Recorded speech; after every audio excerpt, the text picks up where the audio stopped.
I'm calling this meeting to order of the Sacramento City Unified School District Board of Education for March 3rd, 2022. Superintendent, can you please take roll? Thank you. Member Villa? Member Morowski? Here. Member Rhodes? Present.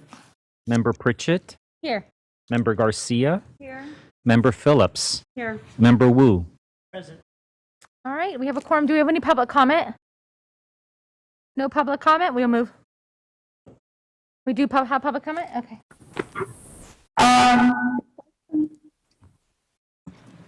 The person is not. The person's not on? Correct. No.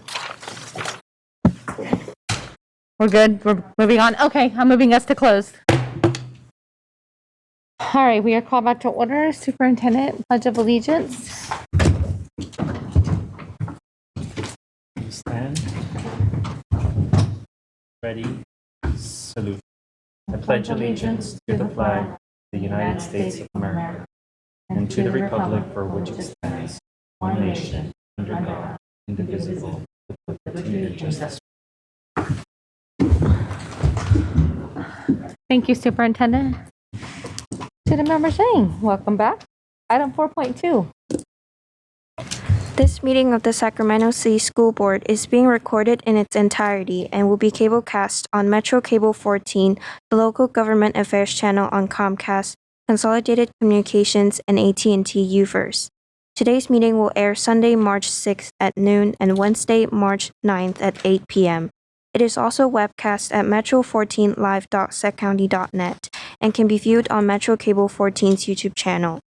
The public has been given the opportunity to address the board through public comment, either by submitting comments which are posted on our website or by speaking during the meeting. Members of the public who wish to speak during the meeting and submit a speaker form will be sent a link to participate. When it is your turn to provide comment, we will call on you to provide comment orally. Your video will not be on. Please always limit comments during public comment to items that are not on the agenda. If you do comment on an item that is, we will ask that you please defer your comments until your item comes up. Thank you so much. And I believe we have a public comment on item 4.2. Yes, we have a public comment from Terrence Gladney. Good evening. Good evening, everybody.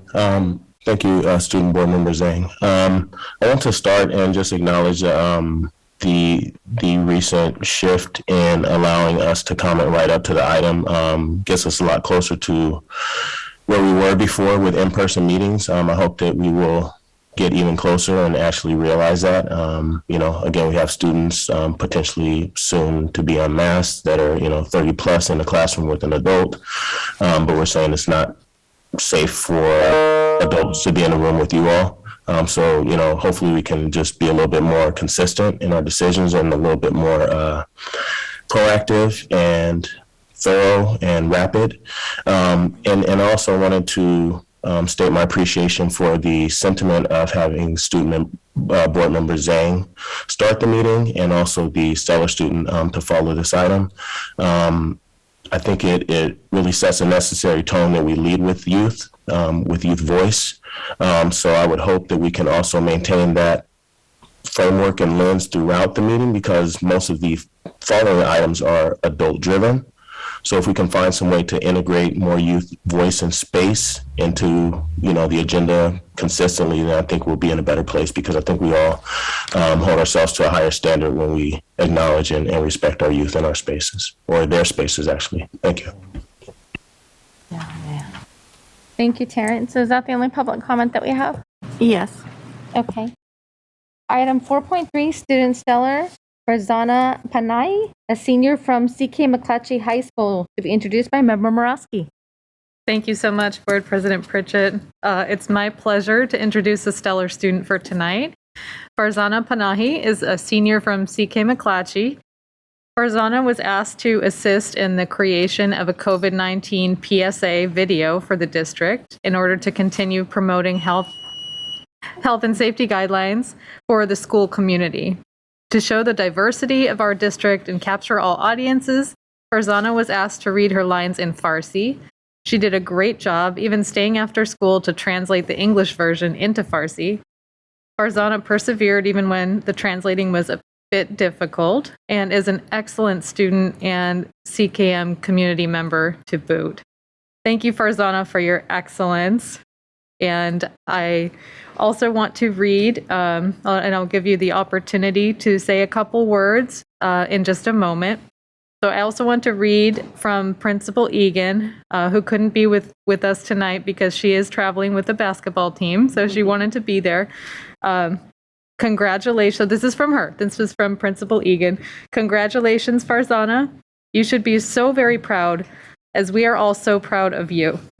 Farzana has made incredible leaps in acquiring English and currently maintains a 4.1 GPA and is taking AP Biology, Pre-Calc, and a second year of Spanish as well. You are a great mentor and friend to your peers and a wonderful member of the CKM community. And with that, I would also invite our bilingual coordinator from CKM, Mr. Antonio Villarreal, to say a couple words if he is on. Good evening, board. I would also like to thank Farzana for the work that she's done. Farzana comes from a family where hard work, perseverance, and community are highly valued. She demonstrates these values daily at McClatchy by earning excellent academic marks and continually helping her fellow Afghan classmates with translation or to anyone who needs help. Farzana has once again gone above and beyond by providing a much-needed service to the Afghan community by aiding in the production of this valuable video, and I'm extremely proud for her and for her family at this moment. Congratulations, Farzana.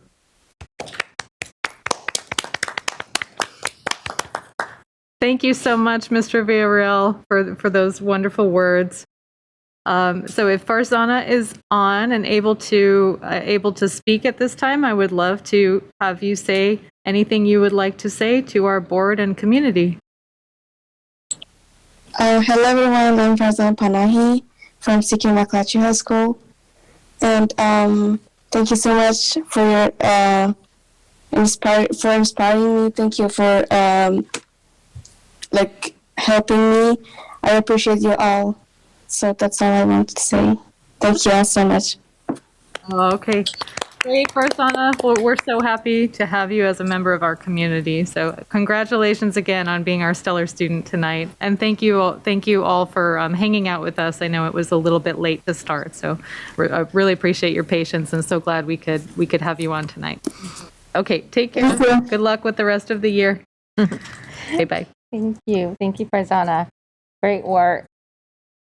All right. Item 5.0, announcement of action taken in closed session. Yes, President Pritchett, there are announcements coming out of closed session this evening. First, the board approved 2 settlement agreements, both related to special education matters, each by a vote of 7-0. Second, the board adopted resolutions 2021-2022 B1 through B13 pursuant to Education Code Section 44929.21 to non-reelect 13 probationary certificated employees and authorize the district superintendent or his designee to notify those employees of their non-reelection, each resolution approved by a vote of 7-0. Third, the board adopted Resolution 2021-2022 C1 pursuant to Education Code Section 44951 to release certificated administrators and authorize the district superintendent or his designee to notify those employees of their release by a vote of 7-0. The fourth announcement will be given by the superintendent. Thank you, Ms. Collins. I am very pleased this evening to announce that the board approved the following appointment by unanimous vote. The board approved the appointment of Ms. Elizabeth Aguirre as principal of Peter Burnett Elementary School. Congratulations, Ms. Aguirre. Thank you. All right. Item 6.0, agenda adoption. Can I get a motion? All right, a second. Okay, a motion, a second. All in favor, say aye. Aye. All right. Before we move on tonight, As we begin our meeting tonight, I would just like to take a moment to acknowledge the horrific events happening in Ukraine and express my support for the brave Ukrainian people. While we hope for peace in Ukraine, I recognize that this war and related global events impact our students. This is a time of pain and grief for many students and families of Ukrainian and Russian descent within our communities and elsewhere. Many of these families are part of our Sac City unified community, and we want you to know that we stand with you in the promoting peace in Ukraine and throughout the world. We also want all students to know that our schools have leaders and counselors to support you if extra help is needed in this difficult time. I also want to acknowledge a recent passing of a valued community member, Alex Visaya, and to honor his legacy. Mr. Visaya was a deeply committed volunteer and advocate for our students and families in our district for many years. He enriched our district and improved learning for many students as a result of his many volunteer efforts. He served as the district's bond oversight committee. He also served on the AM Win design team, which met weekly for almost a year to study a pathway or program that would serve the neighborhood students and family. Mr. Visaya also volunteered to read and to mentor elementary students throughout the district's Reading Partners program. I also have to say that he would often bring us flowers to our board meetings, and was just a kind, gentle man. I'm grateful to have known Mr. Visaya and his leadership to his service. I want to express my condolences to the Visaya family and share that Alex will be deeply missed by our board and our communities. All right, with that, Ms. Moretti, how many public comments do we have at this time? We have approximately 35. 35, okay. So based on the number of public comments for this item, with the board's consent, I'm going to limit the amount of time per speaker to 1 minute. Are we good? Yes? Want to acknowledge? Okay. We have the majority. So I know from my own experience that having your time shortened can be frustrating when you've prepared comments and using the 2-minute standard. But this is the best way for our board to hear from as many of our community members as possible, with the total allotment of 15, which we'll be going over tonight for public comments. While school board meetings are open to the public, the board has an obligation to hear and act on numerous matters and to do so in an orderly and efficient manner. Sorry. Our board bylaws consist with applicable laws, including the Brown Act, limit not only the time allocated for public input, but also the board's ability to engage and immediately respond to comments. This does not mean that your comments are not valued or heard by the board. We are fortunate to have a community that is so engaged in the district business, and you are always welcome to submit your written public comment or to contact any of us that sit on this board. Our contact info is available on the district's website. Thank you for your understanding and caring about our schools and our students that we serve. Ms. Moretti, first comment? Yes, our first public comment is from Cassandra Wills. Good evening, you guys. Thanks for having me. I would just like to actually speak to Ms. Aguilar as well. I'm just kind of concerned with, here it is, we are already, stressed out, overworked, underpaid, and here it is, we got more cuts. This just, I'm not understanding, exactly what it is that's going on. So I'm just asking you, if you will, please show a positive change for your workers. And, I honestly believe that you have compassion. Please activate that heart that you have and do the right thing for the people of Sac City. The frustration levels are on high, coming to work, not only doing our job, but picking up extra routes, working fast, consistently in nutrition kitchen, so that the kids can have their food to eat, covering extra perimeters in the schools, so that our kids can stay safe, make sure no fights are breaking out and all the kids are in class, not cutting school, things like that. We can't afford no more cuts. We're overworked already. And if we're taking more people away, that's more stress. That's more headaches that's adding to our plates. Thank you. Please have some consideration for us as people. Please, I ask you guys to do that. And, these board members, it's not all of you, but some of you guys, Ms. Wills, I'm just please a little disappointed into what it is that is going on and what you guys are allowing. But I do know this, elections is coming and you guys' seat will be cold. Okay? And you guys will be removed and the seats that you're holding will no longer be warm. Thank you, Ms. Wills. Next comment. And thank you, and you guys, please just try and do the right thing. Thank you, Ms. Thank you. Our next speaker is Cassandra Hoff. Ms. Hoff, you have 1 minute. Hi, my name is Cassandra Hoff. I wanted to voice my support for continuing the mask mandate. Children under 5 cannot be vaccinated. The effectiveness of the 5 through 11 vaccine is still being determined. Many families have at-risk people living with them. I think it's a reasonable measure to ensure the safety of students and teachers.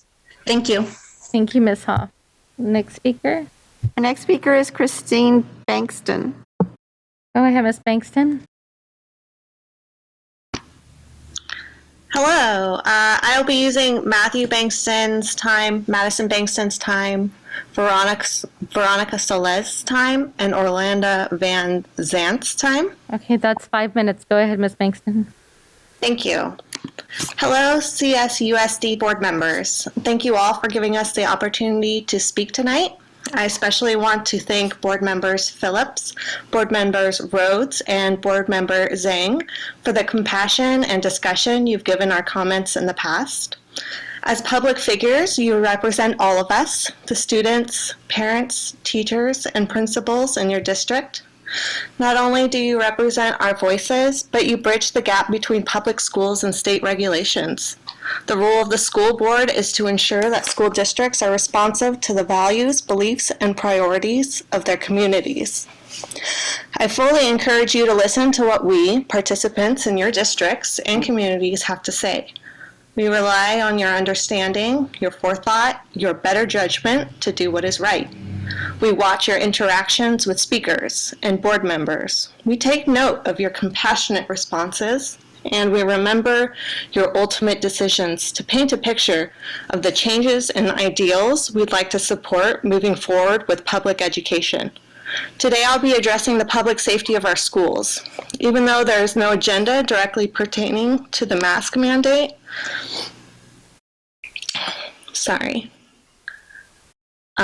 there is no doubt the board will have to make a decision on the matter soon. I strongly encourage you to stick with our own local mandate to keep masks on until further evidence shows no risk. Not only would lifting the indoor mask mandate be impossible to reenact should another variant or surge come into play, but met with great opposition. Scientific data has shown us a few key factors since the mandate has been in effect. 1, school-related sickness and illness has been significantly declined. 2, the COVID vaccine, although promising at first, has shown significant drop in effectiveness with time for the 5 to 11 age group. I understand certain school districts are following the recommended state guidelines, but you have the power to stay strong in our defense. There are also some school districts in San Diego and San Francisco, even LA, who have chosen to keep the mandate in place. A huge number of parents here in Sacramento have signed a petition in just a few days to keep the mask mandate. It speaks in volumes about the increased involvement we parents have taken. We have become active members of the community since the pandemic has started, no doubt making your jobs harder, but also feeling hope that we can change and grow to be better together. We are everyday working people meeting together to make this district better. However, if you cannot hear what this community has to say and let that become meaningful, what do we have? By letting us speak, you open doors for us to communicate and connect. Don't close that door. Keep it open and hear our voices. Some of us are high-risk families and families of children under 5. We need this protection. We are community members, teachers, and families of staff. I understand you're giving us the strong suggestion of wearing a mask, but that honestly isn't enough. Unless we tell the community to keep the mask on, too many will be shed to make a real impact. Personally, for me, family and increased risk could jeopardize our well-being. My husband provides for us as well as pays for our health care out of pocket. After I left my job in the beginning of the pandemic to do remote learning with our son, he is our sole income. He is considered high risk. If we were to get COVID, he would not be able to recover as quickly as the average person. We could lose our house. We could lose everything if he got sick. I don't want to risk losing my husband because others feel masks are inconvenient. I have loved ones who are recovering from cancer who I could lose, and I have close friends who are immune compromised. Please don't make us reconsider homeschooling to keep those we love and care protected. I personally know people who choose to do independent study who do not want to return because of the lack of vaccine enforcement and now the potential of losing masks. Thank you. Thank you, Ms. Bankston. Next comment. Our next speaker is Christopher Williams. Go ahead, Mr. Williams. Hello, thank you for having me. I tried to shorten this as it was a 2-minute timed. I think I'd pre-written this. So today I was allowed to hear from a teacher newsletter outside of an official district announcement of a plan to potentially eliminate the requirement for masks inside SUSD classrooms on March 11th. I feel this is a terrible decision. Making a decision to lift mask requirements using countywide data based upon a general population does not translate to a unique cohort composed of large groups of students condensed into small classrooms, 5 to 7 hours a day, every day. Completely different circumstances and populations will generate different results. The data currently on the SUSD reopening dashboard directly relates to the specific cohort of our students and reflects a 578.2% increase in COVID cases for SUSD comparing December 21 to February 22. In January 22, we saw a 2,130% increase from Omicron and Shirley holiday travel and gatherings. All of this transpired with mask mandates in place. Whether looking at statewide data, county data, or district level data, they all reflect a higher number of cases currently in this month rather than the last months of 2021. The fact is the virus is still here, no matter how tired we all are of wearing masks, and removing masks will only make things worse and posing unnecessary risk to our children's health. Furthermore, this will also directly expose children to maskless, unvaccinated children in an enclosed space, as there are still a large percentage of unvaccinated children in our schools, despite the governor's COVID vaccine mandate that is yet to be enforced.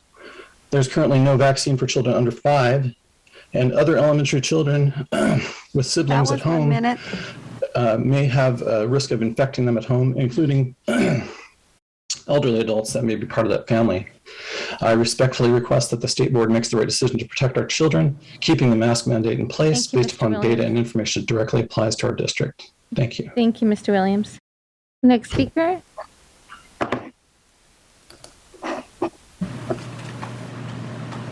Good evening, Mr. Darby.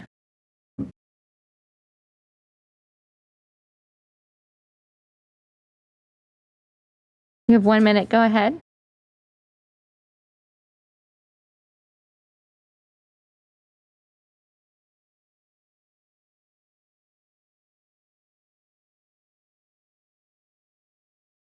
Do we not have Mr. Darby online? He's on mute. Oh, Mr. Darby, are you able to unmute yourself? Okay, if we could get back to Mr. Darby. Yes. Our next speaker is David Fisher, and he is combining time with Cindy Stewart and Melissa Reynoso. All right, Mr. Fisher, 3 minutes. Actually, also with Nikki Molesky, but hopefully we need it. 4 minutes, thank you. I'd like to start with just a few quotes from prominent Americans. Quote, "The American Rescue Plan gave schools money to hire teachers and help students make up for lost learning. I urge every parent to make sure your school does just that. They have the money," end quote. That was from President Biden's State of the Union address a couple days ago. Next one, quote, You deserve a raise, not just praise. Every parent who is in this country spent last year educating their child understands that you deserve a pay raise, end quote. Also President Biden from July 2nd, 2021. Next quote. Quote, let us be clear. The American Rescue Plan provides vital resources to hire additional educators and school staff and to improve compensation to recruit and retain educators and school staff, end quote. From the United States Secretary of Education, Miguel Cardona, December 16, 2021. Next one, quote, there's a terrific state budget. Finally, we have at least 2 years of financial stability enabled by the federal funding, as well as the American Recovery Act. Now it's on us, end quote. That's from New Los Angeles Unified School District Superintendent Albert Carvalho, March 2nd, 2022. Here in Sac City, it's a different story. Since July of 2019, only 2 employees in the entire district have received across-the-board salary increases, Superintendent Aguilar and Chief Business Officer Rose Ramos. Despite a public vow and a school board resolution that Mr. Aguilar would not accept a salary increase until the Sac City budget received either a qualified or positive certification between July 19th and July of 2019 and December of 2021, Mr. Aguilar's salary alone increased from $295,000 to $327,000, or 11%.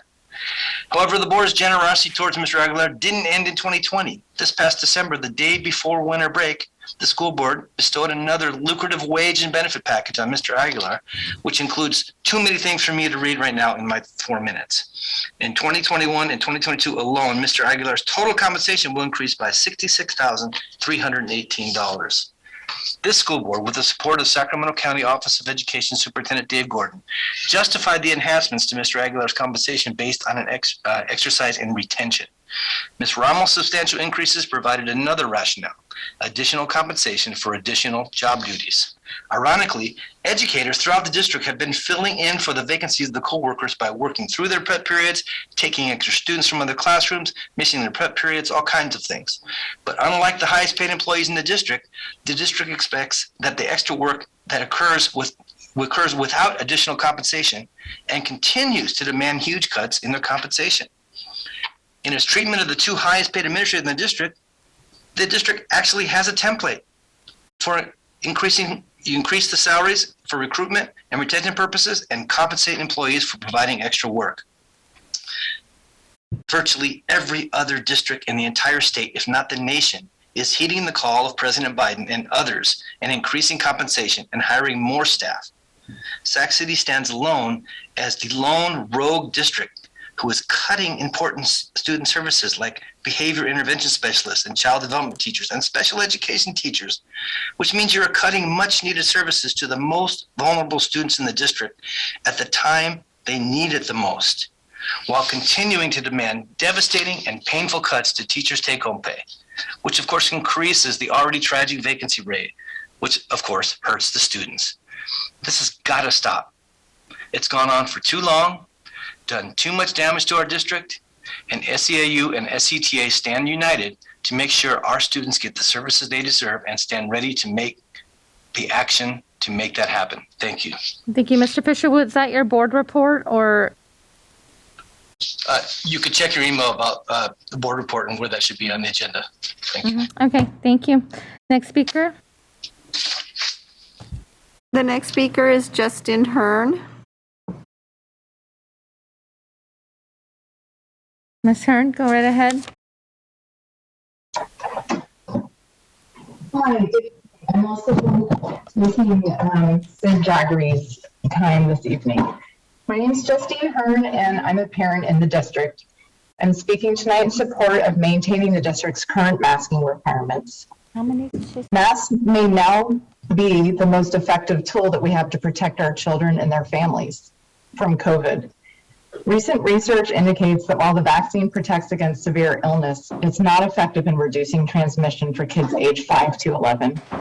There's also mounting evidence that even after mild illness, some children are developing long COVID.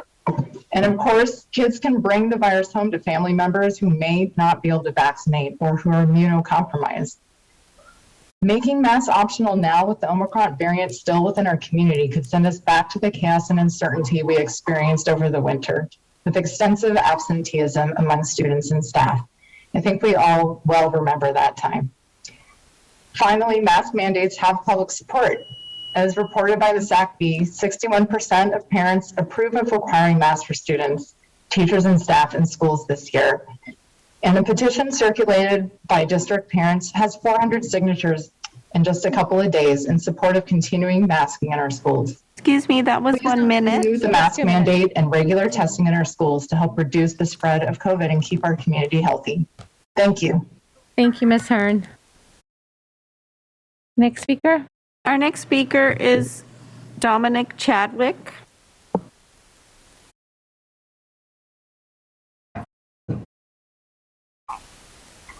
Yes, I'm here. Okay, so I mean, I'm just here because it saddens me to have to come to this board meeting, you know, time after time, to have to look at members who are supposed to support us as a whole. However, you know, I want to give special thanks to Board Member Rhodes, Zhang, and as well as Ms. Phillips for continuing to serve the board with the purpose at hand. The fact that we're even coming to this board knowing that all you guys are willing to do is tape is ridiculous. And for you guys to support giving this man who doesn't serve the school district in the manner in which it's supposed to be served is ridiculous. You want to take the money from the people who are doing the work, but you want to give the money to a man who's destroying our district as a whole. I need you guys to be using your common sense, but it's becoming very clear that common sense is not all that common. All you guys need to take a look. I mean, I'm sure none of you guys' kids go to any of the schools in this district, and maybe that's why you don't have the empathy for us. But as a human being, you need to understand that the world is a tough place as it is, and we don't need to work for people who aren't willing to help us make it easier. Thank you, Ms. Chadwick. Our next speaker is Kelly Stout.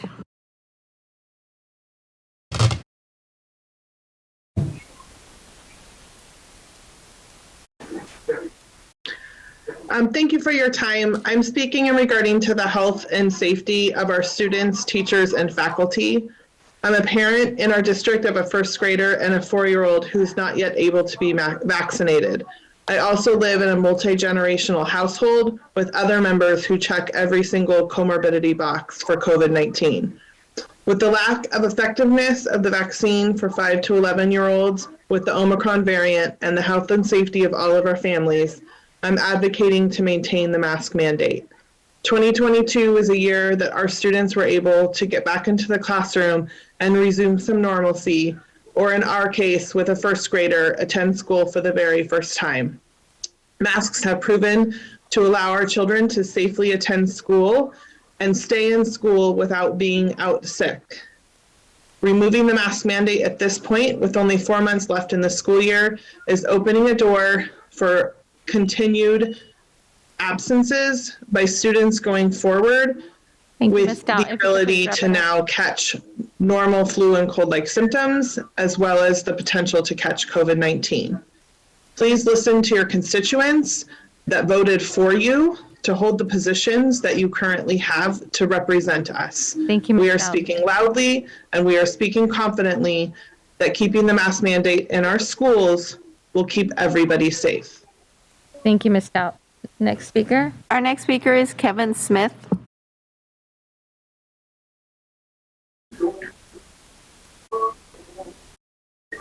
Hello, my name is Kevin Smith. I'm the parent of 2 elementary school students in the district. I implore you to keep the mask mandate in place. We are still in the midst of a deadly pandemic, and masks are one of the most effective tools we have. Now is not the time to remove the mandate. We must do everything we can to keep everyone safe, and masking is an important part of that. Thank you. Thank you, Mr. Smith. Next speaker. Our next speaker is Lashana Brazil.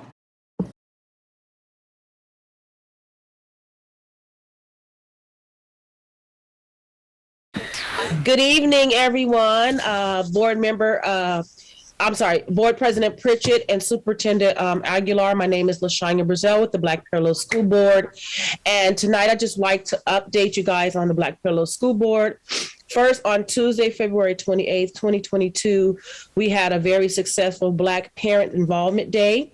Approximately 130 parents participated, but we are waiting for more numbers to come in. And then also, I want to thank the district staff, principals, and teachers for providing a very positive experience for our parents. And plus, kudos to Board Member Rhodes. He was on Facebook with his babies on that day, so we wanted to send a special thanks to him. And then also, Black Parallel School Board had a positive LGBTQ youth listening session on last Saturday. We will provide you with more updates in April. And then lastly, we're just concerned about the COVID-19 pandemic that is impacting our district and our scholars of African descent.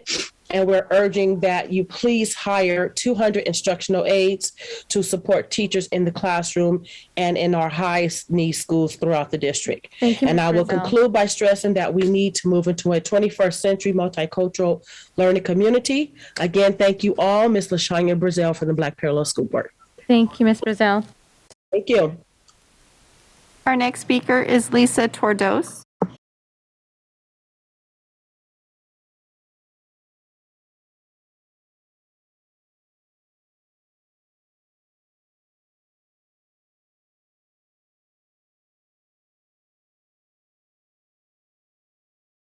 Thank you. Ellen Ian Wyckoff donated her time for a total of 2 minutes. Okay. First, I want to thank you for acknowledging the needs of our Ukrainian and Russian students. I originally signed up to voice my support for a mask mandate. And in talking to other parents, a parent shared this with me, so I'm going to read it to you. She's a parent of 2 students in our school district. She says, I am also an ICU nurse and I work around COVID daily. I appreciate all that has been done to help keep our kids in school this year as we continue to weather this pandemic.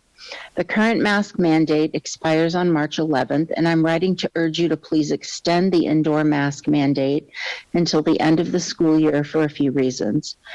Number one, the vaccine for younger children is proving to be less effective than its teen and adult counterparts. Number two, the district has been unable to enforce a vaccine mandate at schools regardless of efficacy of the vaccines. 3, our youngest students in K and First have been isolated or masked their entire school experience thus far.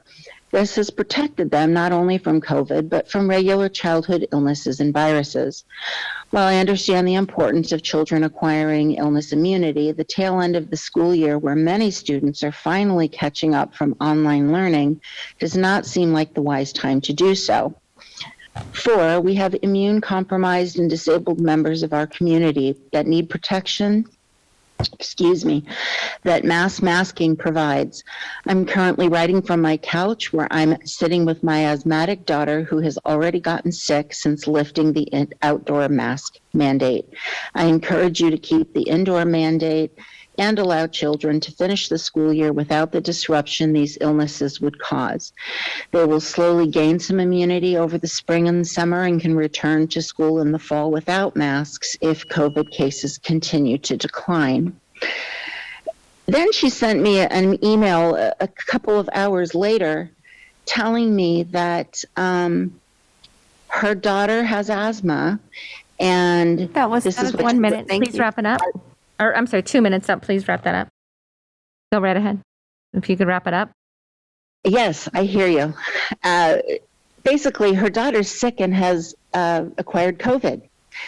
And her daughter is beside herself because she thinks that she caused herself to get COVID when she took her mask off outside. That's heartbreaking to me. I hope that these words sit heavy with you as you make this decision to please keep the mask mandate. Thank you. Thank you. Our next speaker is Mo Kashmiri. Go ahead, Mo. You have 1 minute. Thank you. Hi, I'm Mo Kashmiri. I'm a parent of a student at William Land. I had a few things to say. Number one, Sadly, I'm no longer the union rep for Sac City Unified for SEIU Local 1021. I've been transferred to a different route. I'm still a parent, though, and so I want to be clear, I'm only speaking in my parent voice. Again, I do not represent the classified anymore. It's Sac City Unified. I wanted to say three things. Number one, I wanted to oppose removing the mask mandate. The last thing we need is putting more things on our staff and having to worry about their own health. We know we've had 2 staff die of COVID. We know we have 1 staff of long COVID who can't work anymore, but you heard last month. It would be unconscionable to remove the mask mandate right now. Second, I wanted to ask the district to, again, come together and change the direction we're going down. The districts around us obviously are. At Oakland Unified School District, they recently got a tentative agreement to get 6% raises for next year, 2.5% the year after that, plus a 6% one-time bonus. And they added a new climate crisis committee at OUSD, which I was very excited about. As you know, my son refused to, he picked the closer school because he was scared of dying because of the climate. And that helped shock me into the reality of what we're in. So I'm asking the district to oppose removing the mask mandate, move us into the 21st century in terms of supporting our staff instead of fighting them. Thank you, Mr. Keshmiri. And we hope that the district does the right thing so we don't have to, we want to support the board members instead of having to, campaign against them. Thank you. Thank you, Mr. Keshmiri. Next speaker. Our next speaker is Olivia Minor. Ms. Minor, you have 1 minute.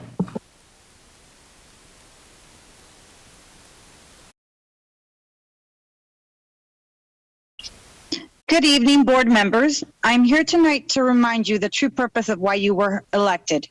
You were elected by the community to make a difference in the education system. You were chosen because the people thought you would help our neglected communities close the learning gap that is continuing to grow every day. You were chosen to support our teachers and our school staff, which are our true heroes. Instead, you have chosen to sit at your seats and look the other way, like there's nothing wrong with this district. For far too long, you have made cuts to the bottom. It is time for you to learn how to make true cuts. You don't cut a tree at the roots. You risk it dying.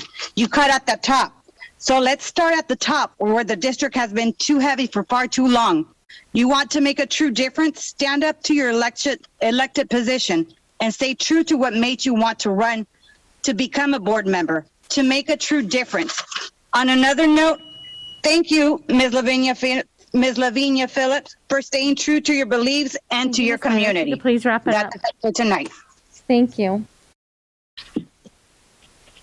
Our next speaker is Orlana Van Zandt.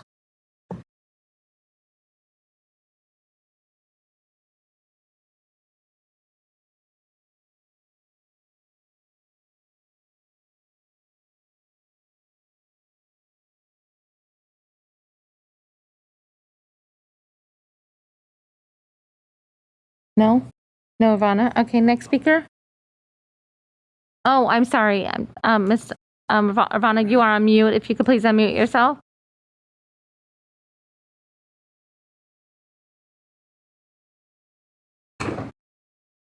Okay, if we could get back to Ivana. Our next speaker is Sarah Bailey. Go ahead, Miss Bailey.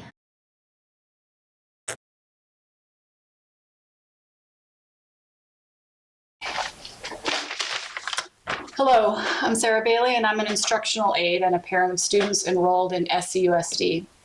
I'm calling in to remind you, the board, that you all work for us, the folks calling in with our carefully crafted 1-minute comments. As a classified employee, I'm asking you all to hold our superintendent accountable. He's responsible for the district's end of bargaining in good faith, and he is not doing this. SEIU's bargaining team brought their proposals to the table in October, and there has been no response. The district does have listed on your website proposed cuts to take-home pay, furlough days, and 5-year freezes on pay raises, and paying more for health insurance. This is baffling to me. The classified staff has carried this district through the pandemic. We don't have subs, and many of our positions are unfilled. I'm tired, y'all. We are tired. The exhaustion doesn't come from the actual work that I do in the classroom. It comes from having to fight for a living wage and the respect of my employer. If you all don't speak up, you are complicit in this using up and tossing out of your classified staff. Thank you, Ms. Bailey. Please do the right thing and make sure we are taken care of. Thank you, Ms. Bailey. Next speaker. Our next speaker is Sharon Saraga.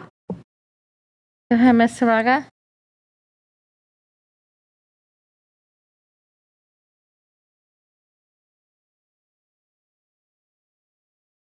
Oh, there you go. Hello? Yes, we can hear you. Go right ahead. You have 1 minute. Oh, wonderful. Thank you. I thank you for allowing me the time to speak to the board. I'm a full-time frontline physician and a mom in the district, which has not been an easy task. Without being graphic, I have seen the sickest patient from COVID since the beginning of 2020. The age of the ill went from just the elderly and just got younger and younger as time went by. Please don't be fooled. The Omicron had killed more Americans than the two previous variants that we were aware of. We're talking about the safety of our children who have worn masks since the beginning of the school year and some since 2020. Nothing has changed. The fact is, we do not have control of the cyclic cycle of the surges. And based on the very brief history, and we have not forgotten, there will be another surge, just as it had before. I personally, and I think all the parents who are here supporting the masking, really appreciate the effort of the district by giving NK94, school testing, and home kits. The pandemic has not changed. Please to keep the mask on and protect the most vulnerable population. Thank you. Thank you, Ms. Shraga. Our next speaker is Shonda Wesley. Go ahead, Ms. Wesley. Board members, thanks for hearing us tonight. I'm speaking as one of the now over 400 families who signed a petition asking you to keep the mask mandate. In written public comment, there's a list of names and notes from a combined of about 410 people who support mask mandates, all gathered within just the last 36 hours.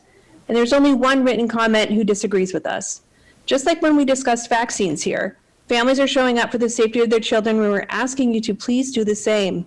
Our kids are used to wearing masks at school. There is new research that shows that the 5 to 11 vaccine isn't as effective as preventing infection as the 12 plus dose. And our school district is woefully under-vaccinated due to the deadline delays by the board. Now is not the time to jeopardize the health of our kids and families that they live with, many of whom have other young family members without access to any vaccine and or live with immunocompromised families. There are only 4 months left to the school year. Let's please keep the mask mandate in place. Thank you. Thank you, Ms. Wesley. Next speaker. Our next speaker is Tim Hebert. Well, Mr. Hebert. Hello, I'll also be taking 1 minute from Ingrid Hutchins and 1 from Sue Cham for a total of 3, if that's all right. Okay, go ahead. You have 3 minutes. Superintendent and trustees, my name is Tim Hebert. As a teacher in this district, I urge continued caution and safety when it comes to masks. But the main thing I want to address you about is something else. As David Fisher noted in the State of the Union address, President Biden said parents should let their school boards know that we should use COVID funds to hire more teachers. And so I'm here tonight as a parent to urge you to spend money to hire teachers, but not just COVID money. The school board and administration need to reverse many actions in many ways to fulfill the concept of spending money to hire teachers. You know, teachers, the people who actually deliver the service that is the reason this district exists. This is personal for my family. My son does not have an English teacher, and he has not had one for 111 school days. Where does the buck stop, board and superintendent? If your answer is here, then I urge you to care about this problem. But see, my personal child is going to be all right. I know how to navigate the system. What I think you should be concerned about is all the children whose families don't know this system. Do you stand for those children? Because there are about 150 of them at my kid's school who don't have an English teacher. That's just one set of kids at one school. It's not an isolated problem. There are unfilled positions all over this district. What are we doing as a district to hire more teachers? What are we doing to keep the ones we've got? Are we paying teachers more, like some districts? like a business would do if it wanted to be attractive to employees? Well, no. We're rejecting proposals to pay teachers more and proposing to cut their take-home pay by thousands of dollars. As a parent whose child doesn't have an English teacher, do you understand how infuriating that is? As a parent who wants his kid's school to keep the teachers it has now, do you understand how stupid this seems? In addition to our vast COVID funds, we have $100 million in reserve. Trustees and superintendent, I need you to understand that this reserve has built up over 13 years, the entire time that my children have been enrolled in Sac City schools. We are only required to have, what, 12 million in the reserve. Well, that means that we could have spent $88 million on the education of my kids and their age mates, but we didn't. I understand that having a gigantic reserve helps us meet some obscure financial goal. But as a parent of a child in this district, and as a member of the community these kids are growing up in, I would rather that they have an English teacher than that we have an extra 88 mil. And that really seems to be the result of our choices over these last several years. And we're doing it again tonight, calling it a reduction in particular kinds of services. What a cop-out. What it is a reduction in particular kids' educations. Thank you, Mr. You're congratulating yourselves for not pink-slipping these educators, but what you really needed to do was preserve their positions. And as the president said, hire more teachers. Thank you. Thank you, board and superintendent. Next speaker. Our next speaker is Tracy Mystery.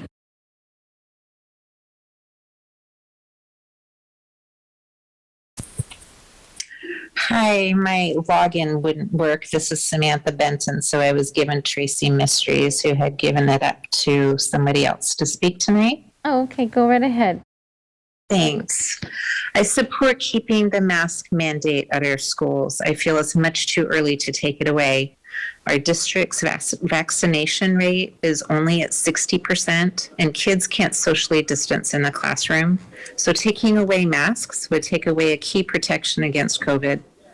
The pandemic may not be over.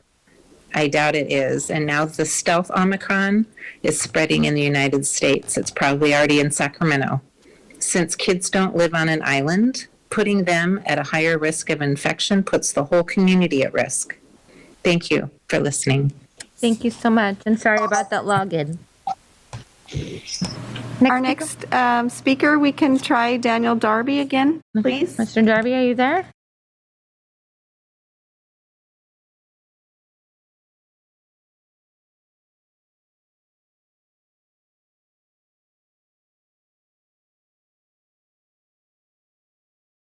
Is Mr. Darby on mute? Mr. Darby, you're on mute if you're able to unmute yourself?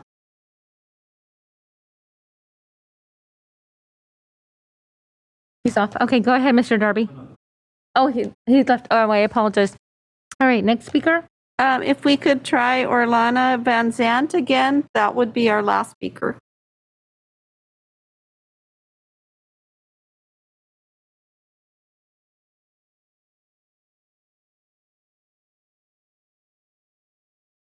What was the name again, Ann? What was the name again? Oh, Orlana Van Zant. Orlana.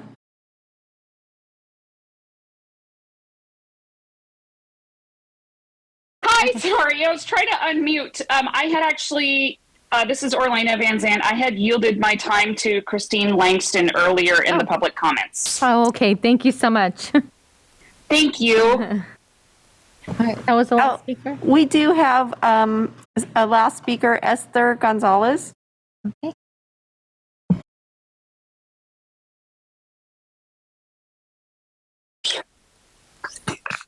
Good evening. My name is Esther Gonzalez. Thank you for having me. I've been in the school district since May 28, 96, like 27 years.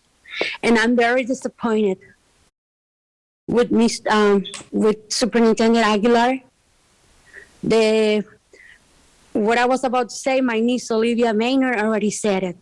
We have to cut from the top. He needs to go. Also, please do your job because we vote for you guys. I always like to vote for Hispanic people, but Mr. Aguilar, he really disappointed. He's like, I was so proud to have a Hispanic person in there, and just my whole world went down. We have to look for our future, all these kids. We need drivers, but we need better pay. Thank you, Ms. And getting Gonzalez. paid If you could please $20 wrap an it hour up. is not enough. Also, if we want drivers, we have to pay them more. Thank you, Ms. That's all I have to say. Thank And you. please, I will vote for you guys, and I will not vote for all of you. I will kick you off. Bye. Thank you, Ms. Gonzalez. Is that the last speaker? We have one more? Okay.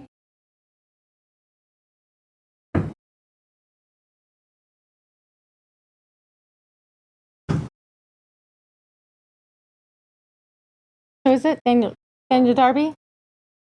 Daniel, you are on mute. If you're okay, go right ahead. Okay, I think. Yes, we can hear you My now. apologies. I understand that you have been trying. I've been trying too. I will cede my time in efficiency and make my comments elsewhere. Thank you. Okay, thank you, Mr. Darby. All right, that is the last public comment. Okay. Item 8.0, a special presentation. 8.1, update on of mandatory COVID-19 vaccination for eligible non-exempt students and staff. Mr. Lyons and Ms. Flores, welcome.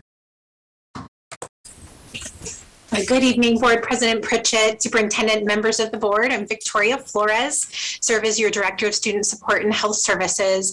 And tonight with me is Chief Information Officer Bob Lyons and Chief Human Resources Officer Kansi McCarn. Next slide, please. So we typically start off these COVID updates with what's gone on in the last couple weeks since our last board meeting. And I just want to say there has been a lot that has been going on. We saw our Centers for Disease Control did release some new updates to how they are measuring COVID and its spread in our communities. And so these are pretty significant. So 2 years in, we're really starting to look at this shift. And one of the main reasons they shifted these metrics is that we have a lot more tools and resources at our disposal right now. We have vaccine available for everyone 5 and up. We do have testing, masking, lots of different treatments for COVID. And so we're really starting to see this shift away from these public health orders to these kind of more personal choices and decisions that we can make. Starting to lift some of these restrictions and looking at different ways to measure. And so you'll see here that CDC has focused on this low rating, this green rating, and they've given 3 different metrics I'll walk you through, medium and high. And Sacramento County is still sitting in the medium range right now. This data was updated today around noon, and so I grabbed this for you in real time. So we're shifting at really looking at the impact to our hospitals. Remember, when we closed down and we closed schools and we all went home, it was really to protect our healthcare system. And so now our metrics are going to really look at the health of our healthcare system. So we're looking at things like new COVID-19 hospital admissions per 100,000 residents for the last week. And Sacramento right now is at 11.8. So you'll see that we're just over that medium metric. So we're not quite there into the low. We're also looking at COVID inpatient bed utilization, and you'll see that we're at 9.9%. So we actually do meet that low metric, that green rating. And then our COVID cases per 100,000 residents for the past 7 days, averaging at 114.43. So we are well under that 200 rating. So although we meet both of those metrics in the low, that one metric about new hospital admissions is still in medium, and that's where that keeps us. So just to explain, because as we move forward, we'll explain some of this shift in CDPH thinking as well. That's really based on this, kind of CDC setting the tone and the framework. Next slide, please. We also saw that the California Department of Public Health released what they're calling the SMARTER plan. It's an acronym, and it's really the next phase of California's COVID-19 response. Again, we have a lot more tools and resources. We've learned a lot. And so these are really the keys that California is looking at. And you'll see this in some of our planning too, that we're going to walk you through. Things like vaccines, or S for shots, which we've been doing a lot of work around to continue to host those clinics. Masking, which we heard a lot of public comment tonight about how vital masking has been for our community. Awareness, really knowing what's happening with COVID, the different variants, how we can help educate our community. Readiness, knowing that, COVID is not going to go away, and we really need to make sure that we maintain those tools and resources and supplies that we need if and when we do have another variant or some other kind of wave. Testing has been really key. We're here tonight to talk about vaccine and testing. This has been something we leaned into heavily. And PCR, rapid antigen, having that readily available really helps us understand what's going on in our community. The E for education actually does, stand for, TK or pre-K, all the way through 12th grade and beyond.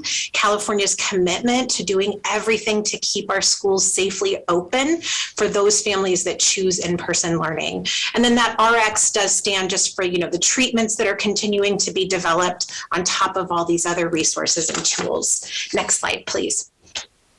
So we know Monday we were really, anticipating this release from California Department of Public Health to talk about the future of school masking.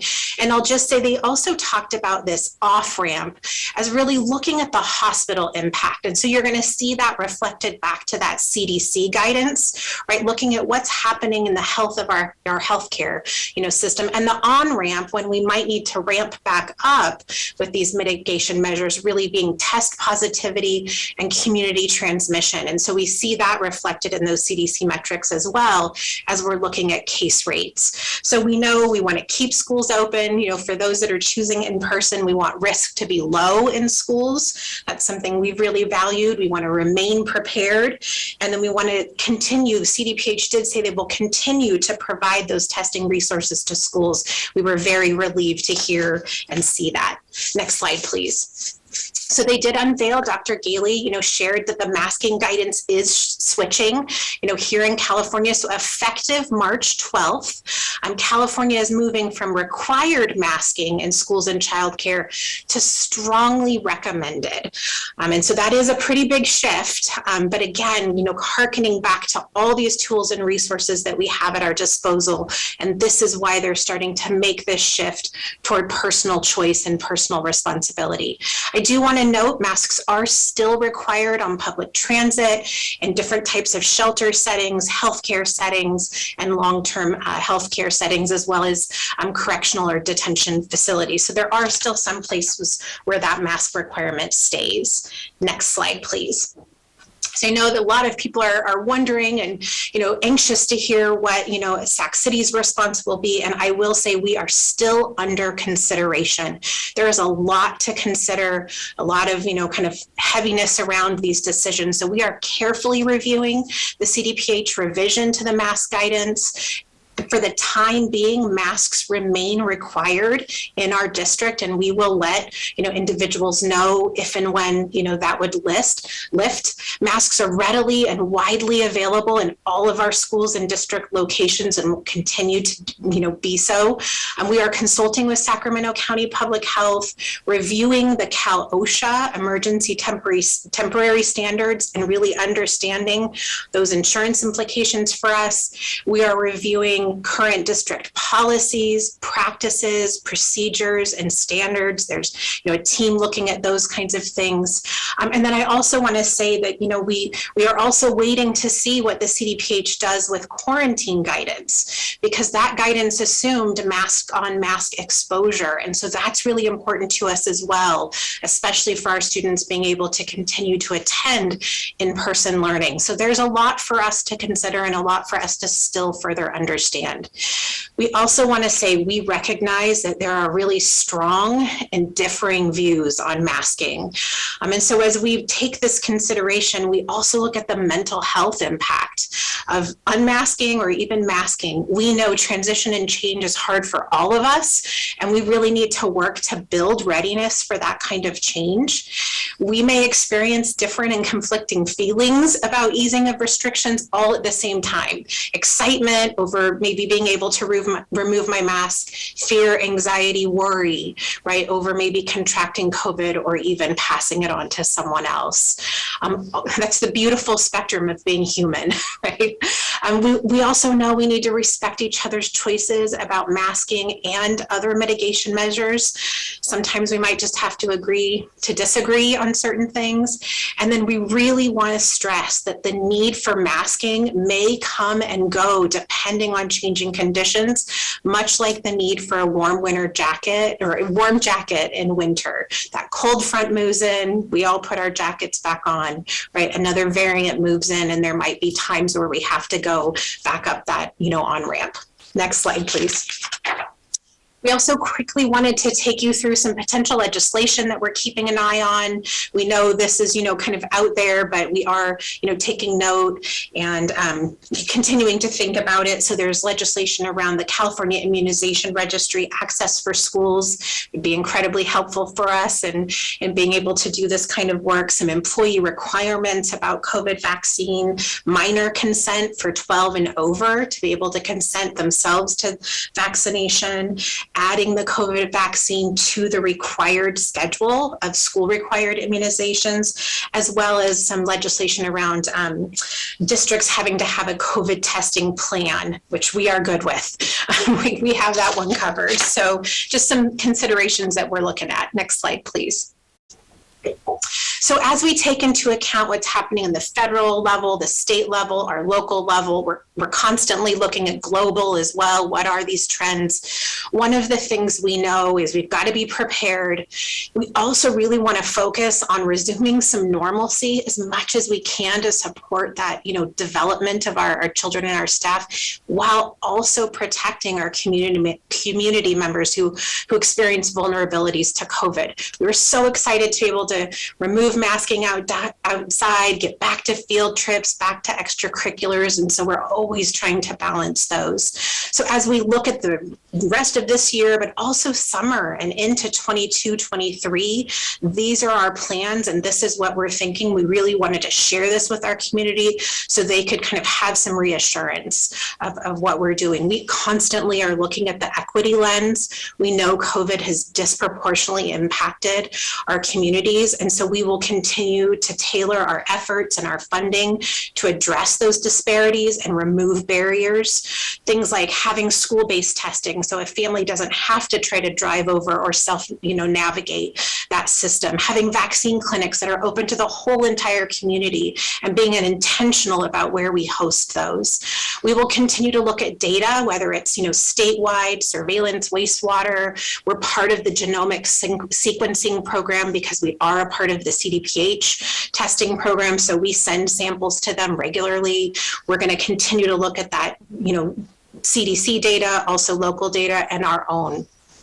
We are committed to continuing our health aid program to provide that site-based testing support, as well as all of those other types of COVID recovery activities. And really, testing is somewhere that we want to make sure we still maintain that capability and capacity. So, we know it serves as one of our early warning systems, particularly when students and staff are symptomatic, and we want to have that ready access. We're looking at, will we need to do surveillance testing? What will that look at? So we're continuing to consider that as well.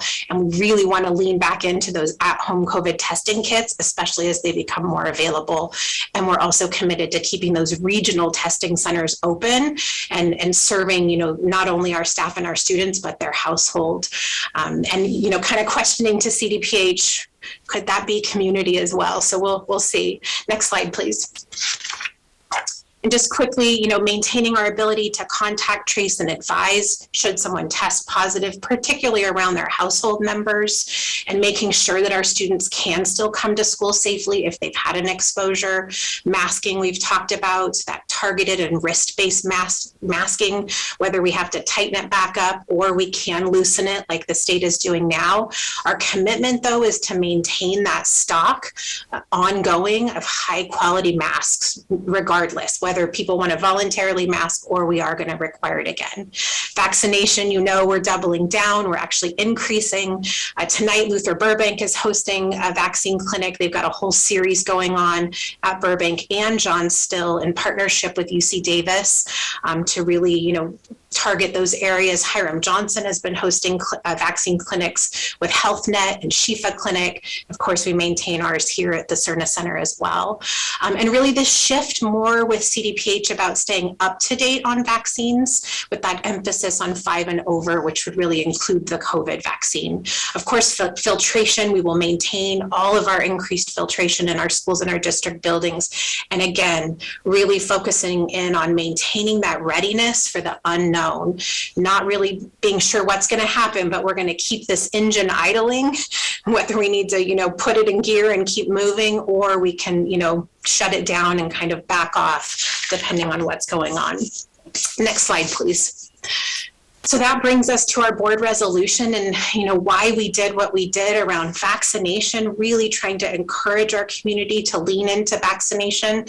But, if they weren't quite ready or that's not quite a choice, also providing that testing option and choice. And so, if you're fully vaccinated, great. If you're not, that you consent and sign up and participate in that regular routine basis of testing. We also know we have many individuals who are fully vaccinated who also participate in that. So like I shared, we are very dedicated and actually ramping up our vaccine clinics. We've had 84 plus. We're nearly to 29,000 vaccines, probably get there next week. And we've done this all without really readily accessing, the California Immunization Registry. We've only been able to do that when we've had explicit, signed parent consent. Of course, our testing, we are at all of our school sites and district locations. We continue to test on a weekly basis. We did that at-home test kits for those 2-3 day weekends. We're really happy to announce we are ready to do it again for spring break, and we have already sourced those and have them in the queue. And then we were able to open that third testing location out there in Meadowview, and we are continuing to work with facilities to identify 2 additional sites to get those up and running as well. And with that, I'm going to turn it over to Chief Information Officer Lyons. Great. Thank you, Victoria. Next slide, please. There you go. This slide is a screenshot of our student COVID vaccine dashboard for students 12 and older that were updated this morning and published to the district website. Looking at the purple box, you'll notice that approximately 61% of our students 12 and older have reported full or partial vaccinations. This rate is about 2.5% lower than a Sacramento County Public Health dashboard rate of 63.2% for the 12 to 19 age group. The good news is we're making progress. 2 weeks ago, the gap between the district and the county rate was 5%. We've now cut that gap in half. Our student 5 to 11 age group vaccination rate is about 30%, about 8% lower than the 38% vaccination rate for the same Sacramento County age group. Unfortunately, the gap between the district vaccination rate and the county rate for the 5 to 11 age group has increased an additional 1% in the past 2 weeks. Next slide, please. This slide displays the increase in student vaccination rates for the 12 plus age group over the last 4.5 weeks. As you can see, we've clearly made progress. Student vaccination rates have increased about 10% in this time span, representing approximately 1,900 additional student vaccinations. Next slide, please. This slide is a screenshot of our testing status dashboard as of this morning for all students that attend school in person. The student numbers do not include capital city students. As a reminder, only unvaccinated students, about 59% of our student population, are required to test. Our latest update indicates about 2,353 of our students have not yet returned their consent to test form. This represents about 10.5% of the students that are required to test. Next slide, please. This slide displays the testing consent progress for all students over the past 4.5 weeks. Approximately 5,000 additional students have consented to test over this time frame. The March 3rd bar, as you noticed, displaying yesterday's number, we are now at 2,353. So even more progress than this graph shows. Next slide, please. This slide is a breakdown of our testing and vaccination compliance by ethnicity and other student populations. The orange chart on the left is a breakdown of our student body reflecting the demographic mix of students in our schools. The green chart on the right is a breakdown of other student populations such as English learners, special education students, and meal eligibility. As you can see in the fourth column of each table, the compliance through vaccination or testing, there isn't a clear concentration of non-compliance in any specific demographic. We're also seeing that there seems to be a concentration of non-compliance at certain school sites. So we're sending central office staff to support these sites with intensive in-person outreach. Next slide, please. This slide is our staff vaccination dashboard and indicates vaccinated and unvaccinated staff and those filing for an exemption as of this morning. This dashboard includes both classified and certificated substitutes. Approximately 91% of staff have reported being partially or fully vaccinated, an increase of about 6% from our last board meeting. Approximately 8% of staff have filed for an exemption, approximately a 1% increase in the last 2 weeks. We are now at about 40 staff, or 0.8% of the total, who have not yet submitted vaccination information. Next slide, please. This slide displays the staff vaccination progress the past 4.5 weeks. As you can clearly see, we've had a surge in our staff vaccination rates in the past 2 weeks. Next up is Kansi Markaran, our Chief Human Resources Officer. Thank you, Chief Lyons. As Chief Lyons said, we have really been making some good progress with regards to the vaccination of our staff, of our employees. In addition to the notifications that we've talked with you about before, we've implemented remote support. So identifying very specifically where there is additional need, going out to school sites, one school site at a time, to be available to help people with questions around how to file for an exemption, how to upload vaccination cards, and that is proving extremely helpful and showing a drop in some of the non-compliant rates, as you've seen in the slides before. So where we are right now with regards to some of the positions that you see on the screen, this does not include substitutes, but you can see what we have remaining compared to what we had at the last board meeting, those green numbers. So for teachers, 1 instructional aide, 2 campus monitors, 5 noon duty. And you see some of the others that previously had non-compliant going down to 0. So we are continuing with that outreach, continuing with those individual, very specific visits that we're having some progress with. And actually what I'll share is, even since this data was pulled, we've had some additional non-compliance individuals become compliant, 2 noon duties and a campus monitor. So continuing to make good progress on that. Next slide, please. So even though we started with about 1,400 on that list and down to about 40, what we are prepared to do when that time comes, again, our focus is continuing to work to get those numbers down, with 40 to go and outreach happening every day, numbers dropping every day. We are encouraged. But with that, we will be at this point, unless something changes, prepared to, effective Friday, March 11th, move towards unpaid leave for those individuals who are not yet compliant, either through vaccination or through the exemption process. This is aligned with agreements currently in place with SEIU, Teamsters, and TCS, 3 of the bargaining units. Next slide, please. So as we work towards a time when we will need to put people on an unpaid leave based on being able to uphold the board mandate and resolution. We are very specifically working with administrators at the campuses to ensure that there is a plan to cover should that come to pass. Again, the numbers drop every day, and so this changes a little bit. In some cases, there are individuals who will not require having a substitute in their place, and there are others where school sites have identified specific individuals that they would like to use to cover. And then there are others that will be covered through our subsystem. So again, the focus right now continues to be on reducing those overall numbers and working with staff to help ensure we've answered questions. We've provided the how-to in terms of exemptions, what that process looks like, how to do that, as well as how to upload. So with that, I'll turn it back to Victoria. Thank you. So as we wind down, we look at our recommendation here, and this is just, I think, a moment to really celebrate. We've got a high compliance rate of 93.75% of our students are vaccinated or registered for COVID testing. And so we really recommend the following, that we continue to implement our vaccine or testing mandate, really especially as we look toward readiness for a potential state mandate expected at the earliest to go into effect as early as July 2022.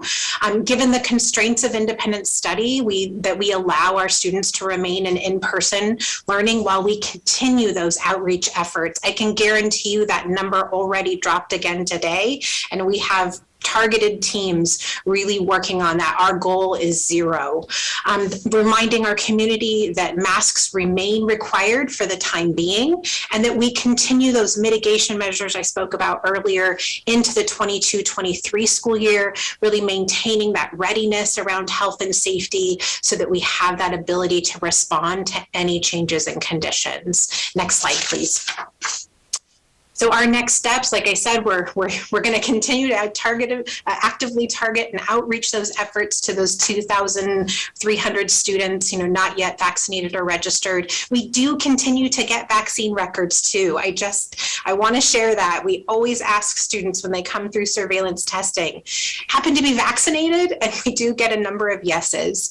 We will inform the board. We did that tonight, what those latest staff non-compliance numbers are, who will receive a notification letter, potentially of unpaid leave, looking at March 11th. And then we will communicate our, the mandate impact on staffing and services to students and families, should there be any.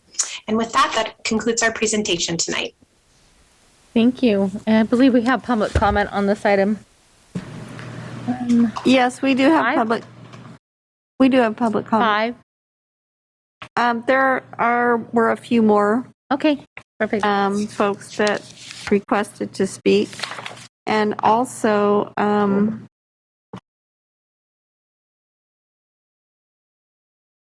first speaker is Christopher Williams.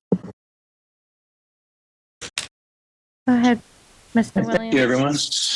Hey, I listened to that last presentation, and they brought up slides related to this reopening dashboard, which is fantastic because there's a lot of relative information, as I had mentioned in my earlier comment, about the fact that we still have such a high percentage of our student population that's not yet vaccinated. And I've listened to multiple outreach by the district and by the school over the past 6 months where they've offered vaccinations to students, made readily available in multiple sites, constant inquiries, yet such a large percentage of the district is still refusing to either comply or get their children vaccinated. The vaccine is FDA approved. At this point, really, we have no real excuse to not provide or comply to the vaccination status. So, looking over it, we have the CIO talked about the vaccination status related to students and to staff in our district, mentioning numbers and percentages, but having, say, an overall in the district of 35% of our student population refusing to comply or refusing to get vaccinated. If we were to, say, in this environment, remove masks And then we enclose these children in a concentrated room with these unvaccinated children who could be asymptomatic spreaders. Then we're setting ourselves up for disaster, not only in the schools, but then in turn, it will affect us community-wide. So we saw a giant spike in January, and that was with masks in place. I can't imagine what a devastating effect this might have on our students, on our children, and our community if we go down that path. So I'm really, really hoping that the mask mandate remains in place. This discussion of having that be an optional or strongly recommended option is not really the best decision, in my opinion. We can see from past examples, the CDC in the past, last year decided, hey, we really don't need to be as stringent with masks. We're going to release the requirement for masks public-wide across the country. We saw what a disaster that was because they did it too early, and then we had a spike, right? So Thank you, Mr. Williams. having people want to go back, they're not going to go back if we remove it. So I think it's very important that we start to enforce the governor's vaccine mandate in schools, require these children, the parents to comply. Thank and you, if they Mr. don't Williams. comply, If you then could please take wrap it up. actions to make changes before it continues to affect the people who have followed the rules. Okay. And Thank you, Mr. I Williams. appreciate the information that we have at our fingertips here at Dashboard because it keeps us up to date. And again, the data that is on this dashboard relates directly to the student population and is the best measure or metric to evaluate that cohort, which just directly affects our student population, rather than trying to make an evaluation to make decisions on masking or vaccines on a countywide basis. We're talking about comparing a population of people who are living in different circumstances and exposing themselves to each other in different circumstances. Thank you, Mr. not, Williams. again, Could you please wrap it up? Small room with a large population. So I hope this is all taken into consideration. I hope to see enforcement of the governor's vaccine mandate in schools soon. Thank you. Thank you. Our next speaker is Jean Shanley.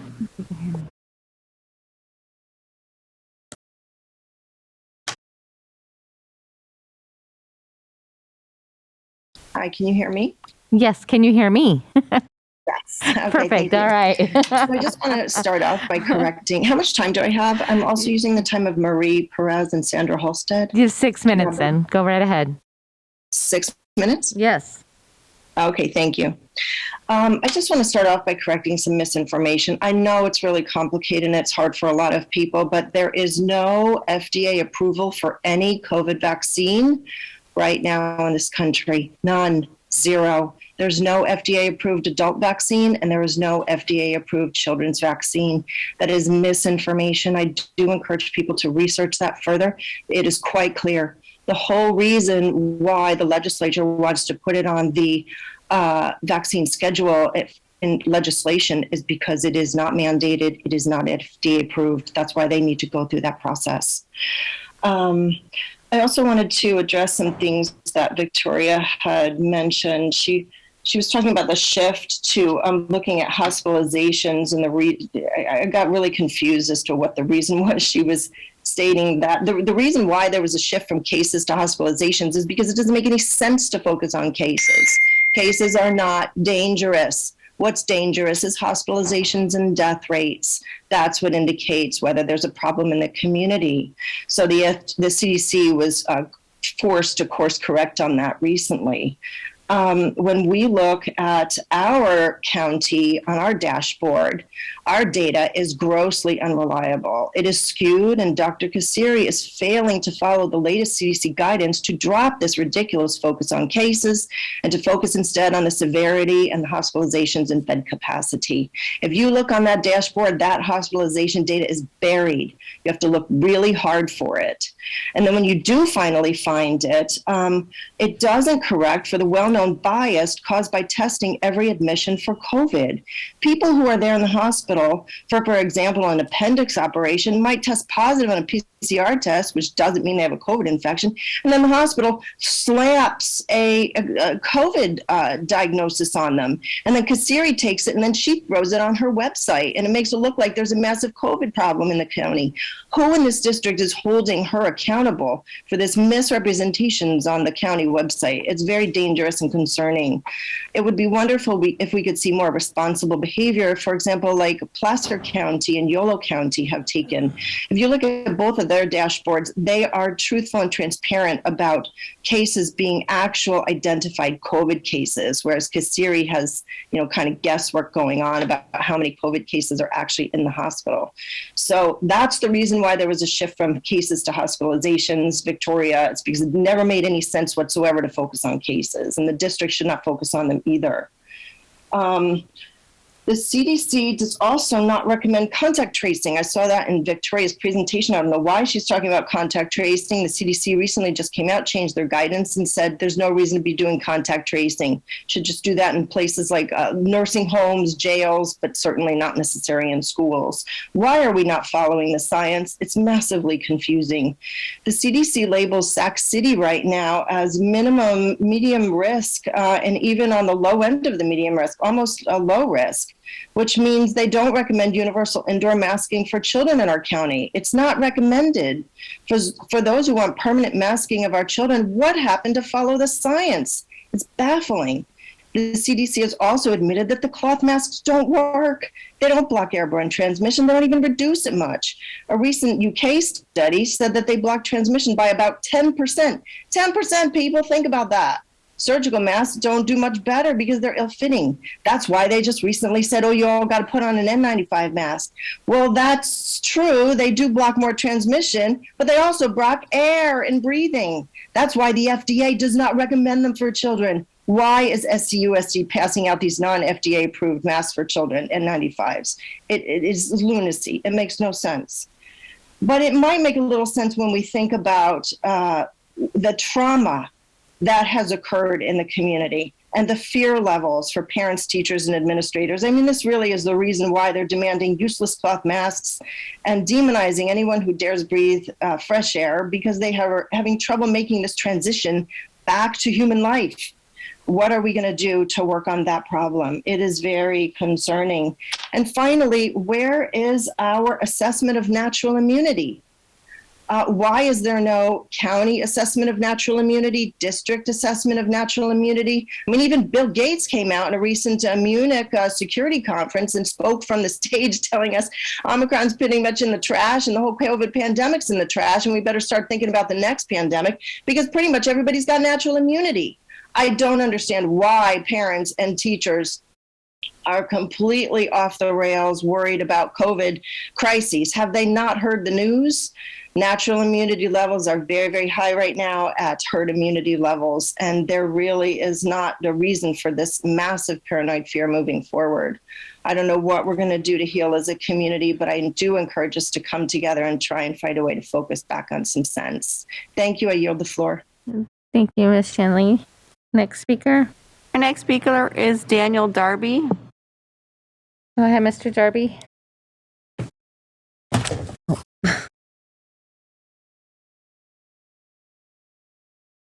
Good evening. Can you hear me? Yes, we can. Go Good right evening. ahead. Can you hear me? Yes, go right ahead. Fantastic. Thank you. Let's see. So a couple quick comments to start. I appreciate the presentation by Ms. Flores and I believe it was Mr. Lyons. I do have a comment in that the presentation seemed to have been slanted towards a certain viewpoint, and that viewpoint is to keep masking in place and to keep vaccine mandate in place that allow students to go to school still. So I would like, if we can get a more balanced approach, I think that would be helpful. For example, on the slide that talked about the mental health issues that students have transitioning, there's also mental health issues with keeping the masking mandate in place that was not discussed at all. And on slide 15, where we displayed the vaccination testing demographics, I strongly disagree with what Mr. Lyons said in that there is not a difference. I believe that this data set is large enough such that, say, if we look at Black or African American, that there is, say, I don't know what 3 to 4% difference between that and the next group, let alone the Hawaiian, Native, or Pacific Islander, which is at 84%. So if you continue with this mandate in place, please focus your efforts on those groups and find somebody who has knowledge and can best relate to those groups. That would be appreciated. And lastly, I would like to say next board meeting, we will be in the green based off of the Thank you, data Mr. Darby. that has If you could been please wrap it presented up. today. And I would like the board to relook at this again at the next board meeting. And please visit a school so you can actually see what's going on in terms of masking of students. Thank you. Thank you, Mr. Darby. Next speaker. Our next speaker is Shonda Wesley. Go ahead, Ms. Wesley. I want to be clear about something. We don't have a vaccine mandate in Sacramento. We never have. We have a vaccinator test policy and applies only to 12 and older, not 5 to 11, which is the category my child is in. The superintendent has been given the ability to determine the 5 to 11 timeline and has failed to implement it. We have seen the viral videos of ranting anti-mask, anti-vax protesters. But your meetings have exactly the opposite. You are lucky to have a majority of sane, persistent parents asking you to keep our children safe. Do we need to grandstand and appear unhinged to get you to pay attention to us? Because the board is literally ignoring us. What concerns me most tonight is that there were over 400 families who took the time to express their support for the mask mandate over the last 36 hours, and the board had nothing to say in return. The mask mandate disappears March 11th, and your next meeting is March 17th. You are literally running out the clock on my child's safety and mine. Thanks. Thank you, Ms. Wesley. Any more public comment? More public? Yes, we have two more speakers. Our next speaker is Taylor Kayada. Good evening. It is critical that we keep our schools open and accessible for all of our students. The efforts that this district has taken over the past year have allowed this, encouraging vaccines, requiring masks, and robust contact tracing. Unfortunately, this board seems to be moving away from its own efforts in response to national conversations around these topics that are not representative of the feelings of our community. Month after month, you hear from parents who zoom in to support your vaccine mandate and prioritize safety. Certainly, there are some parents who oppose vaccines and oppose masks, but your larger community is supportive of prioritizing safety. Moving away from your established response to COVID now could very likely lead to school site closures, extended absences for sick kids and teachers, and some parents forced to put their kids into independent study or homeschool because their families wouldn't be safe if their kids caught COVID. Heading into the end of this very difficult school year of learning recovery is not the time to make these changes. I wish that COVID was behind us, I really do. The science does not care about politics or our desire for normalcy. Please continue to do what you have been doing and keep our schools safe. Stay strong on your vaccine mandate. Keep the masks on inside the classroom for now. Stay away from the false urgency in the national conversation to get back to normal. Our children are used to wearing masks and could do so for a little bit longer. What our kids do not want are abrupt returns to virtual learning and half-empty classrooms. Please take action to keep our schools open and safe. Thanks. Thank you. Next speaker. Our final speaker is Tina Bartel.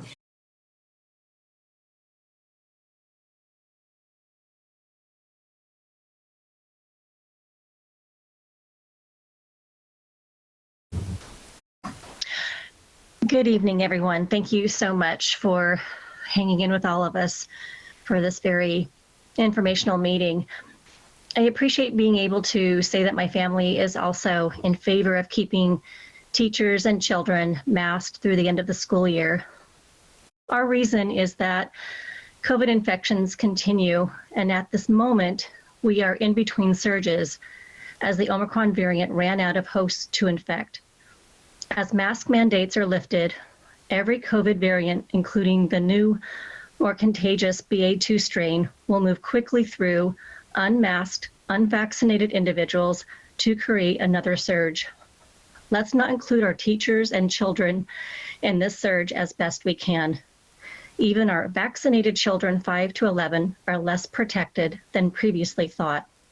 We have all come so far and are so close to the end of the year that it would be disheartening and confusing to remove masks now, only to reinstate them within days or weeks. It is our responsibility to our children's future physical and mental health to keep them from contracting COVID and in school as many days as possible. Thank you. Thank you, Ms. Bartel. Any additional public comment? No, that was the final speaker. Okay, thank you.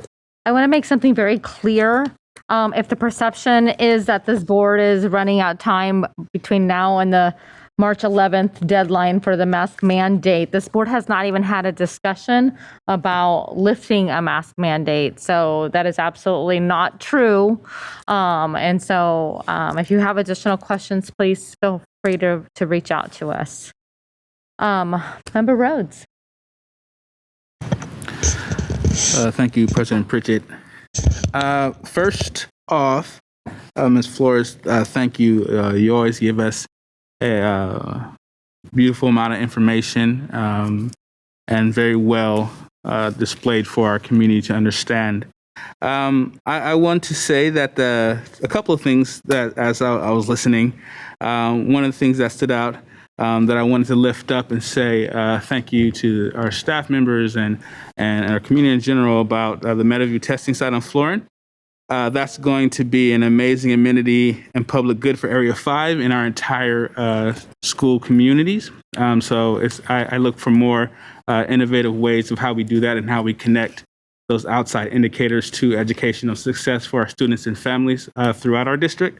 I want to lift up also again, even though you already lifted it up, the staff. I appreciate the staff non-compliance rate and outreach efforts that you've done and our staff members throughout the district. I think that is an amazing effort that you've been able to do with our staff, but also our union partners to get the information out. So thank you for bridging things with your department and going out directly to the people. I know that's not an easy thing to do, and it's hard, but thank you for doing that work. I would also like to say, kind of what President Pritchett was saying, but I would like to say, for me, for instance, last Thursday, Burbank surveillance tested 50% of its students who are not either vaxxed or have not yet registered for their card or their exemption, and not one of those students actually came back positive. Today, Burbank tested the other half, and not one of those students came back positive. I believe that's because of the strong safety precautions that we have at our district. I believe it's because of our understanding that masks have been able to assist us with transmission. And I believe it's because the hard work that we've been doing continuously throughout the pandemic. I also think that it's in the best interest to our families, to our students, to our staff and school site communities to strongly really consider to keeping masking inside and keeping our masks for outside how we have it now. I think that this is something that it might seem that we're in a beautiful place and we don't need these precautions. But for our district ourselves, and we've been very steadfast about making sure that we are thinking the best interest of our students, community, teachers, and families. And so this, moving away from that, I don't believe it's in the best interest. And I know as a board currently, we have not had any discussions around moving away from that. I know that our community has seen other places move very quickly to take away these precautions and safety precautions. And so our community, rightfully so, is also nervous, anxious, and even frightened of those possibilities, and which lends to having the urgency to tell the board that we should not be looking at this. But our board is dedicated to our families and the safety of our students throughout the district.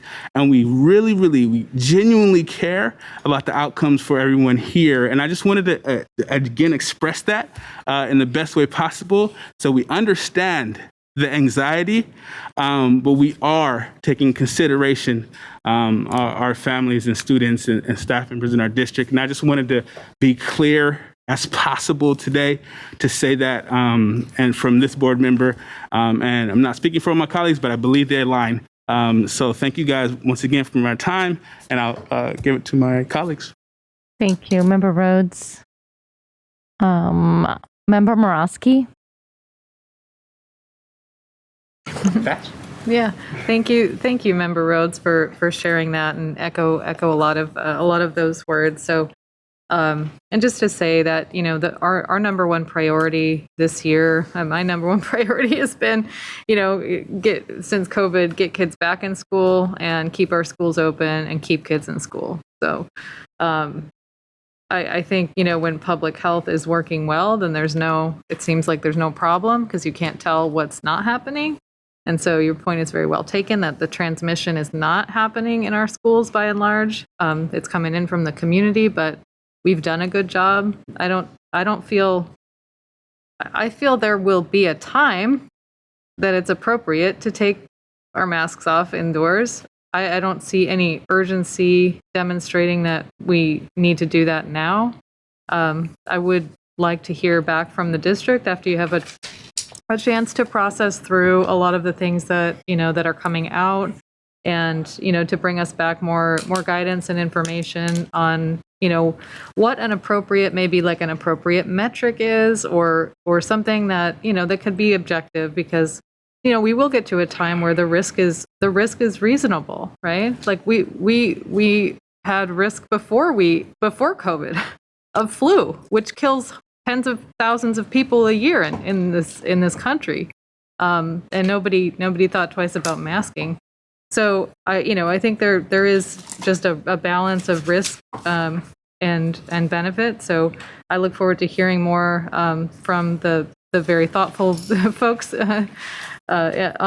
Victoria and all the folks on your team, as to what your best recommendations for us are, considering the system and including the equity impacts of COVID on our most disadvantaged communities. So appreciate all of your work, and thank you for the presentation. Member Rhodes, did you want to speak again? No. Okay, I'll turn it off for you. Member Garcia. Yes, thank you. Thank you, Victoria, for always giving us a very comprehensive update. I like to see the progress. It's moving. It has moved slowly, but I think a lot of progress have been made. So I like to celebrate that, and also all the testing and all the vaccines that have happened on school sites. So I really want to uplift that. I did want to just ask a little bit more. I understand that there's still some information that needs to be considered prior to making a decision about the masking requirements. We heard loud and clear from many of our members of our community, our parents, how they feel about this, and there's always going to be two sides, so I want to also recognize that. But I'm just wondering, what are the next steps in terms of your role, in terms of the board's role, because we are anyway, we're at a crux here, and I have a more specific question after that for you. So if you can talk a little bit about next steps, timeline, and then keeping in mind the March 11th date. Yeah, so we really wanted to be clear with our community that masks remain required until we make an announcement. So if it's beyond that, we will continue to mask. We are expecting that the CDPH will release revised guidance sometime next week before March 11th, particularly around quarantine and isolation, because right now you'll remember that guidance really does rely on masking as one of the main mitigation measures. So that question, as well as looking at some of those Cal OSHA questions questions that I think all of us across the state honestly are asking, and really trying to seek to understand. We're waiting for them to update their FAQs as well. And, we oftentimes go to those to kind of explain further detail. And I think I would, lean over to superintendent about, once we can come up with all of our information and advise, him, I think, superintendent, I don't know if you want to share what that process would look like from that.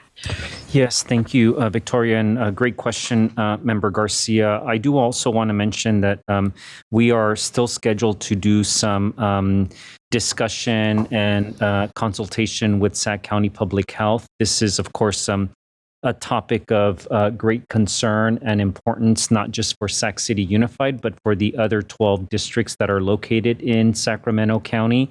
That is an upcoming meeting that is going to take place, and we wanted to make sure that we talked to the board today, that we heard your comments, your questions, concerns, interest, and all of that. In terms of a next step, both depending on the discussion with Sac County Public Health, depending on what we hear in terms of additional guidance, as always, there may be the possibility that we will call for a special board meeting, simply because we do have a resolution that the board passed.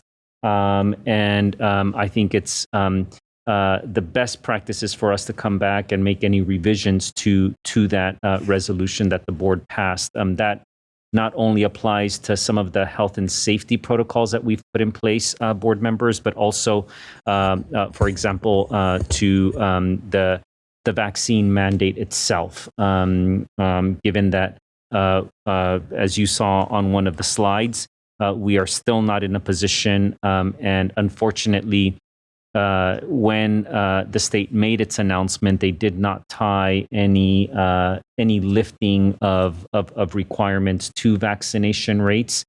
We still have concerns about our ability to accommodate the number of students in independent studies. So we would want to come back for a series of actions that we would be asking the board to make, certainly before March 11th. When the masking requirement is lifted. Okay, so it sounds as though there's still a lot of conversation. There's still some conversations to happen at the local level, county, regional level, but also a lot of information that you're waiting for from the state level, just additional clarity in terms of what, if a mask mandate is lifted, what that looks like in terms of testing, if you test positive, the quarantine, what do you do short term, maybe long term, I don't know. The specific question that I do have is coming from a constituent, so I want to make sure that that I also get a clear picture of what would happen if the mask mandate is lifted and we go to mask optional. What happens to the students that are not able to go to in-person learning or classroom because they for whatever reason, whether it's themselves or a family member or an extended family member, they're vulnerable health-wise, and they can't put their children at risk by sending them into a classroom for in-person learning. What options do those parents have in terms of accessing education? Does that mean that they have to go to the distance learning model? So those are the kinds of things that we need to think through, which is the same predicament that we have with the vaccine mandate. Our system just can't support or absorb additional students in the remote learning or distance learning model. So is that a confirmation? Is that something that we're going to also hear as we get a report back in terms of not only what quarantine looks like, but what are the options for parents who have to take their kids out of in-person learning if the mask mandate is lifted? Thank you for the question, Member Garcia. Certainly not something that I could share with a great deal of details, other than to say that independent study would certainly be an option for those families who don't feel comfortable maintaining their children in an in-person setting. Should the masks be lifted or become optional, for example. We do not have an agreement on concurrent instruction, as you are aware, as the board, as we've reported to the board. That is a proposal that we have passed to our labor partner. We did keep all of the Polycom cameras, as you know, in our classrooms. We don't have an agreement on quarantining, really for any reason, whether it's where a teacher has to quarantine, where a student has to quarantine. So those are important considerations that we would be coming back to the board with. All of that needs to be negotiated, or just update to the board? We didn't contemplate that we would be looking at the need for concurrent instruction, for example, as a result of the lifting of mask mandates. We envisioned it for other reasons, quarantining because of COVID infections, where, for example, a teacher might have COVID, or enough students that we would have to close a classroom for in-person instruction. So I'll look to legal counsel, but my immediate response is yes. Okay. I don't know. Are we looking at legal counsel? Yeah. Oh, sorry. And the question is whether the idea that a student who is not comfortable, or a family who's not comfortable with their child being in-person setting, if masking were lifted, accessing concurrent instruction, for example, or distance learning would have to be negotiated. And the immediate answer that I gave was yes, even though we didn't contemplate looking at that mode of learning due to the lifting of mask mandates. We had considered it and tried to negotiate for the purposes of students having COVID, or teachers having COVID, or us having to close down a classroom, for example. So. Yeah, and that's something that we, Member Garcia, can look into and get back to you on from our labor team. Okay. It's a question that came from a constituent, so I want to make sure that I get an answer. But I just think that, as I think about where we're at in the school year, as I think about spring break coming up, and then we have another maybe 2.5 months after that, it just seems that keeping the mask mandate is the least disruptive for our entire system, for our kids, for the workforce, and then hopefully over the summer we can sort of just kind of reflect and reset in terms of how we start for the next school year. But it just seems that we're so far along in the school year, and again, with spring break coming, we just don't know what we're going to see after spring break. It's a big unknown. And if we lift the mask mandate, as the state has, is authorizing, that's going to come before spring break. So I guess I'm just really, remembering the beginning of the school year, and the coming back from the holiday. It was just chaos, absolute chaos at this for many school sites, not for all of them. But for many school sites, it was just very chaotic. So I'm just very sensitive to that. So anyway, I know, Victoria, you're going to do all the work and research and be very thoughtful about your recommendations. So I look forward to that. So thank you again for all the work that you've done. Thank you, colleagues. Very good questions. Trey, I just do have one question on the recommendations. It says, given the constraints of independent study, allow all students to remain in person while continue outreach efforts. Can you just elaborate a little bit on all students? Yeah, we just meant, those students that still are not yet compliant, that haven't provided a vaccine record or have not yet consented for COVID testing. As well as, everyone else who's also attending, that we want them to still come to in person. We are actively outreaching. We have, different teams depending on the different school sites, really working to, like we said, get that number down to 0. All right, great. Thank you so much for elaborating on that. And great work when I looked at the numbers that you provided. You could tell that the outreach has really paid off. So thank you so much to you and your staff who have led these efforts. Are there any other board comments? All right. This is an information item, and so we'll be bringing this back. Thank you both for the presentation.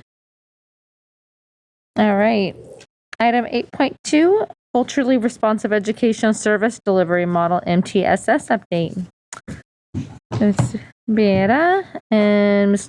Kretschmann, Mr. Hansen, and Mr. Tolstrup. Yes, Member Pritchett and board members, good evening again. I just wanted to preface the presentation. This is a presentation that staff are very excited about presenting to the board. I know that just given all of the challenges that we have faced related to COVID, we have not spent a great deal of time, and that is something that I take seriously and I'm responsible for, of course, in working with the board, setting these agendas, that we've not been able to dedicate as much time as we would like to student achievement.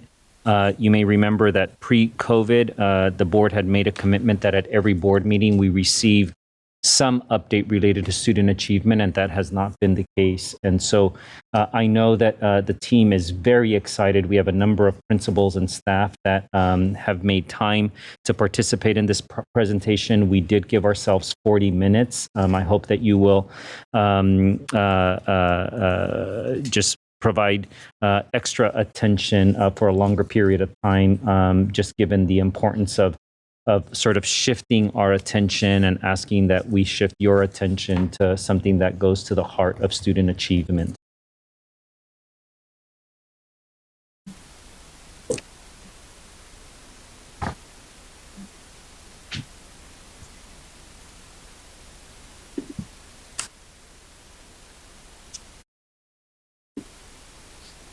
Thank you. I lost Superintendent for a moment there. I don't know if anybody else did, but good evening, President Pritchett, Superintendent Aguilar, and members of our board. I am Christine Bieda, and I serve as your Chief Academic Officer.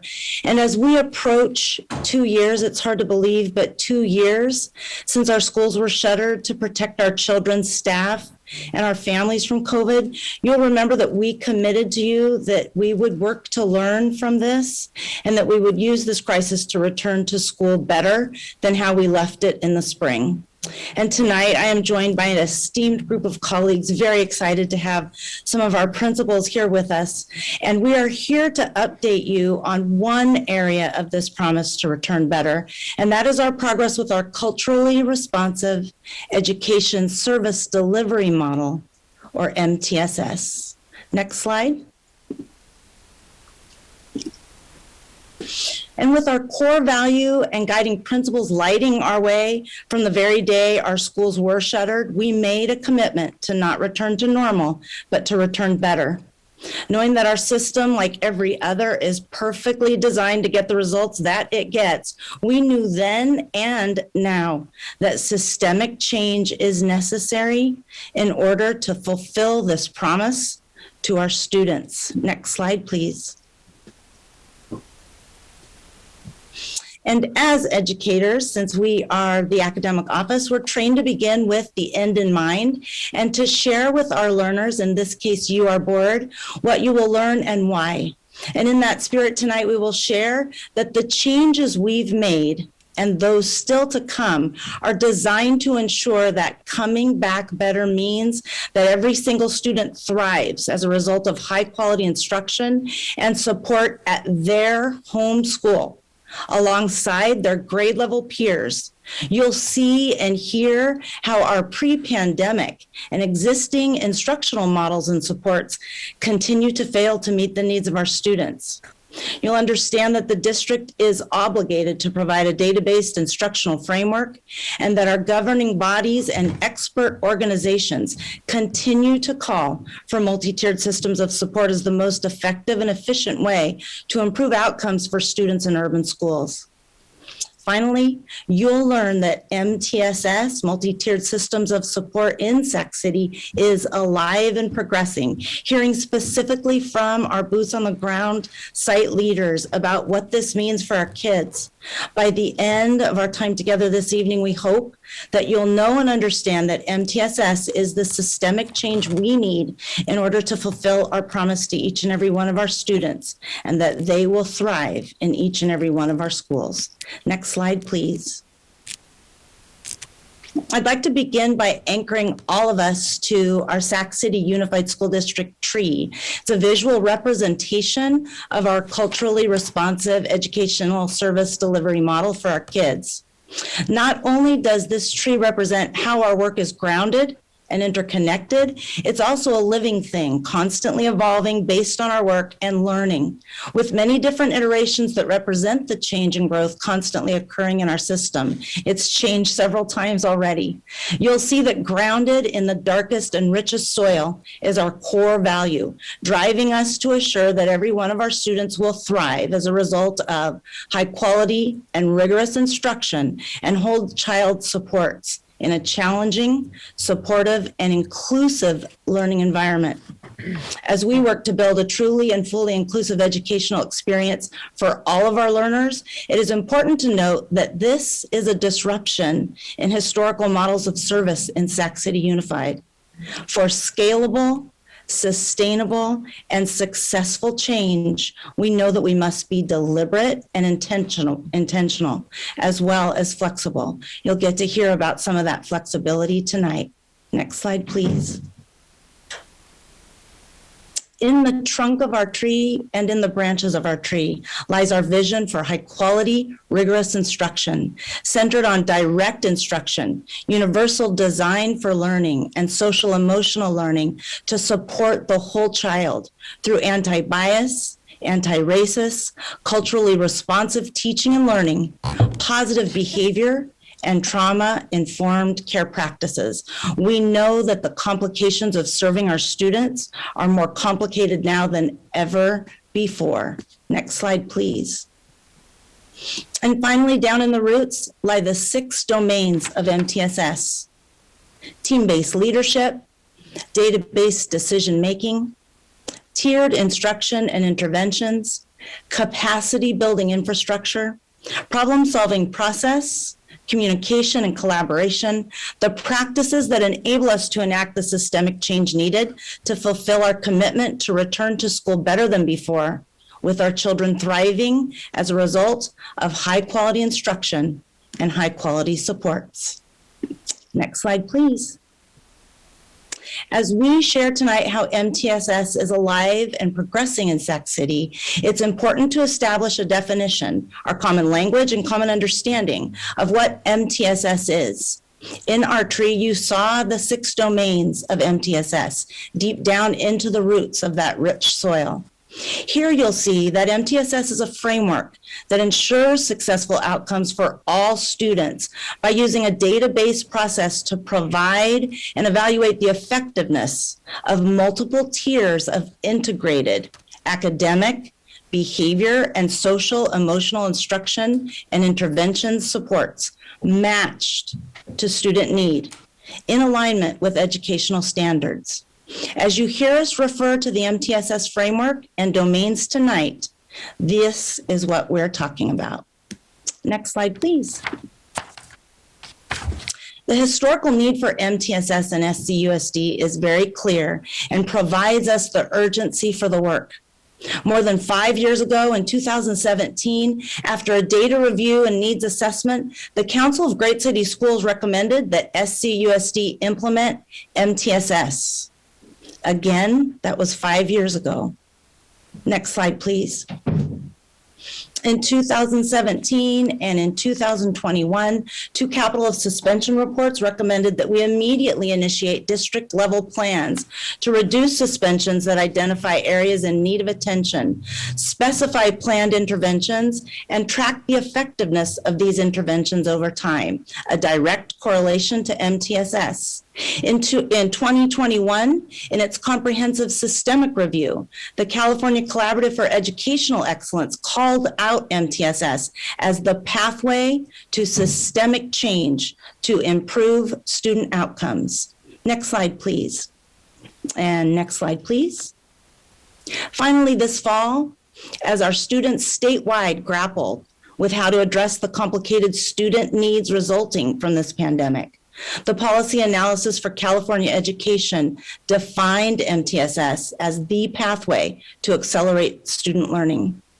Clearly, with this urgent need for MTSS in Sac City Unified, we needed to adjust and to learn how to continue this important work, even during the pandemic. Next slide, please. And next slide, please. At our last board meeting, we heard our Black African American Advisory Board share their 2019 board approved recommendations, reminding us that our failure to implement these recommendations results in continuing to fail our African American students across every measure of success. Our effort to cause systemic change through MTSS will allow us to address a number of incomplete actions on behalf of our African American students.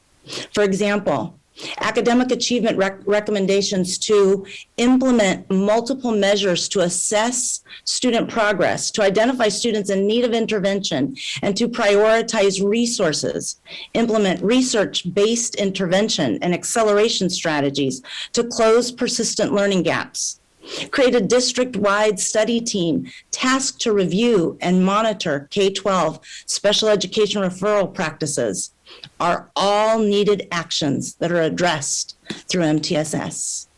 Next slide, please.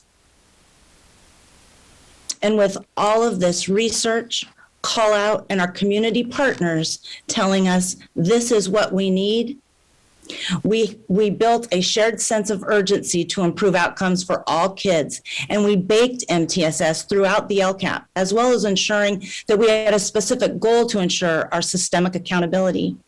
In our next presentation this evening, you will hear from our LCAP PAC, and you'll hear about the MTSS work that's baked in and that we are being held accountable for in our LCAP. Next slide, please. An important tenet of MTSS is the idea that our Tier 1 instruction, this is our foundational instruction and all of our foundational supports, the instruction and supports that all students receive should meet the needs of no less than 80% of students. This PACE report called out MTSS as the means to accelerate student learning through the pandemic. And it clearly states that if fewer than 80% of our students are meeting established goals, then we must look at our Tier 1 approaches, and they must be reconsidered and refined. So let's take a look at some data that shows the impact of our Tier 1 instruction and supports on our students. Next slide, please. So if fewer than 80% of our students meet the established goals, you can see that in ELA, and this is all pre-pandemic, because I want to be very clear that the needs in our system are before the pandemic. They've become more complicated now, but they are here now. And before COVID, we can see that in our very best year, just over 40% of our students met standard in ELA. Next slide, please. And then I think we'll hit our math pre-pandemic. You'll see that in our best year, 32% of our students met standard in math. And then if we go to the next slide, we'll start to look at what does that data look like during the pandemic. So these data points are from our end of the year assessments. Next slide, please. These are also much less rigorous measures than the measures that we just reviewed pre-pandemic. You'll see that just 37% of our students met standard in ELA. And next slide, please. And 29 of our students were meeting the standards in math. So important here to know that both before and during COVID, our historic evidence proves we are not meeting the needs of our kids. Remember what MTSS guides us to know. If fewer than 80% of our students meet established goals, our Tier 1 instruction must be reconsidered and refined. Our commitment to coming back to school better than before means that through systemic change, we must strive to assure that no less than 80% of our students thrive as a result of our foundational or Tier 1 instruction and supports, and that we are skilled at using that data to further identify student need and match those needs with additional Tier 2 and Tier 3 supports to meet the needs, the very specific needs of student groups and every single individual in our system. Next slide, please. And if you can bear with me with one last piece of evidence that it's very important to note. What we're doing tonight is something that we teach our students to do, to cite evidence to support our reasoning. MTSS calls for us to collect and to routinely review data and to use a database problem-solving process to make adjustments to our instruction. We need to make them quickly, rapidly, and provide supports with immediacy. We need to know with immediacy whether or not those supports are positively impacting acceleration of our students. Sometimes you'll hear that kids are over-assessed. However, frequent and very intentional assessment data is what actually allows us to accelerate student learning. In a recent B article, we saw clear data that highlights the level of need and the cry for our system to better serve our kids. In a similar LA Times article, we heard the same with one very stark difference. You'll notice that the SAC-B article was based on data from the end of the last school year. Spring 2020, the last time that we had common assessment data to compare across our district and to truly look to meet student need. In LA, leaders and teachers have been able to collect and analyze data with more frequency, allowing them to, at this point in the school year, see and understand the impact of their instruction, offer supports, tailor instruction, and adjust immediately to meet student needs. Our kids do not have time to waste. And to quote our Black African American Advisory Board, we must have multiple measures to assess student progress, to identify students in need of intervention, and prioritize resources. Even in the complications of the pandemic, we need to continue our work and learning with MTSS and collect and analyze data to understand our impact and effectiveness. Our students don't have time to waste. And with that, I'll hand things over to our Assistant Superintendent of Curriculum Instruction, Erin Hansen, who is going to take this from our what and our why to our actual practices and our improvement work. Christine, if I can just interject, have Mr. Flores go back one. I know that we have distributed both of these articles to our board, and I would encourage our community, if they can, to access these. Of course, the Sacramento Bee article having just come out a couple of Sundays ago, but the LA Times one was from last fall. And compare both of those articles. Both of those articles, of course, focus on unfinished learning, learning loss, depending on how you prefer to phrase what we've seen in terms of the impact of COVID on our students.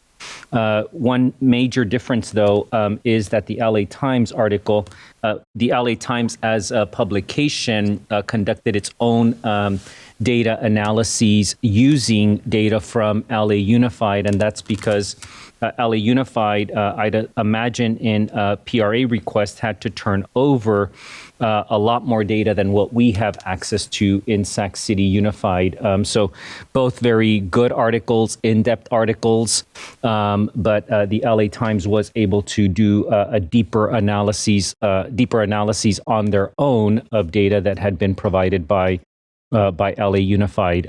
So I would just encourage again and reiterate the importance of what many partners and entities have talked to us about, us making sure that in order to build a robust MTSS whole child framework, the more data, the better. Thank you, Superintendent. Good evening, board members and community members. Thank you for having us here this evening to share our work with you. As Christine said, 2 years into this pandemic, we remain committed to causing systemic change on behalf of our students. With MTSS, we are carefully and intentionally laying a foundation of professional learning in order to build the capacity of the adults in our system to better serve the students in our system, particularly those who are consistently underserved and overlooked. Our intent then is that MTSS ultimately will permeate our system as the foundation for all practices and decision-making to ensure high-quality Tier 1 instruction is matched with effective evidence-based interventions and supports for all of our students. Next slide, please. While we have an incredible team of central office and site-based leaders and teachers working to cause this systemic change, we're also grateful to partner with and be supported by a colleagueship of MTSS experts, Dr. Judy Elliott, Dr. Brian Gaunt, Bill Tolstrup, and Kevin Schaefer, who not only give us a great deal of moral support, but guide us to follow current research-based practices as we design and refine our MTSS framework across Sac City. Next slide. Working with these experts, our district team actually started planning for MTSS before any of us had even heard of COVID. An effective MTSS framework is grounded in data, so that's where we began with a comprehensive needs assessment to analyze multiple data points: attendance, suspension, graduation, special education referrals, literacy rates, disproportionality, achievement, mental health referrals, anything we could get our hands on to deeply understand the needs of our students and adults. An effective MTSS framework is also extremely local, meaning it's built to meet the needs of the community it serves. So with that needs assessment, we worked with our experts, central office staff, and site leaders to begin building a common language, common understanding, and common expectations for what MTSS would look like in Sac City, based on the assessed needs of our students and our system. We then carefully organized our 75 schools into 3 cohorts to implement a phased-in model that was designed to reflect the diversity in our schools, to build our leadership capacity, to create opportunities to progress monitor, and to ensure that we are providing supports available at every phase of implementation. And then March of 2020 happened. Next slide. Fortunately, MTSS is designed to be flexible. So it's designed to meet the needs of our students and be responsive to the unique context of each of our learning communities. So COVID changed that context dramatically. Despite that changing context, however, our obligation to students remains. COVID or not, school districts are obligated to build, implement, and support a framework for effective instruction that meets the needs of every child. Throughout the pandemic then, our district leadership team has continued to work on the design of our MTSS framework to collect data, to make decisions and adjustments that reflect our ever-changing context. And within this framework, site leaders and site-based leadership teams have then been coached in turn to collect and use that data to problem solve, to make decisions, and to design multi-tiered systems of support based on the unique needs and context of their communities.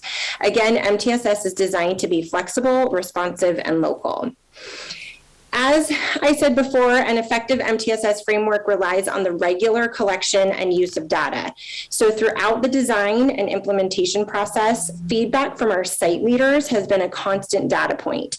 We've heard, as you may have, that there has been some tension around our implementation of MTSS during the pandemic. Is this the right time? Are we asking too much? Can our sites handle this? The answer is that our kids, as you saw in Ms. Bieda's slides, do not have time for us to do this work with anything but urgency.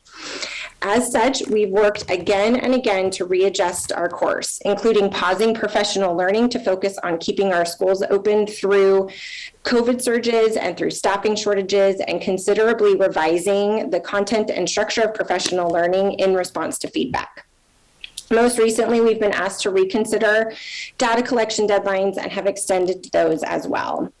Meanwhile, we know that with every slowdown and pause, our students need more and more to catch up, which means we must learn how to balance this systemic tension with the need to make continuous progress and improvement for our children. Next slide. And in order to achieve that balance, however, we must consider if and how our infrastructure actually supports MTSS centrally and across our sites. This year, we added a number of site-based positions at schools in order to ensure that the supports our data shows we need are actually available and utilized to improve outcomes for kids. So that happened in the form of counselors, school psychologists, social workers, behavior, ed tech, ELD attendants, and outreach positions, all kinds of positions to ensure that we are supporting MTSS across our sites. This year, we've also worked internally to reposition staff within our academic office, specifically our IASs and coordinators, as coaching teams for our MTSS cohort schools, and our MTSS director has created a comprehensive website resource for our cohort schools.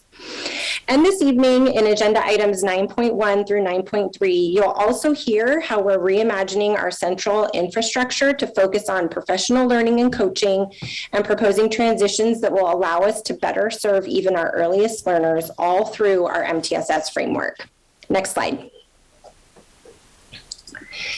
Before we give you a peek at what MTSS looks like in practice, I'll give you a quick overview of where we are with regards to implementation with our cohorts. So cohort 2 is made up of 25 sites, and is in year 1. This is also known as the installation year. So they're engaging in a lot of professional learning, building their knowledge around MTSS and database problem solving, and establishing site leadership teams so that they can prepare to design MTSS action plans.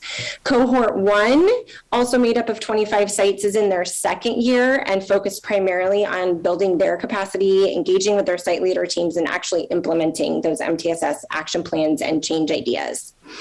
So with that, thank you all for listening. I'd like to hand this over to our cohort 1 principals. As they share their site's MTSS work, I encourage you to listen carefully for evidence-based practices and the core tenets of MTSS. So that's shared leadership, capacity building, problem-solving processes, data evaluation, multi-tiered systems of support, and communication and collaboration. And most importantly, what MTSS means for kids and their outcomes. It's hard for our leaders to condense their work into just a few slides and a few minutes each, so know you're just getting the highlights tonight.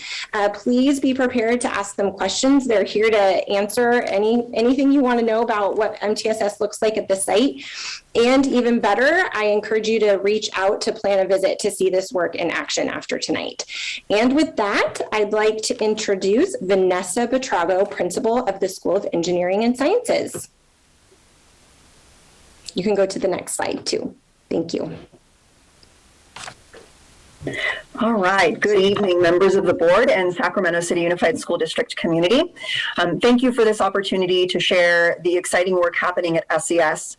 At SES, we have been attending to the critical domains of leadership and building capacity, problem solving and communication and collaboration, and data-driven decisions and interventions. As a result, we have evidence indicating that our efforts have produced desired outcomes. And these data points include, but are not limited to, an increase in enrollment, a decrease in suspensions, an increase in positive and strongly positive responses on our climate survey, specifically a jump of 45% to 57% in strongly positive responses. Also, timely data that I think that really needs to be highlighted is that 93% of our students had strongly positive responses to culture and race questions. Also, we have seen an increase in graduation rates and A through G rates. And we've also seen an improvement in our focus core content area, which is mathematics. This area is of particular importance at SES because performance in mathematics impacts student performance in other content areas, specifically engineering and science. So the system operating at SES is very intricate. So tonight I will provide just a brief overview. Next slide, please. So first and foremost, strong leadership and capacity building have been non-negotiable as we find ways to successfully serve our kids. The philosophy driving what leadership and capacity building look like at our site is really the concept that every person can grow and every person can contribute. So growth and contribution are ultimately basic needs that we address day to day. We also embrace the idea that there must always be a balance between our attention to systems and our attention to people. We have a distributed leadership model that supports a strong culture of teaching, learning, and continuous improvement. For example, we have consistent professional learning for all of our faculty, specifically focused on UDL, SEL, and linked learning. All professional learning is aligned to our graduate profile, and every team has a continuous improvement plan that guides their work. On that note, we have a system comprised of identified teams with a clear purpose, specific areas of responsibility, and they meet at a regularly scheduled time. We have a leads team with a representative from every specialty team, and those specialty teams include a support team or MTSS team, a grade level team for each grade level, 7 through 12, an attendance team, a counseling team, and then department teams for each content area. Although each team has a specific role, our meetings follow the same format, and expectations for the quality of their work are high and consistent. Next slide, please. So our clearly defined goals function as a roadmap for all that we do. And again, expectations are clear for staff, students, and families. All of our work is intentionally aligned and closely interrelated, including our SIPSA goals, which support our graduate profile. And they show that tight relationship between social emotional learning, and particularly the SEL competencies and content, academic content. We have a graduate profile that specifically communicates what all students need to know, what they need to be able to do, and then what kind of human being they should strive to be. And this is what we refer to as our SACs, or Skills for Academic and Career Success, and Rockets. We use our defensive learning system through which students are required to defend or present evidence of their proficiency in SACs and Rockets to assess the skills and the knowledge acquired as a result of their educational experience at SES. And all academic work is designed to provide opportunities to learn and practice skills like communication, critical thinking, and all the other skills that are detailed in the SACs. Similarly, students engage in activities that require them to demonstrate and ultimately. And every month we focus on one Rockets trait, and students participate in specific lessons and then ultimately take a self-assessment at the end of the month. And this is our tier 1, right? So our program is designed so that no student is left without access to opportunities to grow and contribute, as I mentioned earlier. Next slide, please. All right, so as you can see, what we offer at tier 1 is extensive, especially compared to tier 2 and tier 3. And that is because we need to catch the majority of our students, that's 80% plus, at that level. For students who then continue to struggle, despite everything that we've provided at Tier 1, we have more intensive interventions beyond that point. Determining what supports we offer and which students require that additional assistance necessitates the use of data and substantial communication and collaboration. So really we use data to problem solve, monitor progress, and identify strengths and weaknesses.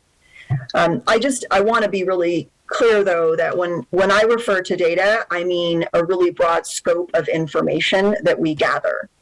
And this includes qualitative data and quantitative data, and we go beyond just examining student outcomes.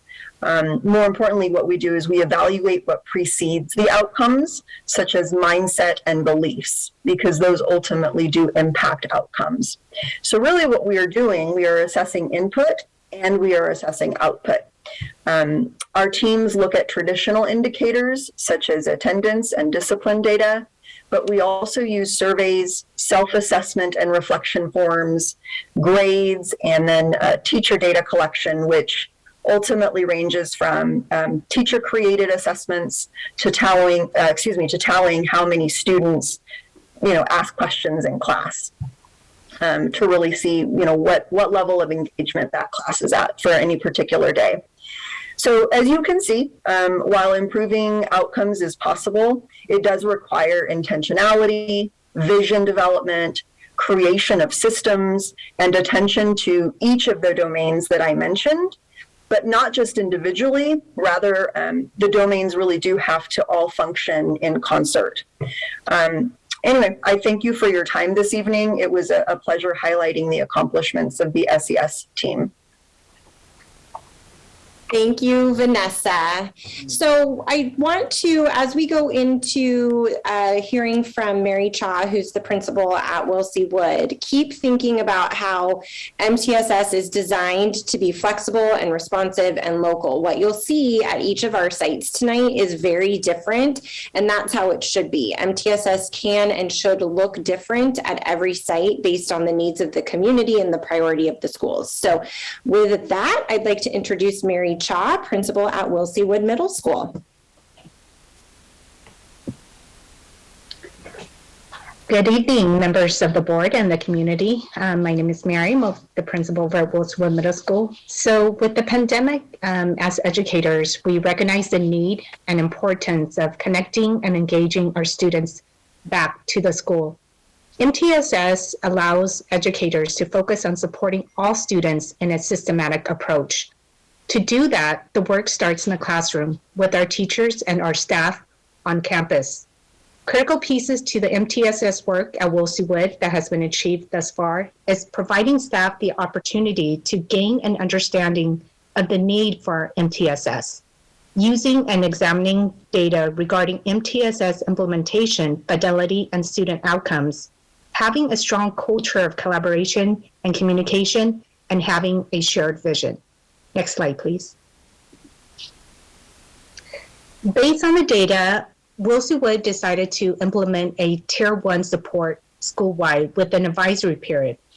The purpose of the advisory period was to improve student engagement and connection to school, prepare students for high school and college and career readiness, build and foster positive relationships between staff and students, and teach SEL competencies.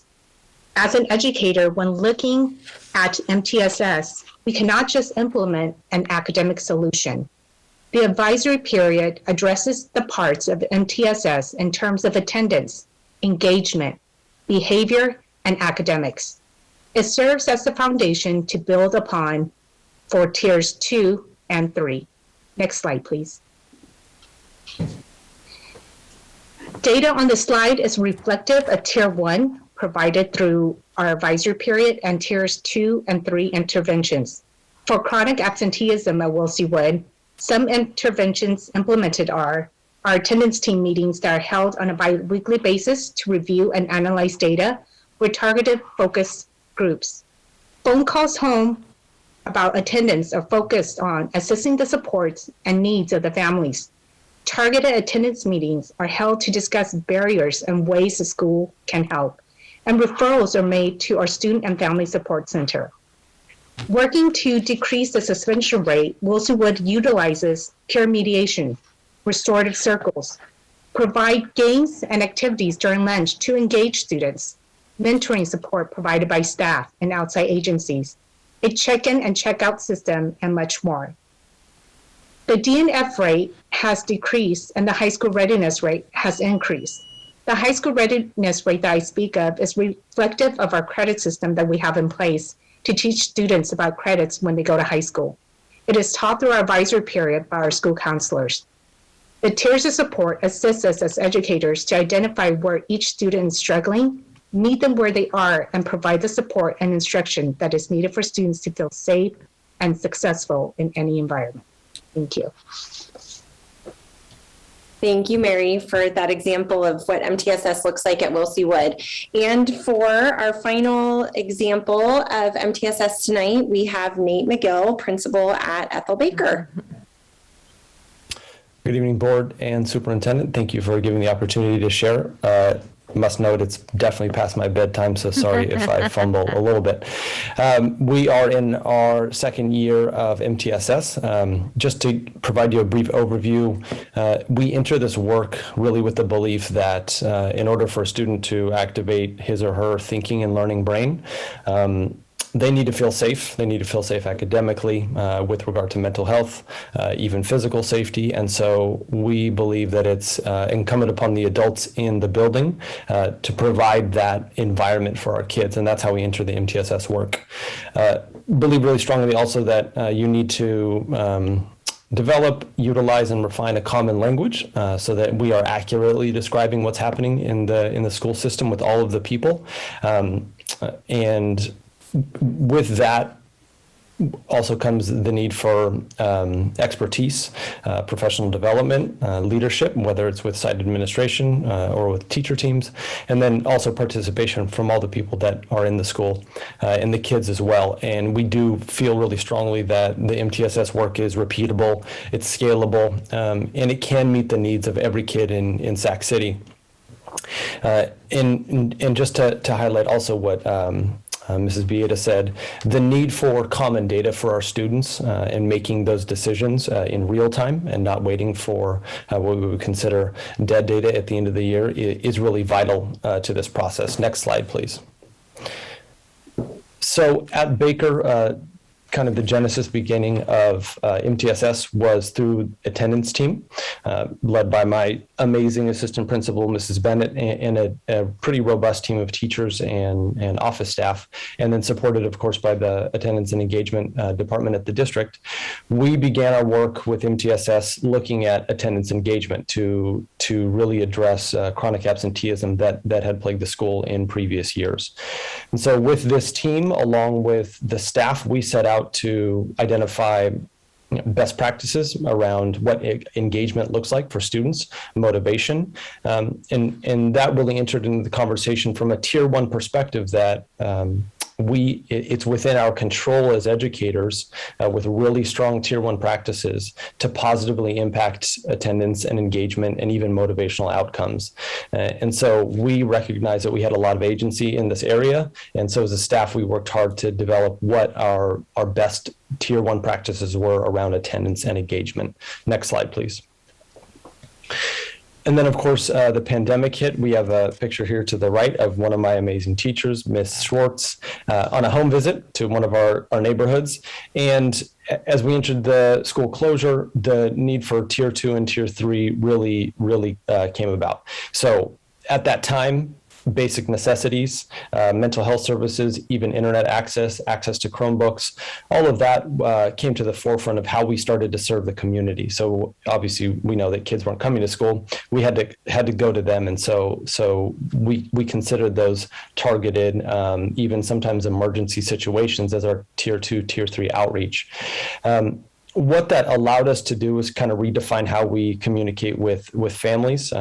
It made us hustle in the area of making sure we spoke all home languages. We had up-to-date phone and email contacts. And more than anything, I think it proved that from a three-tiered perspective, we had a culture of being available that continued on once we kind of reopened.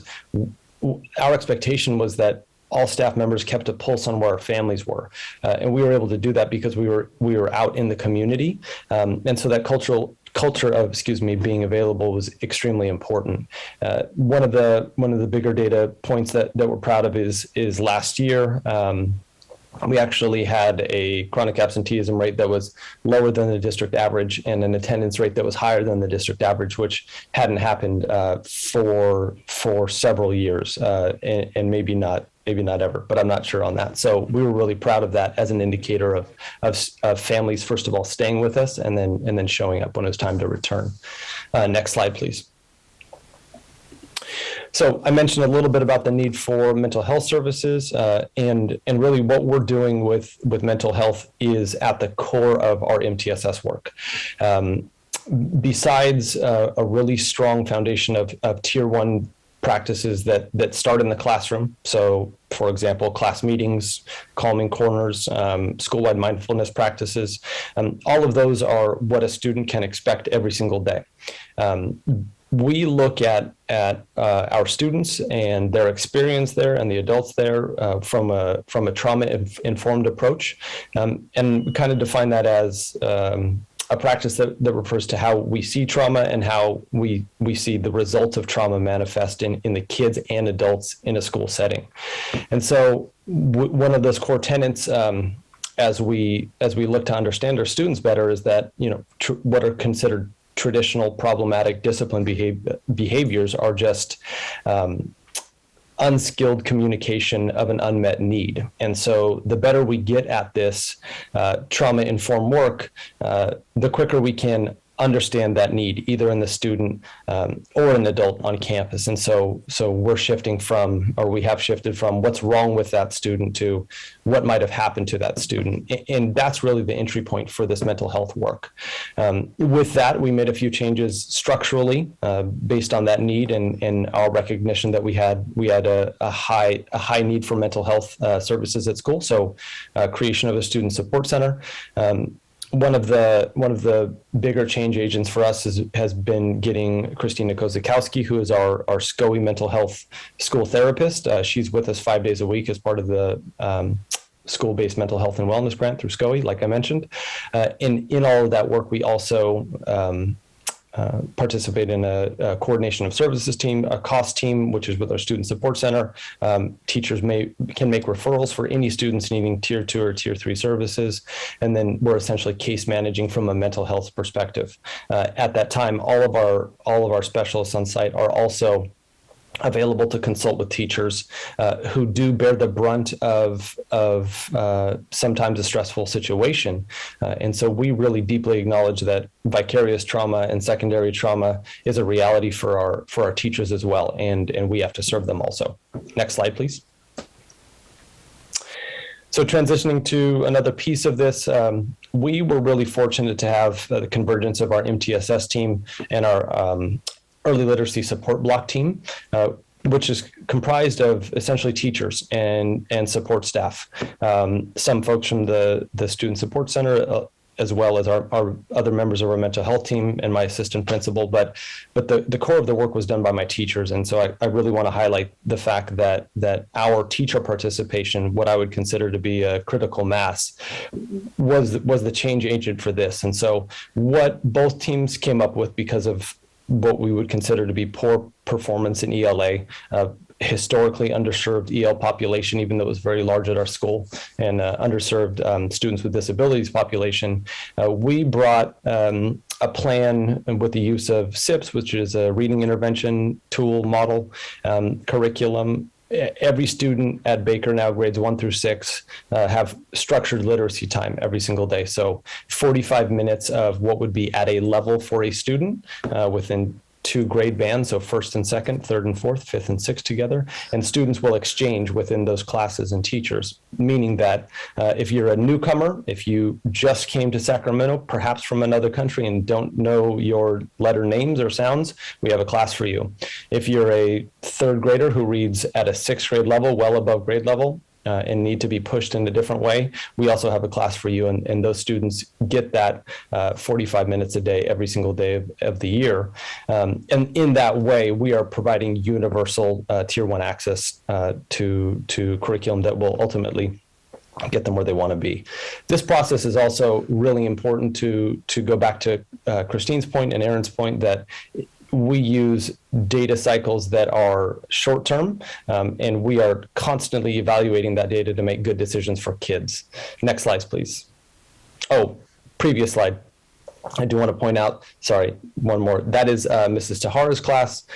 She has married both the SEL component of her class with good mental health practices and with the win time to run a really successful first grade class, and she deserves mentioning here. Next slide, please. So here we have our graphs. Any of you know me, you know I like to nerd out a little bit on John Hattie's effect size work. And so this is really the work that we're doing right now. We are looking at real-time, short cycle, formative assessment data, basically from whether it's a reading diagnostic tool or a reading comprehension assessment. And we're looking at kids who are either growing faster or slower than their peers on average. This is a graph that gets at that. And so we like to look at students in terms of their trajectory. We're not so interested in how a student is doing at a single point in time, but rather where they're doing in time and space over the course of a year. And we want to know that each of our students is making at least a year's growth. And in order to do that, we have to be constantly looking at how they're doing. So it can feel like a bit of assessment, but that's what's needed to make sure that we have our thumb on the pulse of how our students are doing academically. To the right, and this is Miss McLean, a second-year teacher who has a newcomer group of 5th and 6th graders, and she's absolutely rocking it in a small group setting with kids surrounding her who just recently came to the United States, and they're learning to read every single day. Next slide, please. So a big picture overview is that all of these things are related. Students who feel safe and connected to school will come to school, and once they enter that building, they need an academic setting that is also comfortable. And that's one of the reasons why a strong Tier 1 program like a WIN, which is structured literacy time, provides that comfort, that academic comfort. At the same time, it's in the fabric of our classrooms to have a mental health check-in at all times. And if you're not doing well, there's a place for that in class. There's a place for that in our student support center or with Miss Christina or with myself or the assistant principal. So we have room for that. But the good Tier 1 practices start in the classroom. And so with that, and I'll just skip down a couple of the bullet points, with that, our teachers are the ones who provide the best Tier 1 interventions. And so those teachers, one, are the most committed, and I have a staff that's incredibly committed to it. And so they're committed to student-centered goals. And so they have benefited from really strong professional development.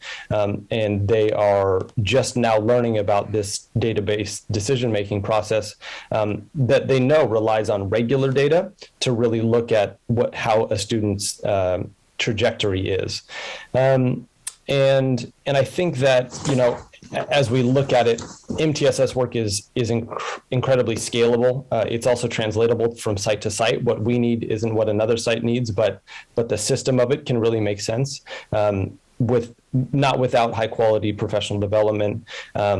But again, we value looking at that student trajectory, making sure that we're describing students accurately, and it's adults really working together for student-centered needs, and we're proud of that work so far and excited to continue it. So thanks for the opportunity to let me talk about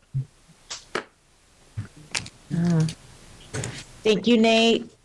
Thank you, Principal McGill. And if we can go to the next slide. I want to thank all of our principals tonight. I know this was the highlight, and we were all just so excited to bring to you some of the incredible work that's happening at our schools. Thank you to Principal Buitrago, Cha, and McGill, and also to all of our leaders. There are 50 leaders now who are coming through, as Aaron described, these 3 cohorts. There are now 50 leaders in a cohort 1 and a cohort 2 who have been a part of our MTSS work. And I really want to thank you you all tonight for your focused work and your collective expertise during a very, very difficult year. Pre and during COVID, our obligation to our students and our commitment to do better, to assure that each of our children thrives as a result of high quality instruction and supports remains. Our district leadership team, as we think about what's next, will continue to work on the design of our MTSS framework to collect data and to use it to problem solve and to make best decisions and adjustments that reflect our ever-changing context. And within this framework, site leaders and site-based leadership teams will receive support to collect and use data, to problem solve, to make decisions, and design multi-tiered systems of support based on the unique needs of their communities. As we all get better at this, you'll see that MTSS begins to permeate our system, in our SIPSAs, in our decision-making, and in our supports to students. You'll see our vision for how we're reimagining our central infrastructure to focus on professional learning and coaching and proposing transitions that will allow us to better serve even in our earliest learners. Soon you'll see a proposed board policy on MTSS, and as any effective MTSS framework guides, we will strive to gather data to measure our progress and the impact of our work on our students and our families. Next slide, please. So our key takeaways this evening, as we shared at the beginning, trained educators we begin with the end in mind. So here we are at the end. Tonight, we shared that the changes we've made and those that are still to come are designed to ensure that coming back better means that every single student thrives as a result of high quality instruction and support at their home school alongside their grade level peers. You heard how our pre-pandemic and existing instructional model and supports continue to fail to meet the needs of our students, that we are obligated to provide a data-based instructional framework that meets the needs of all students, and that our governing bodies and expert organizations call for multi-tiered systems of support as the most effective and efficient way to improve outcomes for our students, for all students in urban schools. You also heard that MTSS in Sac City is alive and progressing during the pandemic. We have some students that are thriving, like those at SES, at Wood, and at Baker. And we hope that you clearly can see that full implementation and support of MTSS is the systemic change that we need in order to fulfill our promise to our students, that each and every one of them will thrive in each and every one of our schools. Next slide, please. As we prepare to hear questions and discussion, and our principals are here to also offer thoughts, I want us to reflect on some of the questions that continue to guide us. Is our educational system accessible, equitable, inclusive, and reflective of all students and families? Who is in the margin, and what needs to change? I'll turn this over now to the board for questions and discussion. Thank you so much. We have one public comment. Yes, from Daniel Darby. Mr. Darby, go right ahead.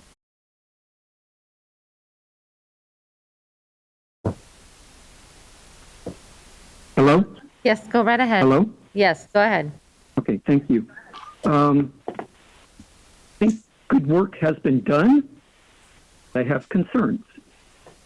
I start with slide 21, and some of the conclusions based off of the data that's presented possibly are the wrong conclusions.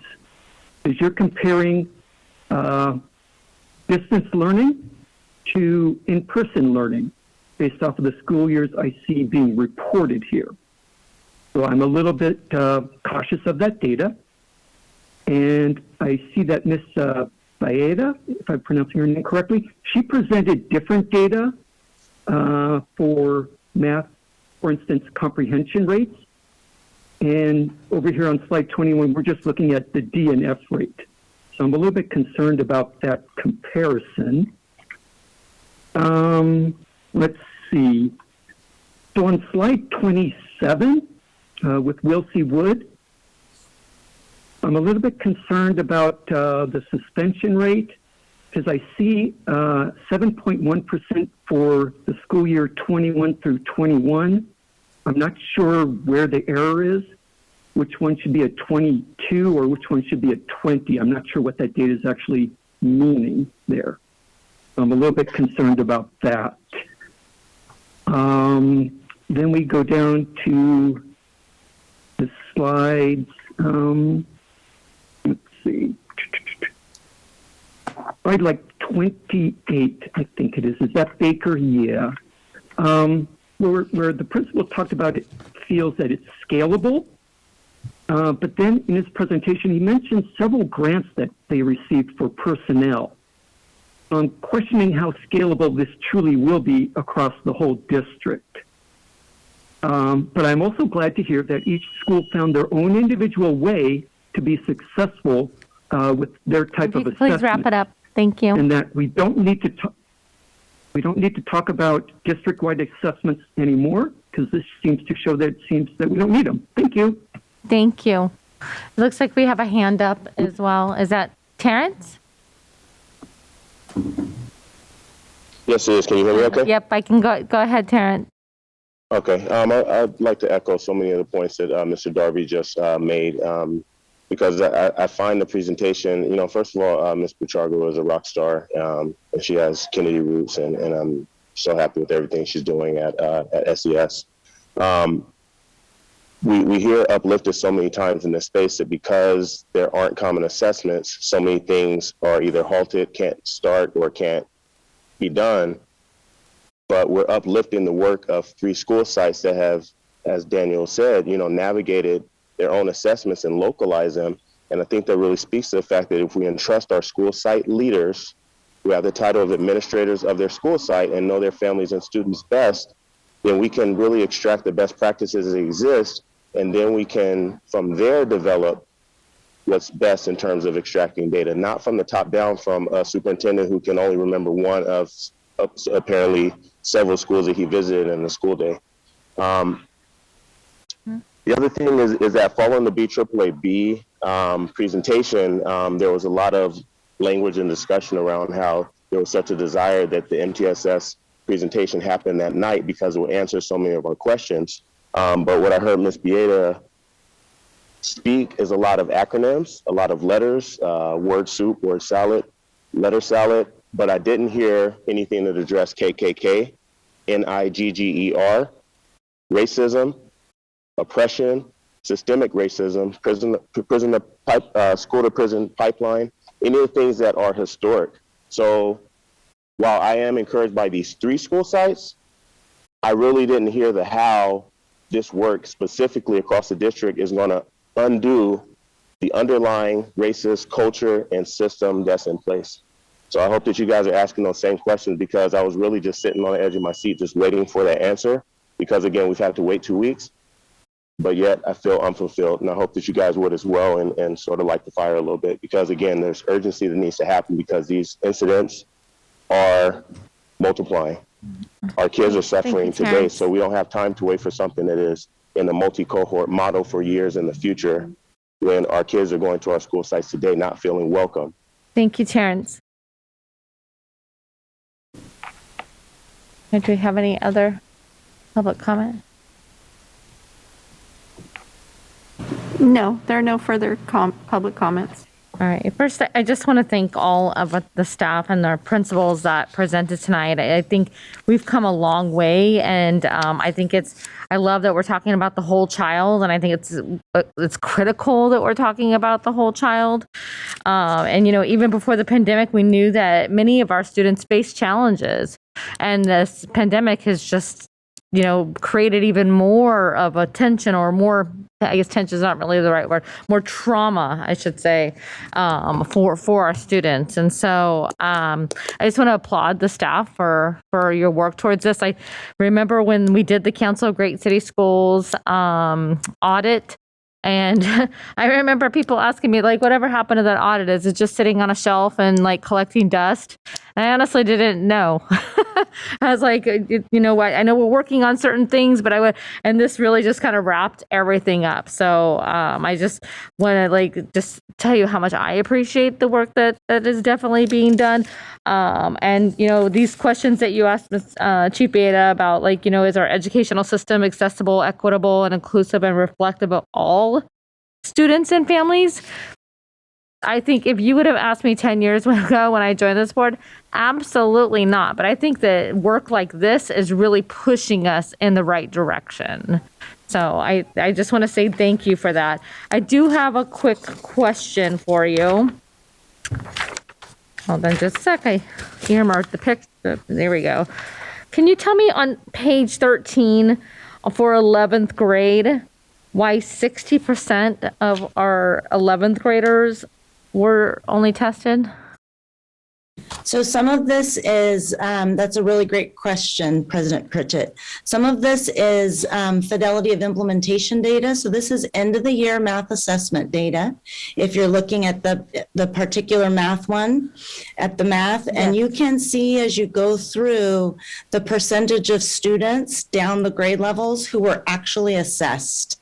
This remains an area of concern for our system because we do believe that one way that we will achieve acceleration for every one of our students is to have the data that we need that tells us exactly what they need and if what we are doing and trying is really working. So this is fidelity of implementation data. How many students were actually assessed? Okay, that's great. And then thank you for that explanation.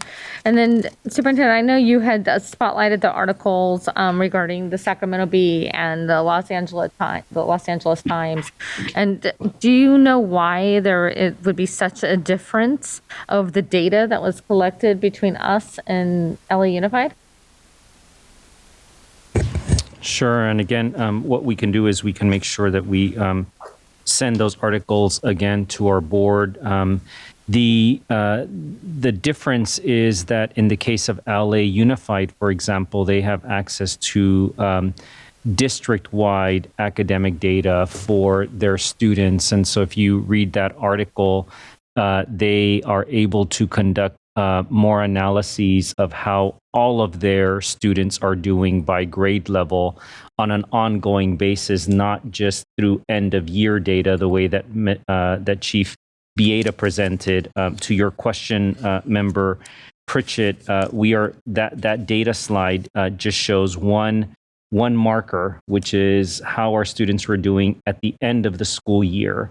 If the Sacramento Bee, for example, had wanted to do a deeper analysis of how students were doing throughout the pandemic at different points of the pandemic, they would not have been able to conduct that type of analysis, which is different than what the LA Times did. So again, I encourage the board to read those articles carefully and our community to be able to make that distinction. That's how I would characterize the distinction. We can give you information based on end of year data, not based on ongoing data, and certainly not based on district-wide information, which is different than what each of our principals were able to speak to, which is their assessments at their school sites, but not without the ability for us to present to you how all of our students district-wide are doing based on the same common assessment schedule. Yes. Thank you so much, Superintendent. Member Rhodes? Thank you. All right, this was great to hear, Chief Bieda. One of the things when we started off this presentation, things that stuck out were basically ELA pre-pandemic, just over 40% met standard, and then 32% of our students in mathematics. During the pandemic, 37% was ELA and 29% in math. But you talked about multiple measures, right, of actually being able to track it. On a brighter note, you brought out our principals and our cohort 1 and 2 group of 50 administrators who have gone through this program and are doing it at their respective sites. And, you know, the work it takes to do that, and for the principals to put that together is amazing. Things that stuck out to me when the principals were talking, statements like evaluating what precedes the outcome, assessing input and output, universal tier 1 access is huge, and then also the understanding of the impacts on our staff members, saying that vicarious trauma and secondary trauma is there for our teachers and staff as well. So the acknowledgement of that trauma that happens, and putting our teachers and staff inside of our MTSS work is crucial. And I'm glad to see that work is happening. The work that they're doing is amazing, and I personally look forward to actually visiting sites with my colleagues and touring them specifically around the implementation of MTS work that they're doing, and to see that work in action, and not only in this beautiful slide. We still have work to do, right? And I don't think anybody here in this presentation is not acknowledging that. But we are uplifting the steps forward while continually trying to address the systemic inequities that our system has. And I truly appreciate that work. I truly appreciate the principals coming out tonight and sharing that work. I know that makes them very proud, and they've been doing the work, but to see it in action is amazing. And I look forward, along with my colleagues, I would say that's something that I really want to stress, along with my colleagues, to go see some of these sites, so that informs our broader conversation as we see things together as Brown Act would permit. So thank you guys so much for your time, and I look forward to the work in the future. Thank you, Member Rhodes. Member Villa? That was impressive work. That was a wonderful deck to see. So many times I've heard the whole child talk about process. What a reflection of that win method about every day. I love that it's individualized with a solid framework. Clearly, that set up at each school. I did have just a question. So, what happens ongoing through child education school? How is that data shared or that set up? Same. That's my first question. Maybe what are some challenges that you're rolling out? And also, do we have a minimum standard with MTS? Who determines that? Sorry, those are three big questions, but just overall, everything else is so positive. I just want to know what are we? How does it work armed with? That not negative. What are the challenges? What are the things that you're seeing? And again, what are the minimum standards that we looking at moving forward? Oh no, that's okay. Wow. That was great. No, are you serious? That's okay. That's okay. Say it again. Oh man, it's okay. Could they hear? Could staff hear the question? I think, Member Villa, I hope I can honor your words. I heard you asking a really good question. You know, this sounds like some good work is going on, but what are the challenges? And I would love for our principals to address that. And then I also heard you asking about what is the minimum standard, or what are the minimum standards for MTSS? Those are the two pieces I caught. If you're able, is there more that you'd like us to address? So sorry, I'm tired, so I apologize too. You know, I forgot that little button there. And also ongoing, the transitional period for students when they move to their next school site. How is that data transferred? And, you know, how do we continuously support them on their education journey? Those are fabulous questions.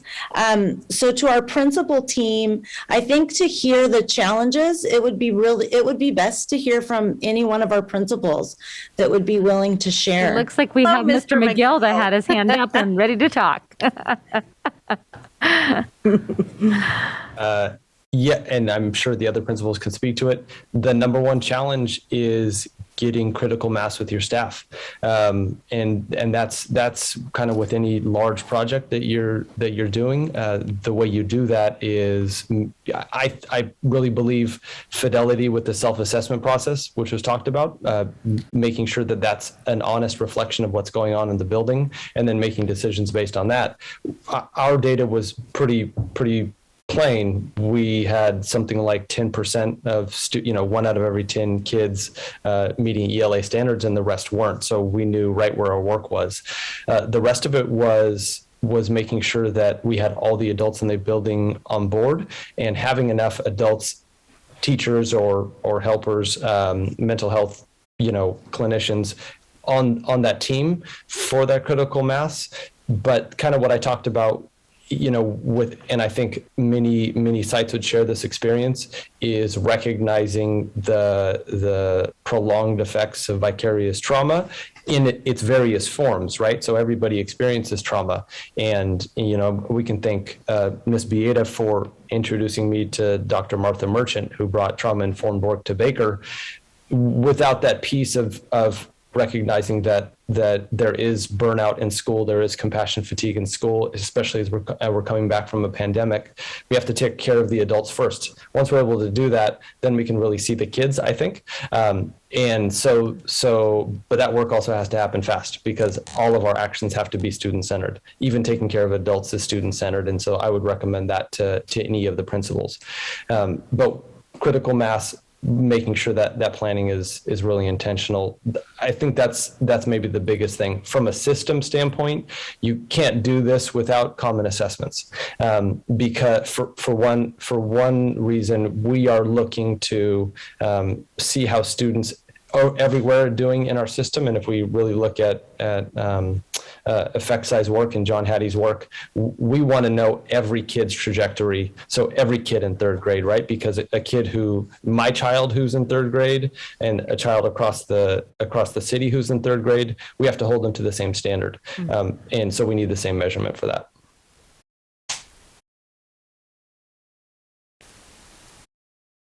Thank you, Mr. McGill.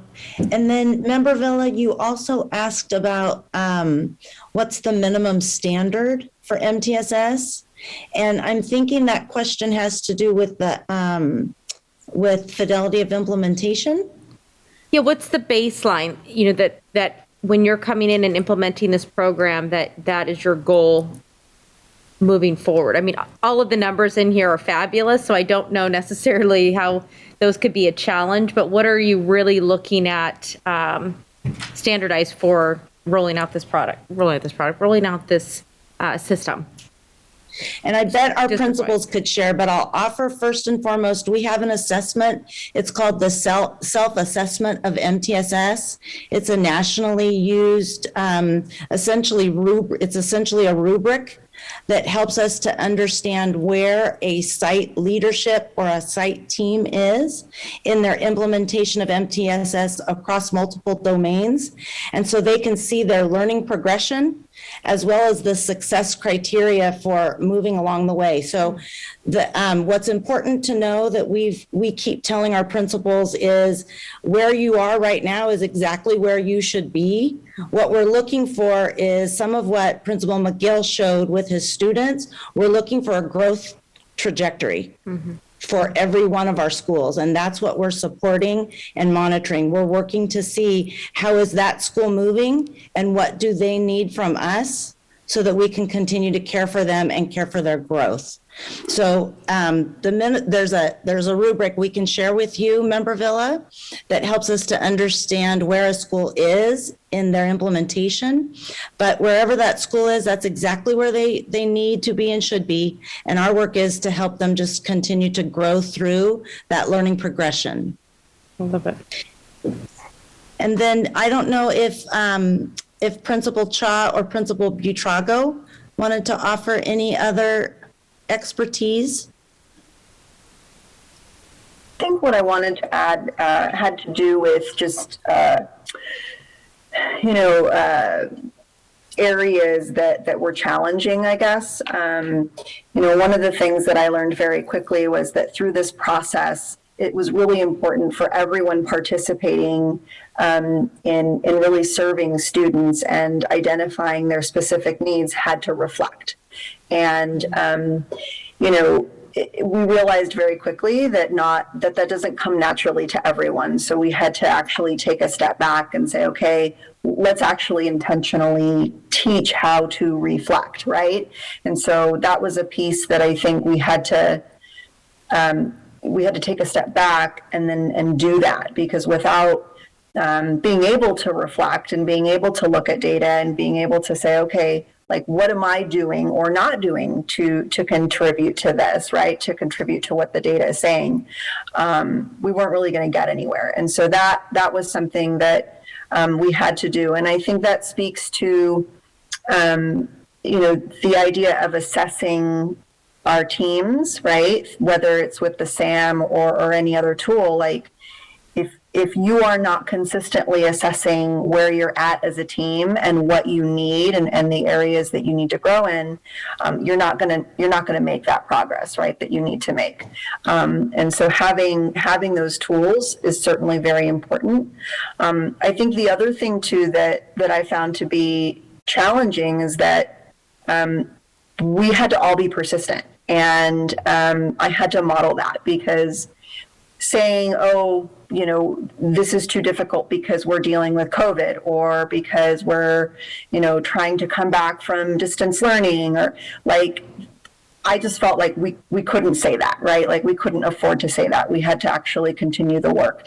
And so we kind of all had to commit to providing interventions to students at tier 1, tier 2, tier 3, while also managing masks and, trying to figure out social distancing and all of that. So I think that was certainly a challenge that we had to overcome.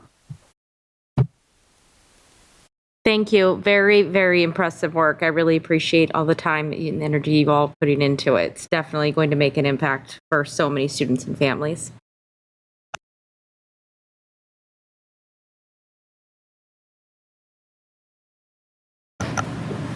Thank you. I am very excited about this presentation. I learned about MTSS about 9 years ago in my professional career. And I'm just glad it's finally here at Sac City Unified. I want to just take my hats off to you for sticking with it, despite all the other challenges before you. I just am really just excited to hear about the progress, because this is about taking and reflecting about the needs of children in more than academics, and meeting the children where they are, right, with this foundation. I did have a couple of questions for you. I had some similar questions to Board Member Villa. Thank you, Board Member Villa, for asking those questions. I did, so this one's for Principal Buitrago, and I'm sorry if I mispronounced your name. I saw that, and I saw this across the presentations, that every school had their own sort of elements of what constituted Tier 1, right? And so I'd like to know a little bit about how you came up with that list of what constitutes Tier 1, because I saw, for example, at the high school level, it's a really long list. And then at some other schools, they were fewer, but they were very also very important, very broad. So I'm just trying to get a sense of, how do you come up with what's in Tier 1, what's in Tier 2, and Tier 3? So for SES in particular, we started this 3 years ago.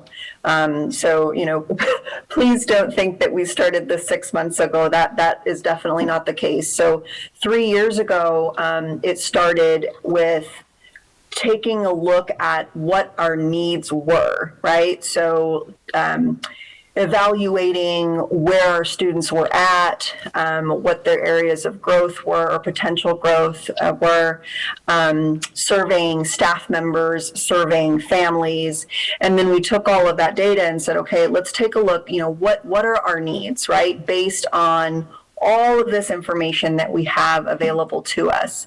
And then we spent about 6 months identifying really what we needed to serve our students and to really close those holes or those gaps, right?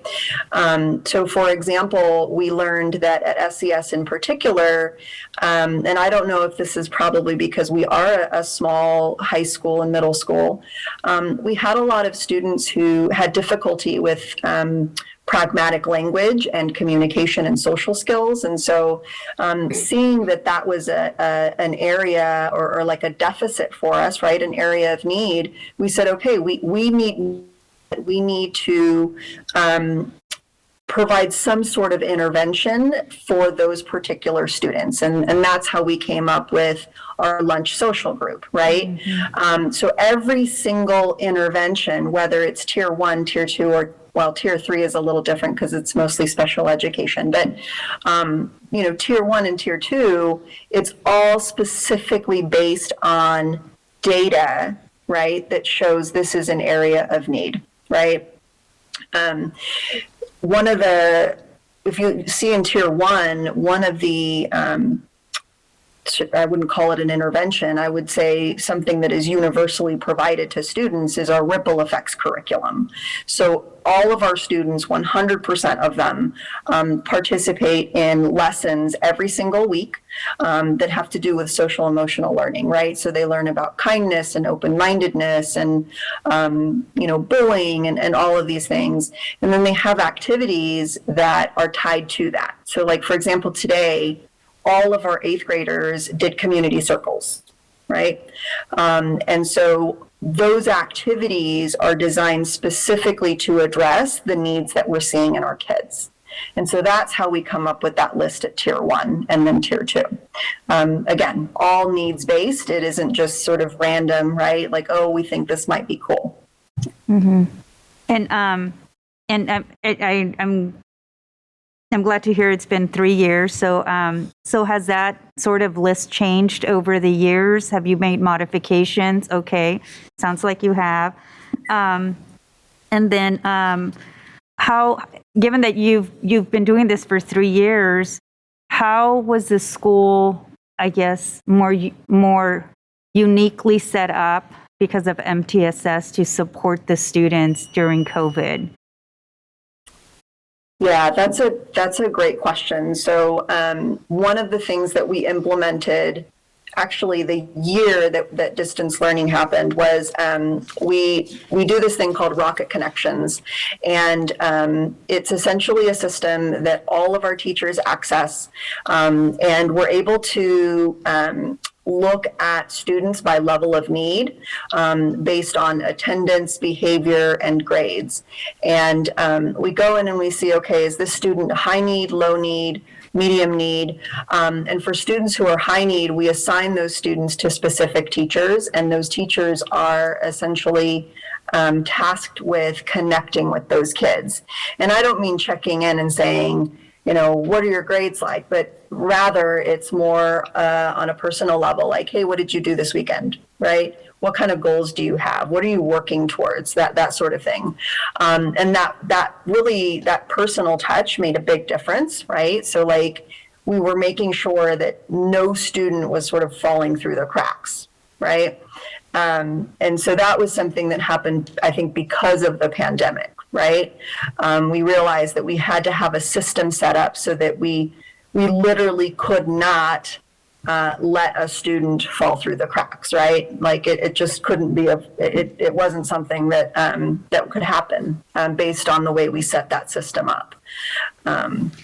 Thank So- you. And it's a similar to what Mr. McGill shared in terms of really making sure that everybody knew where the kids were at school or in their neighborhood. So I just want to thank you all for sharing all this great work and looking forward to hearing how this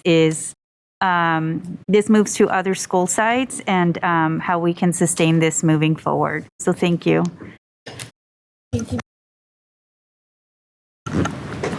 Thank you. I'll try to be quick. I'm really proud of our system, and I just want to thank you all for your leadership and persistence, like Member Garcia said, and with all the demands on you during this time. I think it's just something really to be proud of, to have persisted in this effort. So, and I'm so glad we're where we are instead of, because it would have been easy to say, oh, it's too much. So it was a really great presentation. I thought it was really clear. I liked what I just heard about no student can fall through the cracks because of the way we set up the system. Because some people say and which is extremely true. That it's just about having a good teacher, or it's just about having this or having. But it's all of those things, but it's also all of those things exist in a system. And if you don't have the system foundation, then it's, you can fall through the cracks, right? So I just like it. It's tailored to school sites, but it's also got that structure. I like that. It puts everything together.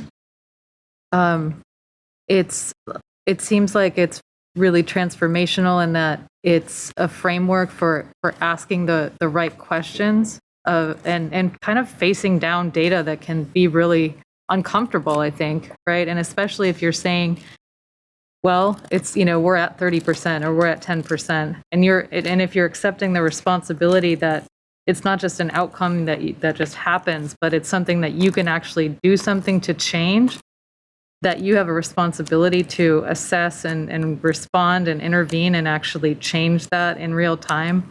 I think that's, it's really transformational for our system, and it takes a lot of effort and just courage, I think. So I just kudos to you and to all the staff and the teachers and everyone in the system who's doing that hard work. So I did have one question kind of related to the, we heard some comments about, we don't need district-wide assessments. We heard Principal McGill mention, how critical they are.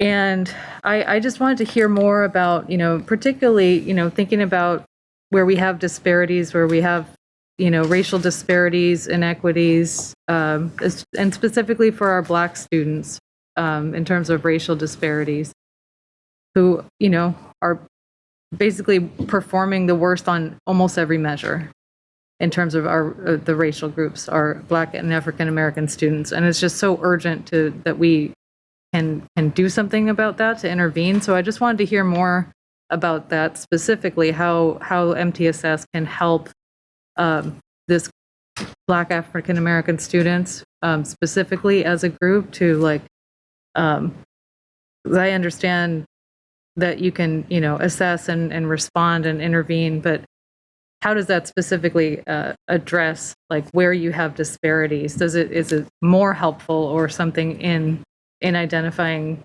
those and lifting those up? So thank you so much, and that will end my questions, but happy to hear from you.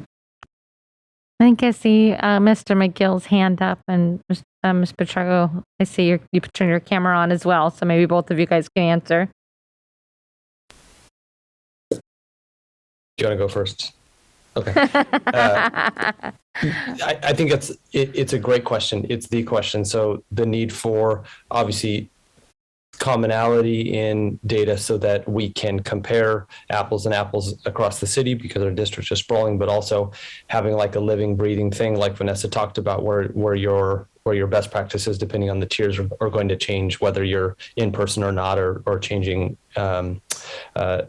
which students are there. With respect to Black African American students and what we, the pretty significant achievement gap, some of that is knowing your school. So if I'm going to say the 9 or 10% of my Black African American students, right now are showing signs of distress or more trauma from environmental issues, it's the school site's responsibility to have the resources in place to respond to those. We know that no matter the kid, unless you feel safe emotionally, physically, you can't activate your thinking and learning brain. What that tells me is and it doesn't matter really what a kid looks like or where they come from, if they don't feel safe, it's really hard to learn. And so that data tells me that a possible indicator is that my Black African American students either are not feeling safe at school or are coming from home and not feeling safe, or whatever the situation may be. We have agency in that, and we also have the resources to affect that kind of change. And so it's up to us to respond to that. How we respond to it at Baker is, and many other sites around, we value mental health. We value mentorships. Just this year, we've partnered with Black Child Legacy, and they've made a really big difference with what we would consider like a tier 2 group of kids. But also creating spaces where students can find mentorship with each other and listening to their interests. Student voice is a huge piece of this, no matter what the student is. Student agency and student voice are really key pieces to trauma-informed practice and making sure they have choices. And so that, if we share our best practices, that becomes a system-wide approach to how we address the achievement gap. The achievement gap is, in my opinion, a trauma-informed gap and also a belief gap amongst educators. And so when we make sure that the adults are feeling okay and are not burned out, and making sure that the kids are feeling safe, then the learning can happen. And until that happens for every kid, it's really hard to make those gains. And I come from a school before Baker where most kids came to school and felt really safe because of their personal circumstances. And so cognition was just easier. Emotional regulation was much easier. At Baker, that's not the case. And so we have to provide that. What MTSS highlights, and what the truth of the self-assessment, like Mrs. Bieda was talking about, underscores, is that you have to be honest with that. And when we took the self-assessment, we were 0s and 1s on a scale from 0 to 4, but we were honest about it. That directly relates to how we were serving Black and African American students who were at the higher end of our chronic absenteeism rate. And I'm proud of us dropping that 8% over 2 years. And it may not seem like that, but it's really significant. So you look at all of those things, but how a group of students will engage with the school, how the school will listen to how they're doing and then respond to their needs with respect to mental health is the biggest thing, in my opinion. And I would just add, at SES, we're about 45%, 45% Hispanic Latino, okay? And many of those families are families that speak Spanish in the home. And I would say more than half of those kids are English learners, okay? So not necessarily, I'm not talking about Black and African American students necessarily, but still we're talking about a group that historically has underperformed, has been disenfranchised in our school system. So I see that as a very critical subgroup. And at SES, even more so because they represent such a large part of our population. And one of the things that has really come out through this multi-tiered system of support process of evaluating data and multiple sources of data is, so for example, in October, we administered the climate survey, right? So the climate survey that the district gives. And we noticed that the most negative responses came from a particular question related to a student's level of comfort when asking questions in class, right? So do you feel comfortable asking questions in class? And then, 2 months later, we administered a math belief survey to all of our students in math, grades 7 through 12. And again, that came up, right? Where students were communicating to us through that belief survey that they don't feel comfortable asking questions in class. Fast forward to 2 weeks ago, we administered that same type of belief survey in our science classes, and it came up again. And so when our MTSS team came and sat down and looked at that data, we said, okay, like, what is going on here, right? Is there a particular subgroup that's feeling more uncomfortable? And we see that, yes, it's our English learners. It is that particular population. And now we're kind of at a point where we're like, okay, we see that in the data. Now what are we going to do, right? When the math team saw it back in December in that data, it was really difficult to stomach, because they were like, oh my gosh, like, what am I doing to create that, right? So again, that need for reflection was really important. But in response to that, what they did was like all of our math teachers committed to doing think, pair, share activities every single period, every single day, which allowed for students to really practice talking about math. In a safe space where it was with a peer, right? And with the goal that then we're going to have them talk more in a whole group in their classroom environment, right? So that's essentially how we're using data to then inform instructional practice, right? To serve a particular subgroup. Mm-hmm. Fantastic. All right. There are additional questions, but it is 10:30. And before I moved on to Member Wu's question, I'd like to propose that we extend this meeting till 12:30, according to the agenda and what is left. So can I get a motion to extend the meeting to 12:30? Second? Second. Some hesitance up here, sorry. All in favor say aye. Aye. Opposed? That's me. Abstentions? All right. Okay, sorry. Member Wu, go right ahead. Thank you. Ms. Bieda, I'm really excited about all this. I've been waiting for 10 years for this to roll out. But what are the plans to roll this out in all the schools? And what do you need in terms of data to assess or to evaluate? Thank you, Member Wu, and I'm really excited too. So first and foremost, the plans to roll this out in all of the schools, we're implementing with a cohort model. We very strategically placed all 77 of our schools into 3 cohorts. So last year, we started with cohort 1, about 25 schools. This year, we have cohort 2 and another 25 schools. We're continuing to provide care and support for cohort 1 because they're still in their learning phase. You hear tonight some of the work that's happening, and you also hear our leaders talking about things that continue to change. Next year, 22-23, we scoop our last group of schools in, that cohort 3, for their first year of learning with MTSS.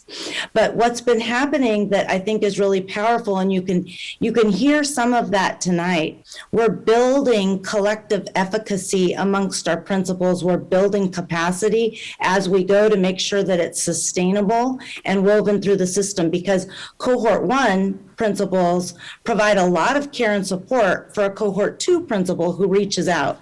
And even in this getting together of these 3 experts, as we were collaborating to prepare for tonight's presentation to you, I was watching and hearing how the principals were saying, hey, that's a really great idea. I'd love to try that too. So they're learning from each other. And I bet that hearing tonight from these exceptional leaders, some of our principals are going to be reaching out. So when you say, how do we make sure this gets to all of our schools?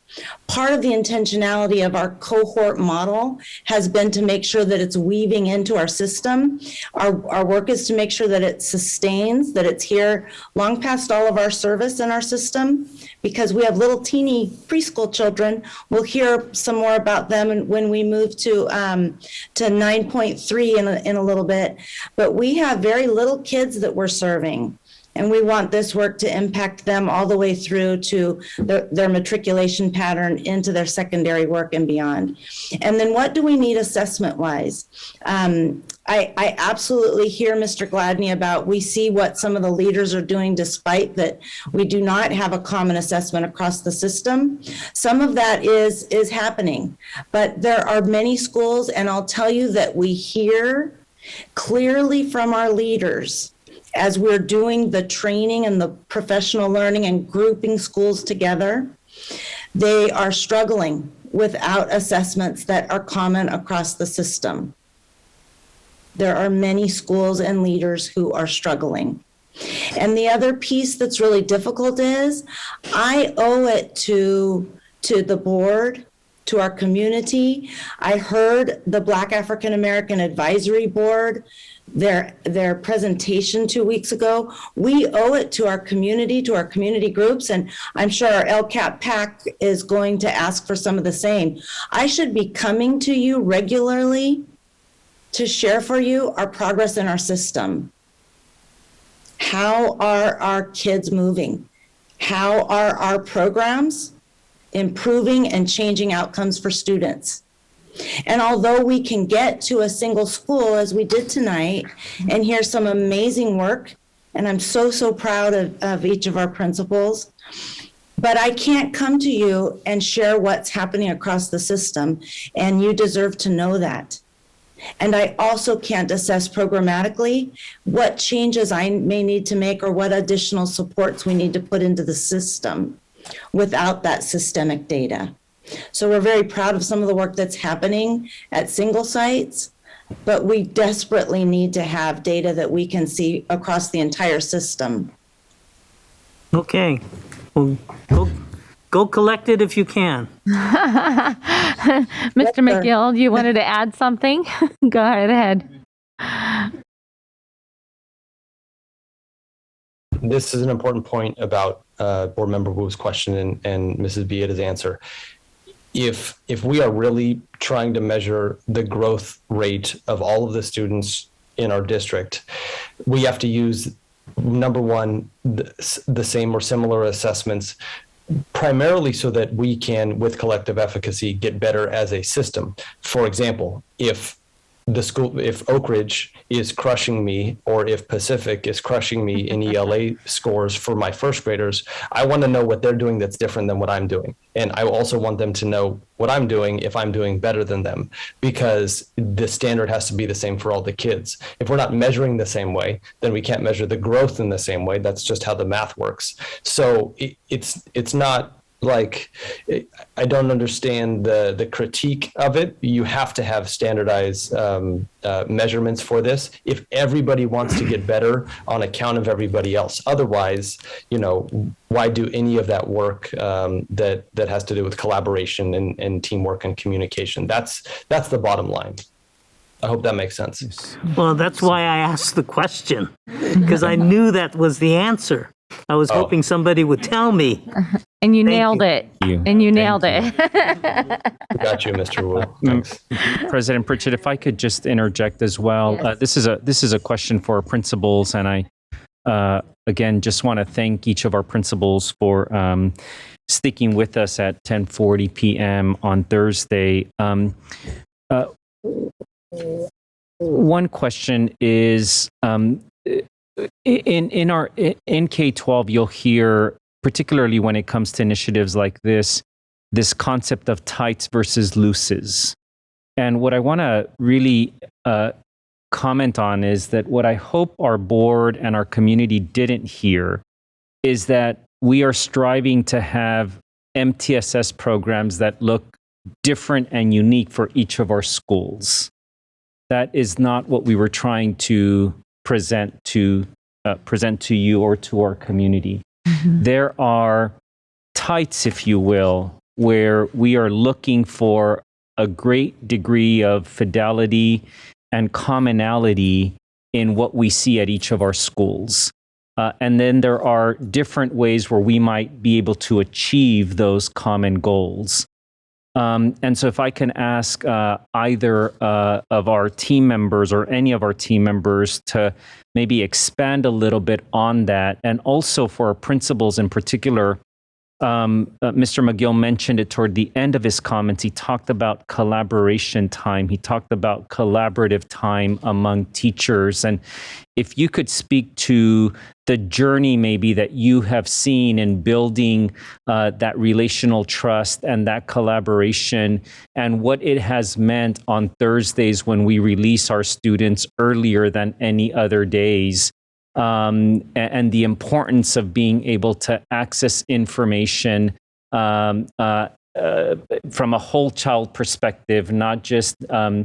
McGill, how he started, say, from an attendance lens, but, you know, at some point where you're looking at attendance, behavior, and academic performance as well. Maybe one of you can describe just what your journey has looked like in terms of building stronger professional learning communities during those Thursday collaborative times that have become or that should be very critical for increasing and improving student outcomes.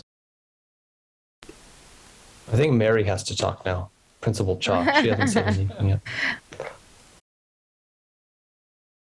Thank you, Nate. So I believe, like, over at Wilsonwood, I'm a first-year principal there. However, I've been at Wilsonwood as an assistant principal under now instructional assistant superintendent Tuang Duong. And during my time there, I think right now with our CTs and working with MTSS and how we're trying to build the system together, I think the trust in my teachers and I as administrators, I think we work hand in hand really well. It's about listening to, you know, what the needs of our school is, the needs of our students, and how we can then use that time on Thursday then to plan on instruction so that it meets the needs of our students and meet them where they're at. And at the same time, think about, it's not about, you know, the teacher or what we're doing, but it's trying to take the kids from where they are when they come to us and making sure that when they leave us, that they leave us at a different grade level. You know, like with the pandemic, I was trying to get the teachers to understand, yes, our students are coming to us a lot lower, maybe 2 or 3 grade levels lower than what they've been before. However, the goal is to try to get our students, when they leave us in the 2 short years that we have them, is to get them closer to grade level than when they came to us. And so whether or not they meet grade level, I mean, that is our goal. But whether or not they get there in the 2 years that they're with us, our goal is to hopefully get them closer than what they were when they came in. And I know our teachers are working more collaboratively, using data, using their classroom assessments, using what they can to kind of measure and see where our students are at and where they need to go. And I know this year, in reading our CT minutes and going into the different departments, I know our teachers are, when they reflect, they feel that it's a reflection of who they are as teachers, and it's not a reflection of them. It's what our system is currently, where we're at, and how we need to now.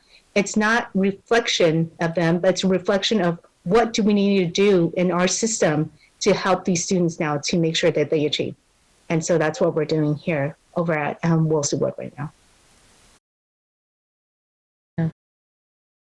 That's great. I think at SES, with regard to collaboration time, I think there are, 3 things that have really made a difference. The first one is establishing trust, right? So staff members trust me that when I say, hey, we are going to do this, we are going to commit time and energy to this, I mean that, and I follow through, right? So we stick to the plan that we came up with together. So they know that I'm going to follow through, but then the expectation is that they also follow through, right? So the trust is there, and that's important.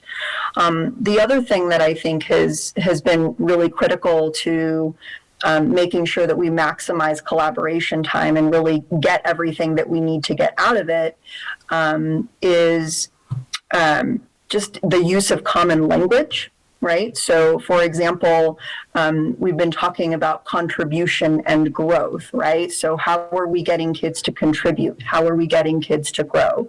Likewise, as adults, what are we contributing? How are we growing, right? So using that common language. When we started talking about data, it isn't even that I used that term. I used evidence, right? Because that's part of our system here. We have a defensive learning system where students have to demonstrate with evidence that they are proficient in certain skills. And so that was already part of the culture here, right? We talk a lot about evidence. And so that is ultimately kind of what I led with, rather than, hey, we're going to use data. I used language that is familiar to them and comfortable to them, which is essentially evidence. What evidence do you have to show me that this is a need? What evidence do you have to show that we are, we are growing, right, as a school? And then the last thing that I will say is just making sure that the expectations are very, very clear. So as a leader, right, as an instructional leader, if I say all of us, right, we are going to, with each team, we're going to have a continuous improvement plan, right? So if a particular team doesn't have a continuous improvement plan, then I follow up and say, all right, what supports do you need, right? What do you need as a team to develop a plan that you can work on and really make progress towards, right? So just those clear expectations have been really important with regard to how we use collaboration time and what we expect to get out of it. And I guess the last thing that I'll add from that, echoing what Vanessa said about common language, and it was in one of my slides as well, the need for that so that communication is streamlined. That goes back to, I think CT time needs to center around how strong your vision is and how simple it is, to tell you the truth. So because it helps decision points, it helps creating your agenda, it helps what you're going to work on. We do two things, and we're only doing two things: tending to the mental health needs of kids, and we're teaching kids how to read. Of course, we're doing these other things, but if we know, okay, that's your vision, that's what we're doing, then every question that comes up is a yes or no question, and that really helps shape CT time, if that makes sense. So if we say, okay, well, we would like to spend 40 minutes talking about, planning field trips for the next 4 academic years, that would be a no, because we have work to do that's right now. And I just use that example, though that's not a real one. The vision has to be clear. MTSS helps you shape that, in my opinion, maybe quicker than some of the thing, because it rises to the top, all of the important things that you're working on.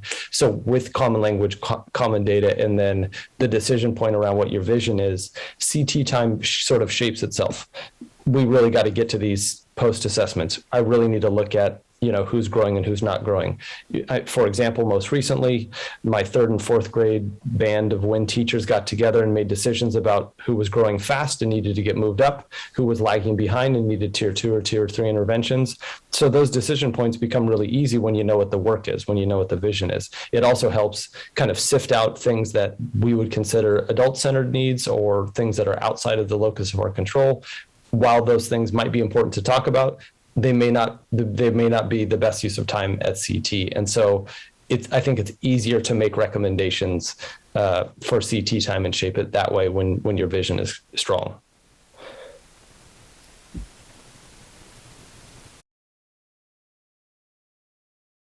Okay. Thank you so much. I think if you, Member Phillips, go right ahead. I just want to look at page number 4, where we have our model, and inquire as to what the social justice and anti-racism aspects are of MTSS. Miss B. Sure. Sorry. Yes. There's fuzzy sounds. I don't know where that's coming from, or if it's just me. I've been trying to adjust my video and see if that helps it. So we have, as you know, EPIC work, permeating our entire system. So we have our entire system starting with the compassionate dialogue with EPIC.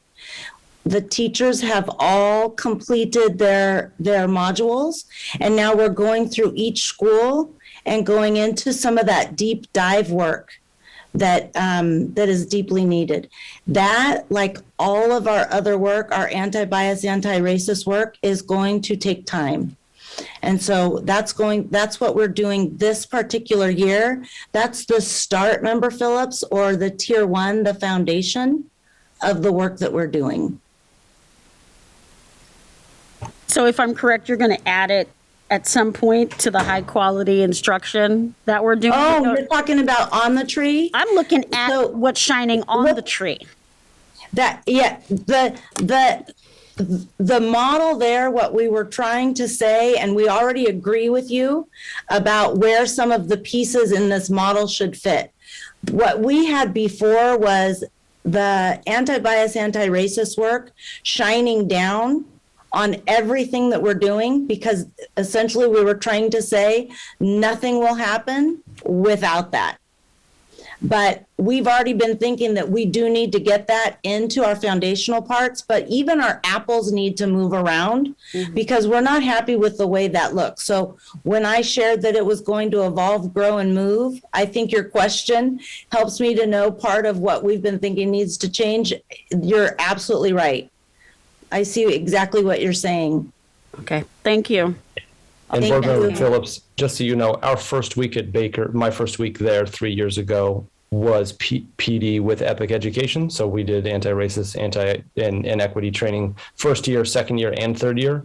That's, when Member Rhodes talked about tier 1 also includes the adults. High quality professional development has to include that. Trauma-informed work and anti-racist equity work, go hand in hand. So, and that's another reason why we need commonality in what we're doing, because if that's working for a specific site, we would want that to be working for lots of different sites. And so, I think that's one of the reasons why Academic Office adopted EPIC. They're such a high quality, organization, so that everybody could benefit from that. And that's, when we say scalable, that's what we're talking about. Mm-hmm. Thank you.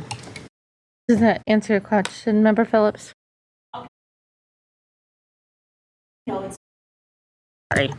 I just said that I'll keep asking the question because it's an ongoing conversation, but it's not that I do hear what they're saying. And I also think it's from the boardroom to the classroom. I would prefer to see some of this stuff happen from the bottom up as opposed to the top down, but we're all gonna have to start somewhere. So wherever we are we're meeting ourselves where we are too. So yeah. I dig it. Thank you. Thank you. All right. Well, I think if you could see under these masks, we all have smiles on our faces. And so thank you so much for the hard work and keeping with us. I know it's a late night for all of you guys. So thank you so much for your hard work.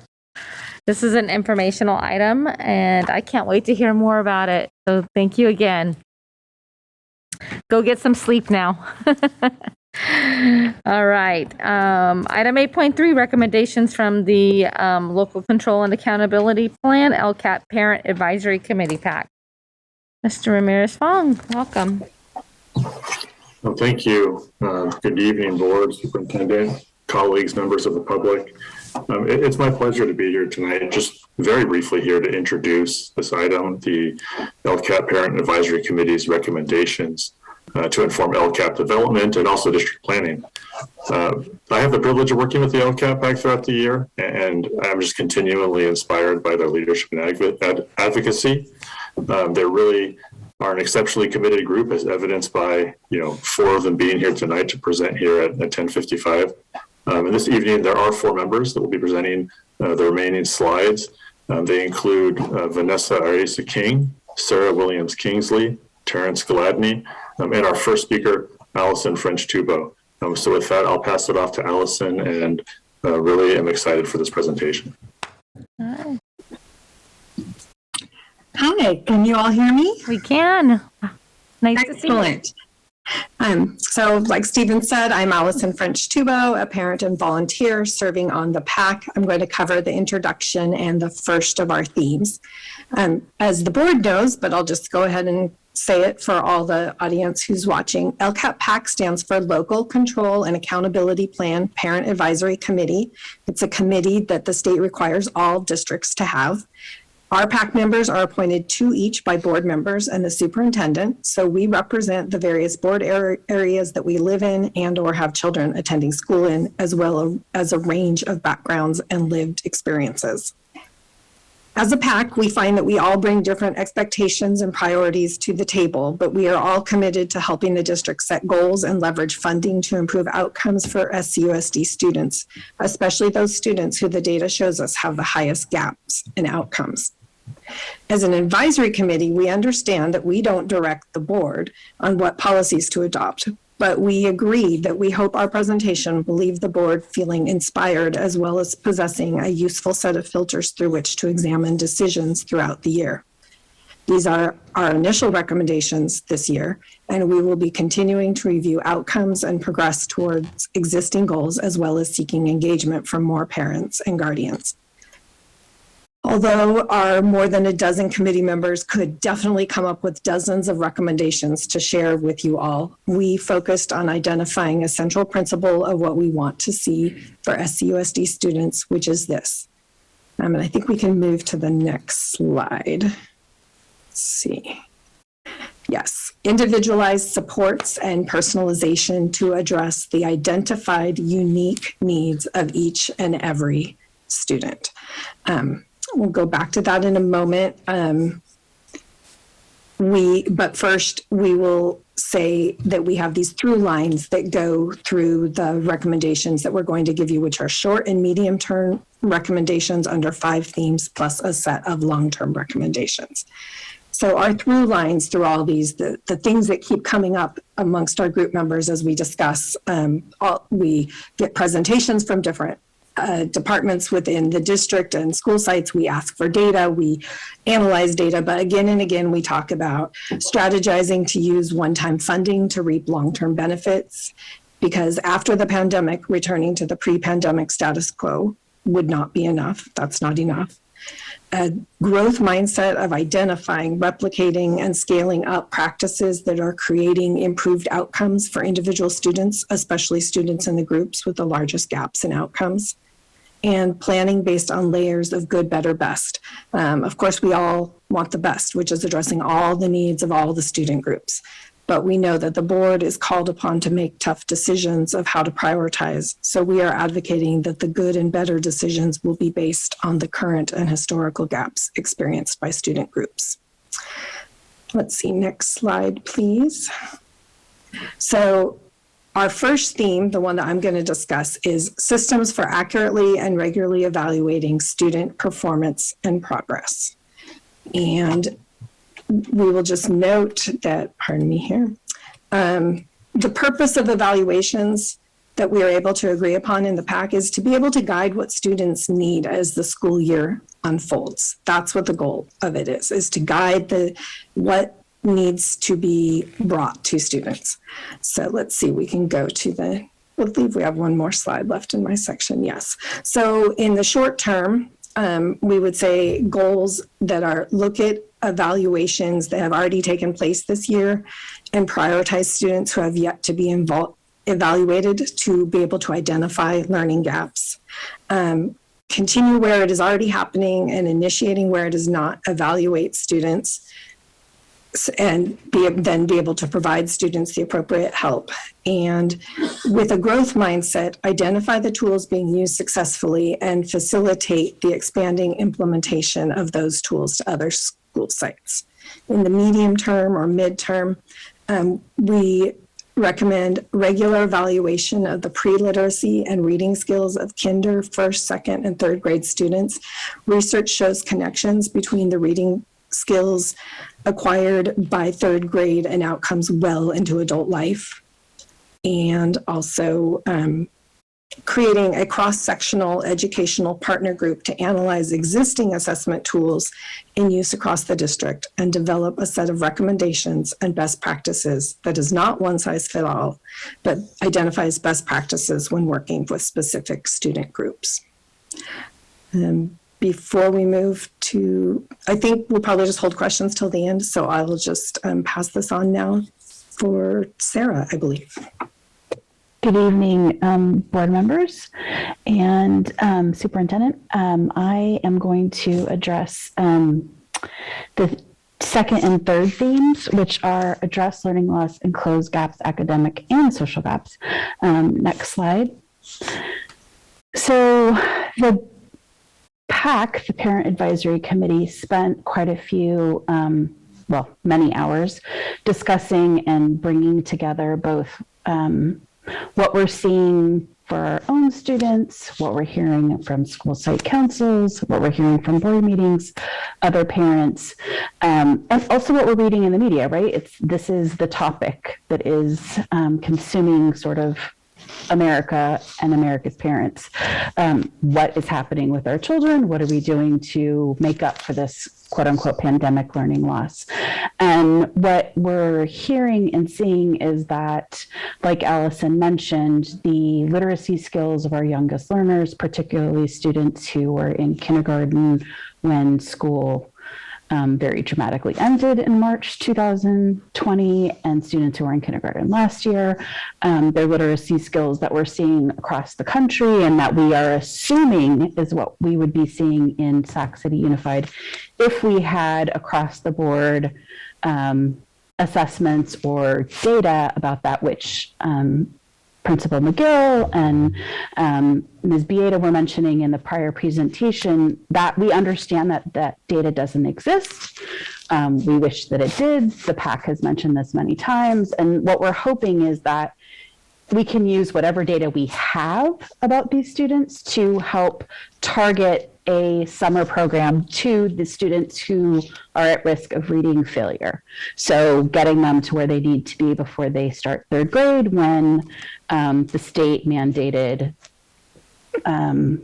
assessments begin. So K1, 2, can we target a summer program to those students? This is a PAC short-term suggestion. We understand summer is quickly approaching. We understand that some of the COVID pandemic funds were specifically targeted for summer, and this is one of our suggestions.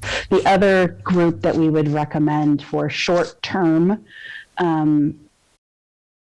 addressing their needs is the high school students who are at risk of failing to graduate with credit recovery and dual enrollment, specifically with our local community college system, to do everything that we can so that those high schoolers get the credits they need to graduate.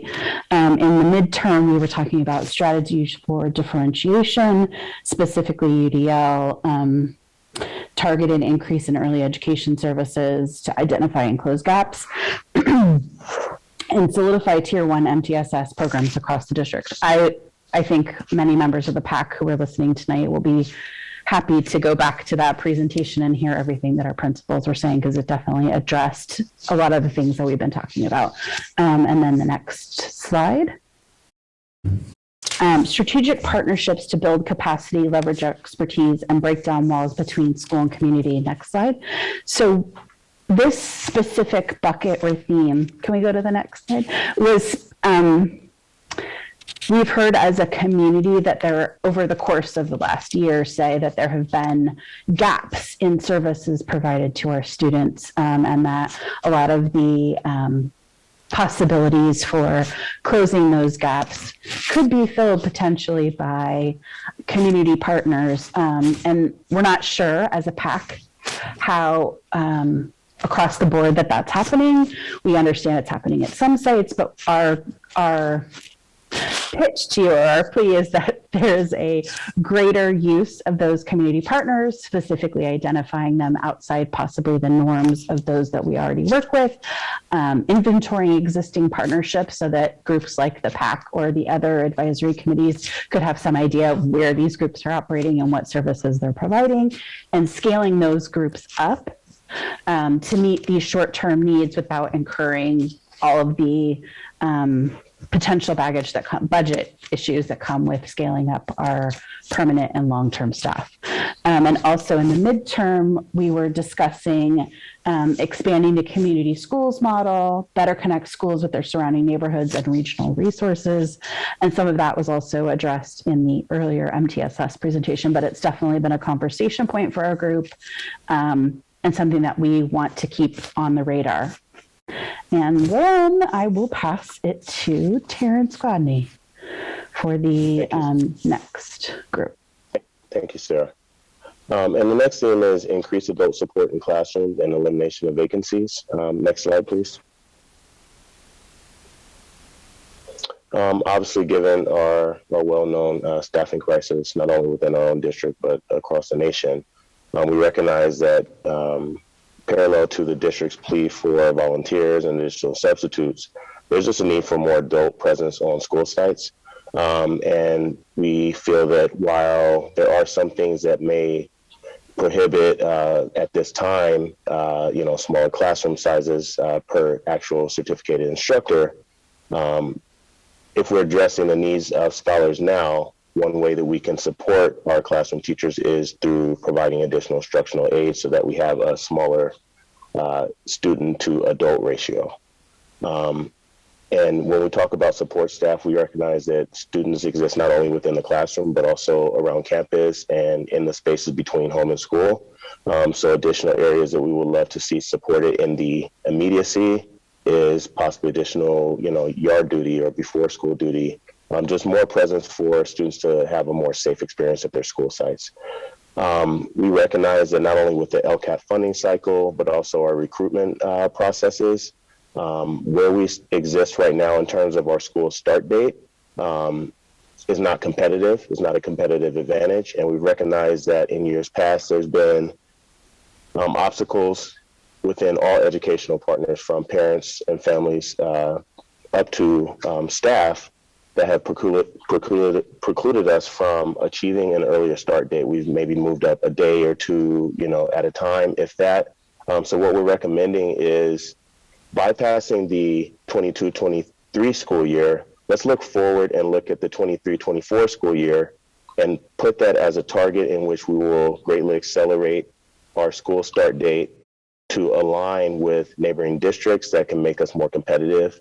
And it will also allow a lot of our existing stakeholder groups, such as the LCAP PAC and other groups, to be more in alignment with the cycle of educational funding and all of the different processes that affect us. And that's in the immediacy. We really feel that if it is a cross-sectional educational partner group that's reflective of the school sites as well as central office staff and everyone that will be affected by such a change, then we could have a collaborative discussion that'll get us to where we need to be. And again, looking forward past the immediate next school year, we would hope that that could be a target where we could all sit at the table and have that conversation to get it finally implemented. And in the mid or long term, we really recognize the need to have our staff at school sites and across the district reflective of our actual district population. We're talking about overcoming gaps and making our campuses more welcoming for everyone. And the previously referenced, recent incidents and so forth, just accelerating our push to have our staff more reflective of our students and families. And in addition to that, incentivizing new staff to come into a district that may not be appealing for things such as our school year start date, incentivizing new staff, as well as rewarding the existing staff that have been and continue to serve our students.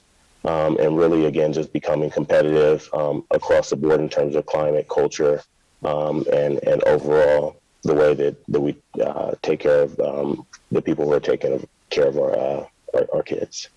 Next slide, and I'll pass it to Vanessa. Good evening, and today for me, I'm going to be talking about providing mental health and social emotional supports at our school sites. One of the things in terms of, obviously this is a very broad topic, but one of the points of emphasis during our conversations was increasing extracurricular activities or opportunities for our kids, both in sports, art, music clubs, vocational training, college trips, field trips, and social activities. So as we know, poverty is very pervasive in the way that it impacts children's lives and all aspects of their lives. And one of those things happens to be that it limits your ability to have experiences outside of your immediate neighborhood or outside of your immediate family. And so school really is one of the main avenues where kids have an opportunity to be exposed to new ideas and to things much bigger and outside of themselves that other ways they may not have an opportunity to be able to experience or see how they can participate in. And there's a lot of value in being able to expose or have so many different options, not just sports, but also the arts and drama and all these things. Because again, one of the things that is true is that, you know, you don't never know exactly what's going to click for a child or what really is going to kind of inspire them. And for families that have the means and the resources, they have the ability to try out, you know, basketball this year and tuba camp next year or whatever it might be. But again, that's not true for so many of our kids in our district. And so having a wide variety of extracurricular activities, again, ensures that we're going to be able to expose kids to something that will click for them. And as we also know, sometimes, you know, kids, obviously school is school, and we're pushing for academic progress and to prepare them for outside and their activities moving forward. But sometimes the things that brings kids to school is gym class. Sometimes the things that brings kids to school is that they have drama that day, or that their art class that day, or whatever it might be. And that sometimes that really is what makes a difference for kids to actually show up to school that day, is that they know that they're going to have this special activity that motivates them and excites them and makes them willing to go to school or show up to school that day. So, and also just along with that, we were talking about like thinking about the wide variety of extracurricular activities, but then also being able to try to lower the barrier of entry for these activities. So we understand that there's a different governing board in terms of deciding what kind of grades need to be met for kids to be able to participate in sports. So some of the things we were talking about too was the importance of the interscholastic and intramural activities at school, so that again, all kids would be able to participate and eliminate things like if they have to stay after school and maybe they can't because they need to take care of younger siblings, or just transportation issues. So again, right, like how can we eliminate barriers as much as possible and have increase the chances for kids to be exposed to different activities. One of the things too that we were talking about in terms of like our short-term goals was college trips and field trips, and really making that a priority. I think, you know, obviously we're coming close to the end of the school year right now, but thinking what, you know, especially the beginning of next school year, going into the next school year, of making it possible for all of our students to be able to have college trips or field trips. Obviously, again, we understand that field trips are largely based too on school sites decisions and on their budgets, but part of our conversations have been of how can the district help facilitate a process? Can they support districts, the school sites with logistics? Can the district assist in figuring out ways to help pay for using school buses for transportation? What are ideas again of how the district could help step in so that it's easier for school sites to make it possible that all of our kids get a chance to leave their campus and have something, an experience again here locally outside of their own neighborhood. So again, kind of going back to one of the things we had mentioned in the beginning, right, is that we don't want to go back to the status quo, that this is a time to be creative, to think outside the box. And that is one of the big things that we've been talking about, again, in terms of making sure that all of our kids get a chance to go to a college, visit a college campus, or to go to a field trip. Then in terms of our midterm goals, we had one of the things we've been talking about is increasing our capacity to provide mental health supports, especially regarding our student support centers and making sure that every school site has a student support center. I think I don't need to emphasize after our presentation from the NTSS about how important this is for our school sites and how they become such an important kind of connector and being able to make sure that our system is working well and collaborating with our teachers and our staff to help make sure that our kids are being seen on campus and feeling safe on campus. So that is really our midterm focus again, is how can we increase capacity and sustain things as well, sustain capacity. So again, going back to the idea of having strategic partnerships with our community organizers or our community, I'm blanking on the word, but our community resources that are available and that are doing amazing work. And again, how can the district facilitate those relationships and help make sure that our schools are getting connected with these organizations and sustaining supports for our students. And then kind of next slide. This kind of goes into our long-term goals.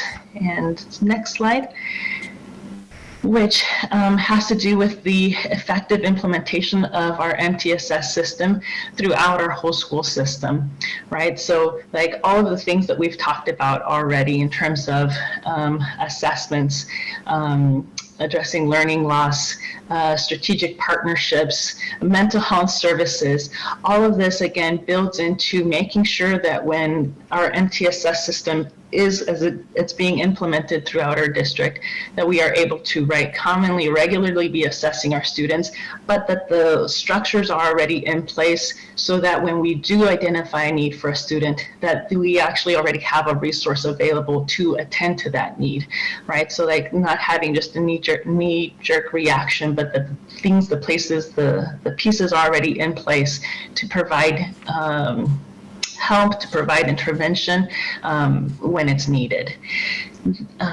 Next slide, and this would be the last slide, which continues to be perhaps a bit of an aspirational goal, but something that still very much motivates our conversations in the LCAP PAC of having 100% of our Sac City students graduate college and career ready with a clear post-secondary plan.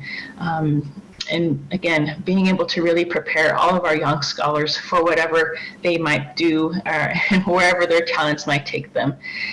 So this is the end of our presentation right now, and I know that myself as well as other LCAP PAC members and some that weren't able to present are present, and we thank you for giving us the time to share with you guys, and would be happy to answer any questions or engage with you in conversation.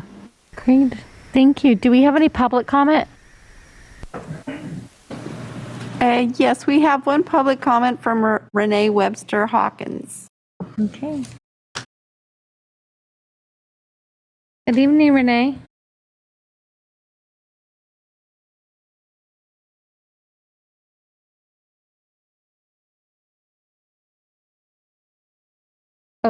Oh, you're on mute. You what?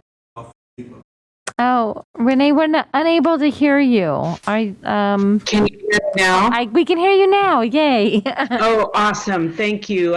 Thank you, President Pritchett and members of the board. I'm sorry I wasn't able to tune in for the MTSS item, but as you've heard from the LCAP leaders, the work that the LCAP is supporting is so interrelated with the MTSS item and the work that the leaders you heard from earlier. And I'd like to just make two quick comments. First, as a prior member of the LCAP PAC, we spent several years really building the framework to support the MTSS work that you heard from our early leaders earlier on, and it's critical, that work that the LCAP supports is tightly interrelated with the work that the site leaders that you heard from are able to do,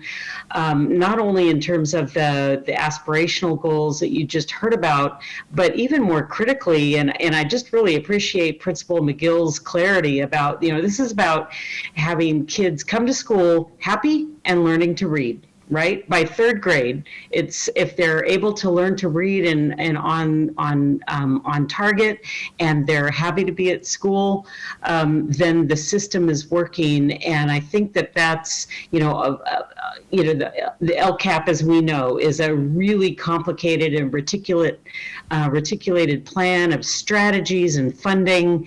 But that's really what it's measured by. Are our kids not only graduating, but at third grade, are they ready to read and are they happy? And happy to hear about the work that the LCAP PAC is continuing to do. The other thing that I wanted to highlight is that I'm sure that as members of the board, you've been notified that the Department of Education has required that our district is among a small cohort of districts in the state that have to have an additional goal in our LCAP this year because of where we're at with our performance or lack thereof. And that additional goal is related to outcomes related for our students with disabilities, our unhoused students, and our foster youth. And I'm sure that Mr. Fong Ramirez is going to be sharing the plans to achieve that goal that the Department of Education is going to be requiring Sac City to include in our LCAP update this year. And to that end, the Community Advisory Committee on Special Education is focused on this. We just created an ad hoc subcommittee on multi-tiered system of supports to interrelate the work between the LCAP and the focus on outcomes for students with disabilities. And I'm just happy to be able to continue to move this work. It's iterative, it's huge, it's complicated, but I'm really happy to be part of the passionate group of leaders to help move this effort ultimately on behalf of the students that need and deserve our investment. Thank you. I'll open this up for board comment. Member Rhodes.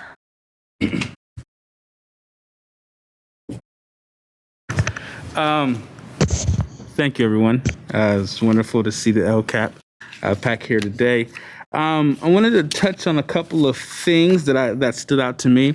I will promise to keep it short because I know that my colleagues have also a lot to say.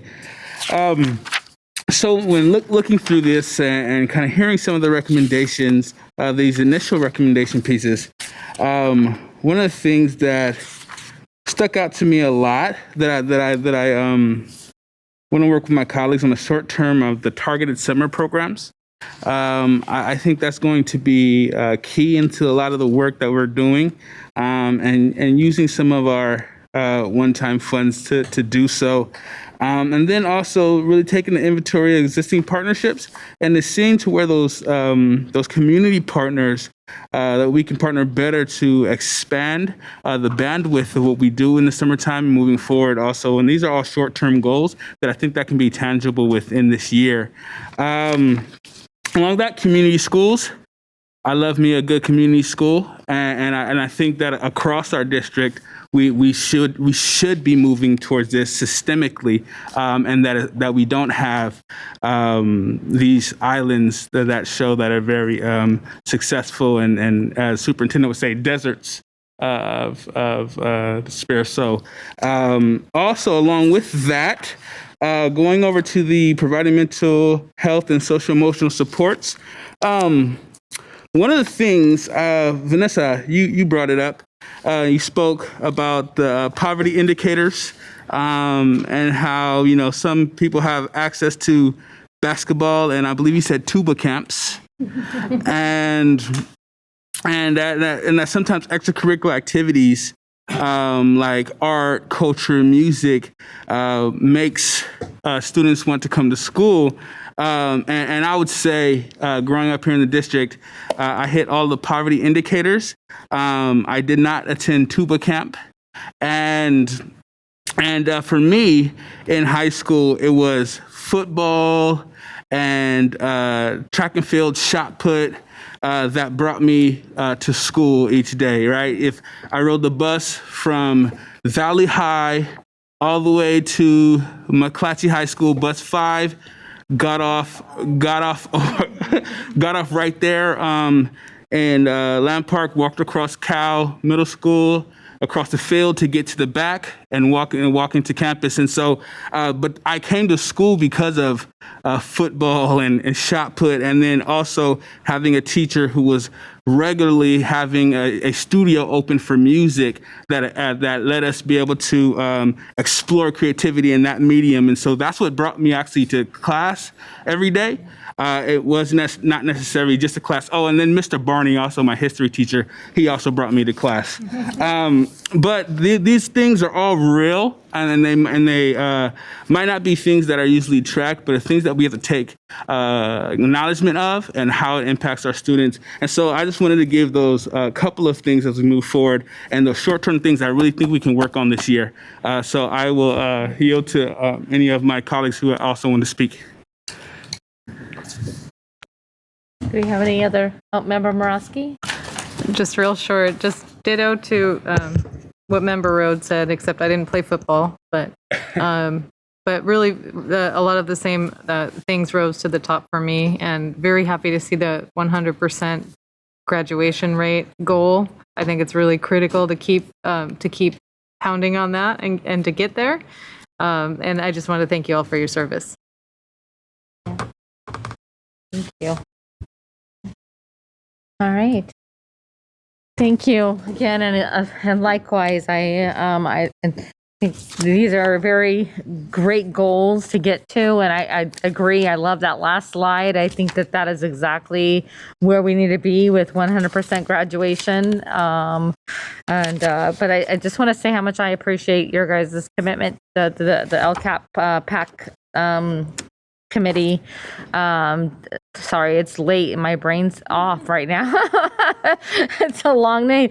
Of just your commitment to the district and bringing these to us. So thank you so much. We really truly appreciate it. And we know it's late for you too. And so we just really appreciate the work that you're doing. Member Pritchett, if I could just also just thank our LCAP PAC. I often say that I think we have one of the strongest LCAP PACs, if not the strongest in the state, given the commitment, the energy, the motivation of our LCAP PAC to push the district. But I also just want to recognize that over the past 2 board meetings, we've now heard from 2 district advisories, and it really is satisfying for me because one can tell you that we facilitate some of these district advisories. We don't necessarily lead them, but the level of alignment, generally speaking, between what we're hearing from our district advisories, what you heard from our staff, which we of course have a lot more impact and decision making and control. I'm just really pleased to see the level of alignment that we've heard over the past 2 weeks from an expectation, accountability, responsibility, commitment perspective. I'm just really glad to see that again because we don't control all of those factors, and it's very, very nice to hear different district advisories talking about similar issues. Yeah, absolutely. Thank you. Well said, Superintendent. Thank you again for everything tonight. We appreciate your time. All right. Item 9.0, Board Workshop, Strategic Plan and Other Initiatives. 9.1, Resolution number 3251, Resolution to eliminate certificated positions due to a reduction of particular kinds of service. Ms. McCarn? Yes, thank you, Board President Pritchett, members of the board and superintendent. My name is Concy McCarn, Chief Human Resource Officer, and joining me this evening, late night, will be CBO Rose Ramos and Chief Academic Officer Christine Vieta.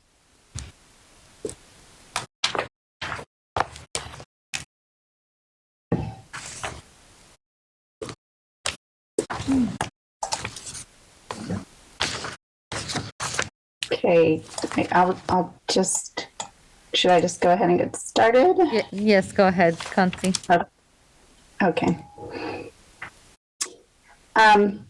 Well, again, thank you. We know that this is a difficult, it's a difficult resolution. It's a difficult conversation to be having, and we appreciate the board's time. Chief we know McCarn. that while we were talking about positions, we Chief are also McCarn, talking hold on about one moment. people. We're Hello. Hold on just one moment. We're having. I want to make sure Mr. Flores is not able to show the slides on the screen, which means that our community isn't able to see them. Can we make sure that he has the electronic versions as well? We'll take a 2-minute pause here. Is she able to share? Yeah, we'll get them. Can somebody please make sure Mr. Flores gets those? Yeah. All right, are we taking a 2-minute? We can take a 2-minute, 3-minute pause just to make sure that. Yeah, we could take a 2-minute pause just to make sure we get this up on screen.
No, that was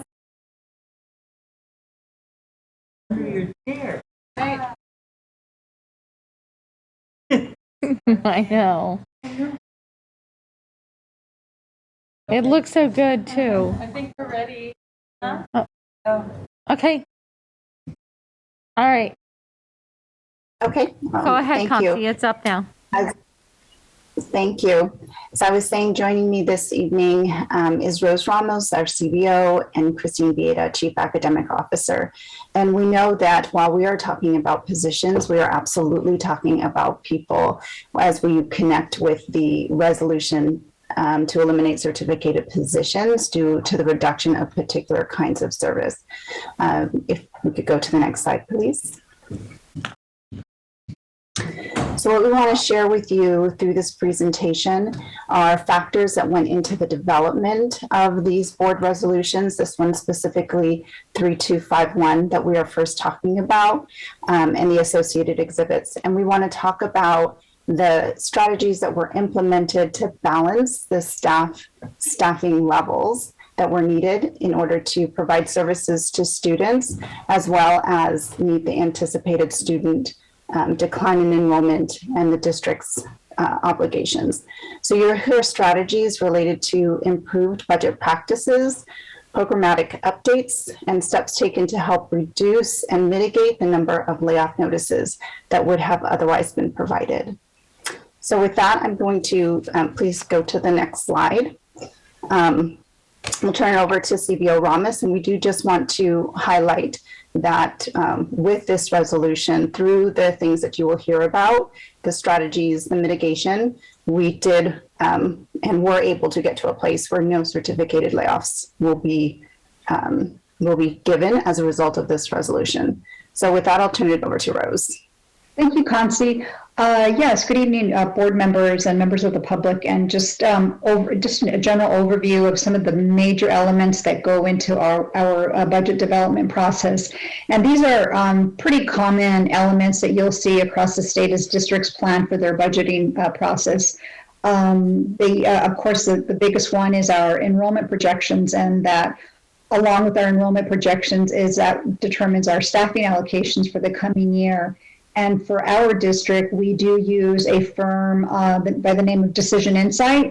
They are a highly regarded and well-known firm across the state, used by many districts to provide some of the enrollment data. And they do a comprehensive job in considering things like our birth rates, trends that are happening in the state, mobility factors, employment in our area, just a variety of issues that they go through in order to come up with some enrollment projections for the district, as well as doing a look back at what our enrollment has looked like in the past, and then anticipating some changes that may be impacting the district that will impact our enrollment. And then from that point on, the district does make adjustments, and I'll go into that in a little bit in the next slide and just kind of talk about the adjustments that we make to the base enrollment that we get from this firm. But if we could just go back to that other slide for just a second, I'm just going to, the other two elements that, of course, that go into the development of the budget is the factors that are not necessarily controlled by the district, and this is the state budget. In January, we get some preliminary numbers that will drive our funding per ADA, per our student attendance. And then we start to use some of those figures that you'll see come up in our second interim report. And then from there, we wait for the May revise to come out, and that's the actual projected state budget for the coming year that drives our adopted budget. And then, of course, once the state enacts their budget, we make adjustments. Again, very, very high level, just to kind of give you the big picture that goes into this process that starts very early on. Next slide, please. Thank you. And so then for us, as we drill down into what really does happen behind the scenes, we work throughout the entire year on the budget development process, and it's a pretty big committee made up of various departments throughout the district. You know, we didn't list them all here. It'd be probably a good slide and a half, and you've seen them before. And we meet weekly for a period of time, and after that it tapers off. And what we do is we start to go over the preliminary enrollment projections, and then from there, like I said, from there, at that point, we start to look at things that perhaps are not considered by Decision Insight. Decision Insight looks at our school sites, but we know that we have enrollment that's driven by programs. And so we have to make sure that those are included. And some of those programs include the programs that are operated by the John Morse Therapeutic Center, our NPS, our home hospital, and then our Cap City program. In addition to that, we also know that some of the declines don't happen at some of our schools. Some of our schools are very compacted, and we don't anticipate, and it's not been a trend for them to see the same percentage decline. So we have to adjust back and add enrollment. And some of the schools that I'm referring to are our schools like our West Campus or McClatchy or Sutters that we know typically have a waiting list. And so we have to review all that data and add those numbers back to make sure that we get a truer enrollment projection for our district that is more applicable to us than just relying only on the baseline information we get from Decision Insight. And all of that data is reviewed with this committee, and we go through all those numbers and until we all are pretty comfortable and we believe that we've captured all of the particulars and the details. And then from that point on, we start to determine FTE allocations. And so that's just part one. And then from there, we also consider things like expiring grants that may have paid for some of these FTEs, that of course the FTEs are not there to be permanent. And then limited term positions, as you know, many of our sites, they have their own site allocations and they make determinations on positions for maybe perhaps a year or 2 years at a time. So that factor is considered. And then also there may be program changes. We may have maybe departments who decide that this year they may need additional support for whatever initiative, and in the following year that may look very different. So those are all the factors that go into determining the changes in FTE. It's not just based strictly on enrollment decline, but it's based on all these other factors as well. And then, of course, this doesn't stop after the budget is adopted by the board. These meetings, we continue to meet throughout the summer, especially. It's very critical because, as you know, the enrollment is just a projection. We don't know exactly that our students are going to show up exactly as we projected. So it's really important that we continue to meet and monitor enrollment as it's occurring throughout the summer. Things are going to happen throughout the summer. Students are going to come and go. And so we're constantly monitoring those numbers to make sure our FTE still matches or still closely aligned with those enrollment projections. And if not, then we need to make adjustments as we can. And so we continue these meetings throughout the year, and then we ramp them up right around mid-July to meet a little more closely, because we know as school gets closer to starting, we have to be able to make sure that we have appropriate staffing for the coming year. So again, just very high level, just to kind of give you a little bit of background information on our budget development processes related to staffing for the coming year. And I believe with this, I may be turning it over to Chief Academic Officer Christine Bieda. Thank you, Rose. Next slide, please. So Rose and Concy started to describe some of the shifts that you'll see in the positioning in this resolution that have to do with our budget development process. They'll be sharing with you some very strategic changes that we added into the budget development process that will help you to understand that what you see tonight is very different than where we started. With our use of one-time funds, we made a lot of shift in decision-making to make sure that we were offering our kids, you heard this through MTSS, you heard it through our LCAP PAC, but making sure that our kids had what they needed with our one-time funds. And you'll hear them describe some of that work as we come into these next few slides. But in addition, we're also making some programmatic shifts that are very related to the MTSS work that you heard earlier this evening. We have some positions in our district that they're valuable, very, very valuable expertise people in these positions, but we're transitioning these types of positions. We won't have these positions in our system because, as you heard with MTSS, we're really working on, it's not a siloed assessment or support for a student. Through MTSS, we work on assessing and caring for the whole student. And so we're shifting from a behavior intervention specialist, inclusive practice, inclusion specialist, these isolated types of coaching models, to a more broad coaching structure that can de-silo our work and better support our whole MTSS framework. So some of the positions that you see in this resolution this evening are related to the budget development, and some of the work that Concy and Rose just shared. But a few of these positions are also related to strategic and improvement programmatic shifts that we're making in our system. But I know that Concy will continue to share that the folks that are in these positions are very, very valuable. And we do see that they'll be moving into other positions in our system. Next slide, please. And so now we'll just take a look at what that whole system, that whole timeline looks like. What you're looking at on the screen talks and illustrates a little bit of what Rose was talking about as she went through with what happens in December when sites get their initial allocation. They get their initial budget staffing allocation, and then they begin working in January. They begin working with their school site councils. They begin working with others based on that information that they received as part of their staffing allocation. And then they meet with the district. This year, as you all know, was a very difficult and different year with the Omicron variant.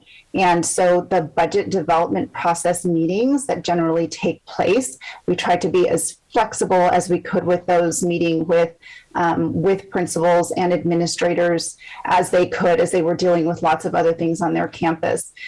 So we just want to know that component of those meetings just happened, maybe not in the timeline that we would have liked, but it happened how it needed to happen. So sites could focus on what they needed to focus on. So as we went into February, we were able to get, towards the very end of February, get data from what those meetings, the result of those meetings, what happened in those meetings. And based on that information, so we've already had one level, as Rose talked about, with the team looking and adding additional FTE in places where we knew it was needed. Once the information came from the budget development meetings with sites, with departments, there was another opportunity, it was another layer to look at as a system, given the needs that we know that we have, given that it is very difficult to balance all of these pieces, and given that, of course, our employees, all of our employees are valuable, balancing all of that. So we looked at kind of key driving forces to help further reduce, further mitigate where we're at, the situation that we're at. So we really focused on wanting to ensure that we didn't have additional split classes, that we were being really mindful of concapping and the effect that that has on the system, that we were looking at those school sites that just historically we fill last, we're able to fill last. And so looking at those needs, looking at the additional need for independent study. And so what started with a list of FTEs that didn't take into account all of those things was 201 FTE.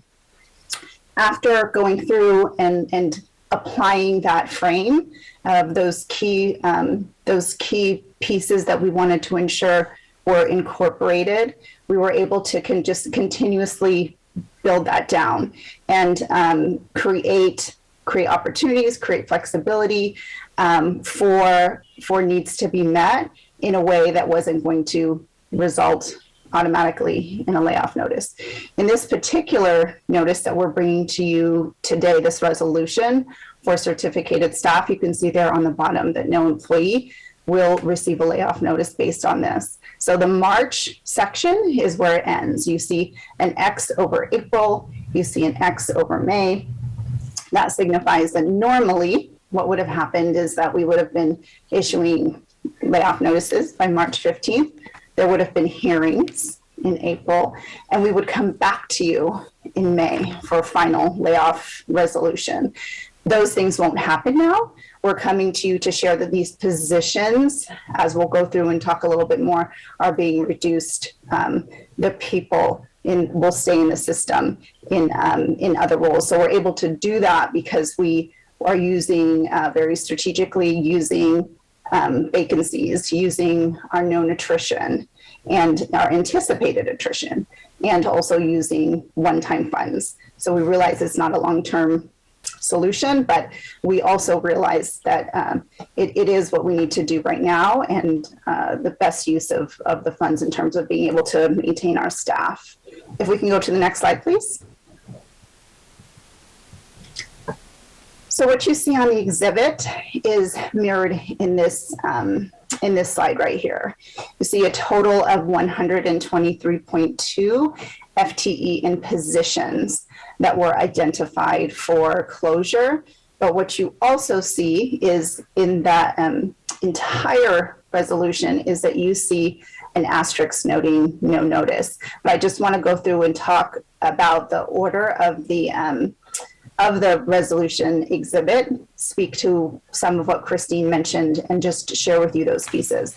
So the first section are positions that are vacant on that first page, totaling 34.8 FTE. So there are positions in the system that currently nobody is in.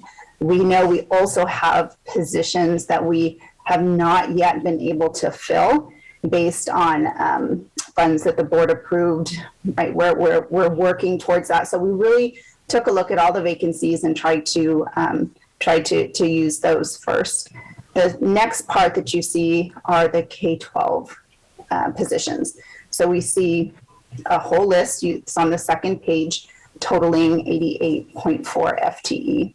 And in those positions, there are people right now in those positions, but we have, as previously shared, they will not be receiving a layoff notices. There will be other places for them in the system. This is probably a good time to just remind our board and community that the layoffs are for next school year. So the positions currently in place, people currently in place, what we're talking about essentially starts July 1.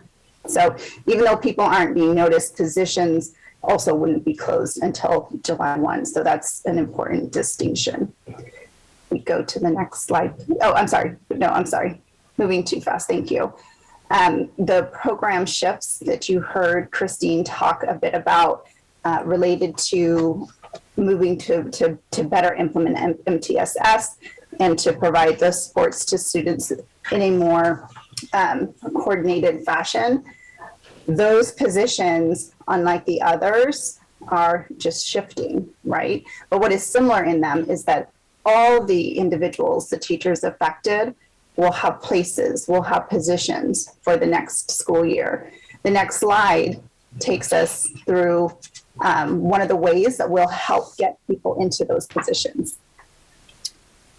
So what we will have is a surplus process. In the surplus process, there are two opportunities for that. There's a surplus process that takes place in the spring. There's another one that takes place in the fall as driven by the collective bargaining agreement.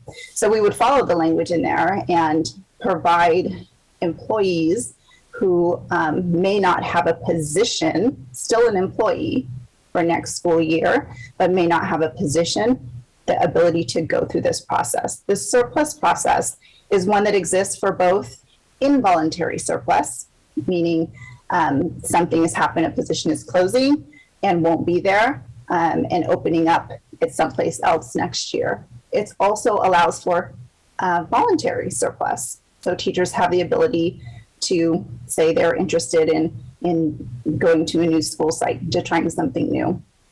They come in for a surplusing process, and during this process, the district makes known all known vacancies.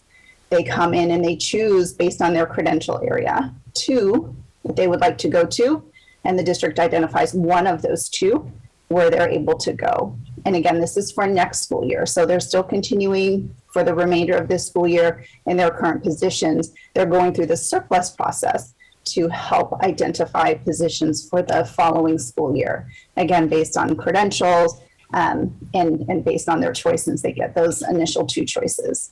We then notify principals happening, as soon as we can. Would be great to have this happen at the end of April, so that there's an opportunity before the end of the school year to know what's happening and where it's going. And then the other option that provides some flexibility is to maintain some of that spring movement, to limit that and actually do the movement in the fall. The benefit of that is, as we are all working and doing our best to increase student enrollment, that, as Rose talked about, really happens over the summer.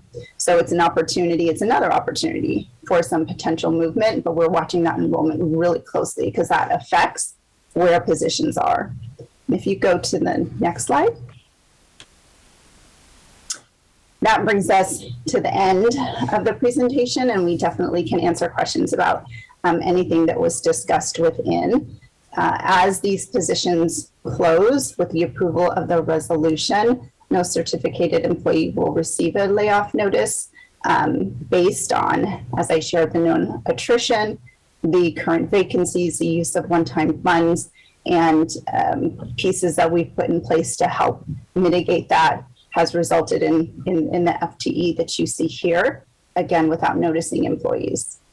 So if in number 3, we would engage in the surplus process for teachers, we would continue to monitor very closely the enrollment. And we will also make use of some of the practices that Rose talked about in terms of having flexibility to add positions as needed once we continue through the process. So with that, we'll pause. Thank you. Do we have public comment? We do. We have 3 public comments. The first is from Daniel Darby.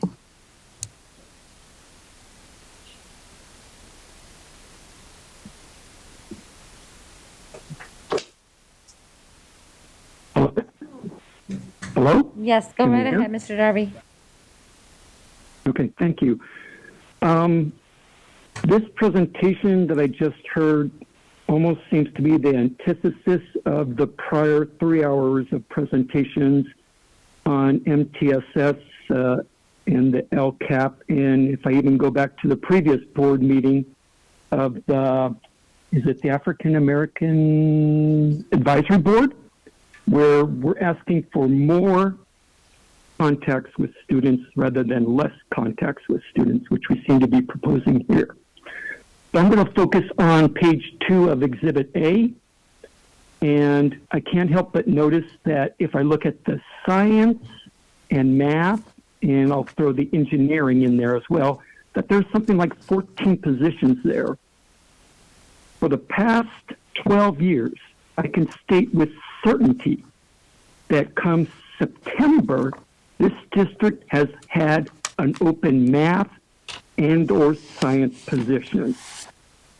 I find it incomprehensible that we are cutting these positions when for the past 12 years, we've always had openings in September. It just does not make sense to me. And if I look at the art, art's supposed to be therapeutic. Here again, going back to MTSS, we're apparently saying goodbye to that. And I feel sorry for any student who wishes to learn the Hmong language. That's being cut. That may be the only class in the whole district at the high school level, probably, that we offer. So I have grave concerns as to what direction we're actually going. So this is your actions instead of your words. So were the last several hours just words?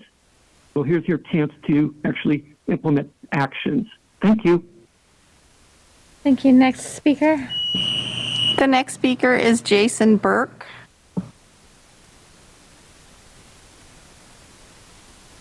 Hello, can you hear me? Yes, we can. Go ahead. Hi, I've been a behavior specialist in the school district for almost 18 years. And I'm not sure you guys understand what we do. One of the things that we do with the full inclusion specialist and the inclusive practice coach is we keep kids in classrooms. The behavior specialist helps students access the core curriculum in the least restricted environment by developing systems and helping teachers work with kids and keeping them in the classrooms. This year alone, we're approaching 400 referrals for 6 or 7 people. Well, we just hired a 7th person 6 weeks ago, and now we've been told he's been cut. So, that's concerning that we have 400 referrals since March, up to March 1st. Our full inclusion specialists keep kids in the general education classroom that have special education needs. We've been told, so we're not going to fully include kids anymore. Wonderful. Our inclusive practices coach trained special ed teachers on how to keep kids active in the least restricted environment. Classroom management, they are very, very good. By cutting these 12 positions, you're actively hurting our most vulnerable children. Who is going to be doing these vital roles? Who is going to be taking on these job responsibilities? We asked 2 administrators who met with us. We've never met them until today. We asked them, who's taking on these roles? They refused to answer. They told us there's a plan in place, but we're unwilling to let you know that. We're worried about our children. We're worried about our teachers. We're worried about these kids. We asked what roles we would be filling next year. Now, I am thankful that I have a job next year, 100%. But we were told, we can't tell you what you're going to be doing next year. We can't tell you anything. That's not how you treat people. This statement means Thank that, you, Mr. Burke. and we feel that we're Please going to be wrap it filling empty teaching assignments because the district cannot hire or retain teachers. One of the things that we can hire and retain teachers is not cut our salary by $10,000 a year by not taking your benefits away. Thank you, Mr. You know- Burke. If you could please wrap it up. Okay, wrap it up. I just heard about the MTSS model, about one of the behaviors, one of the branches of the MTSS model, and yet the behavior department was gutted today. Which is it? Does the district want to grow the tree or cut the branch off to save a buck? Thank you. I Mr. urge this Burke. board not to approve this. Thank you. Thank you. Next speaker. Our next speaker is Nikki Malevsky. Good evening, board members. That this is even happening is ridiculous. That you're reducing special education teachers, aides, all kinds of classified positions, 7.4 math teachers, 27 elementary teachers, foreign language. Rosemont hasn't had a French teacher all year. And you're completely eliminating all behavior intervention specialists, as Jason just shared with you, and all inclusion specialists. What are you thinking? You're reducing services to the students who need them the most. And when you do this, your staff isn't out recruiting. Your staff needs to be out competently and competitively recruiting. You need to be offering pay raises and great benefits, just like you did with the superintendent's new contract. But instead, this board is offering its hardworking teachers no raises since 2018, an across-the-board 2% cut, a take back from everybody, and gutting our health benefits. How do you expect to keep the teachers you have, let alone hire more? Did you know that Elk Grove is holding a recruitment fair this Saturday? Lots of teachers know about it. They're the ones who told me. They told me they're going. You know what Elk Grove is doing to their hardworking teachers? Are they taking pay away? Are they gutting benefits? No. They've offered a 4% pay increase this year, 2% of it retro all of last year, and then a 2% one time across the board for everybody. The clock is ticking. You need to be working to make sure our students have credentialed teachers in all of our classrooms for all of our students.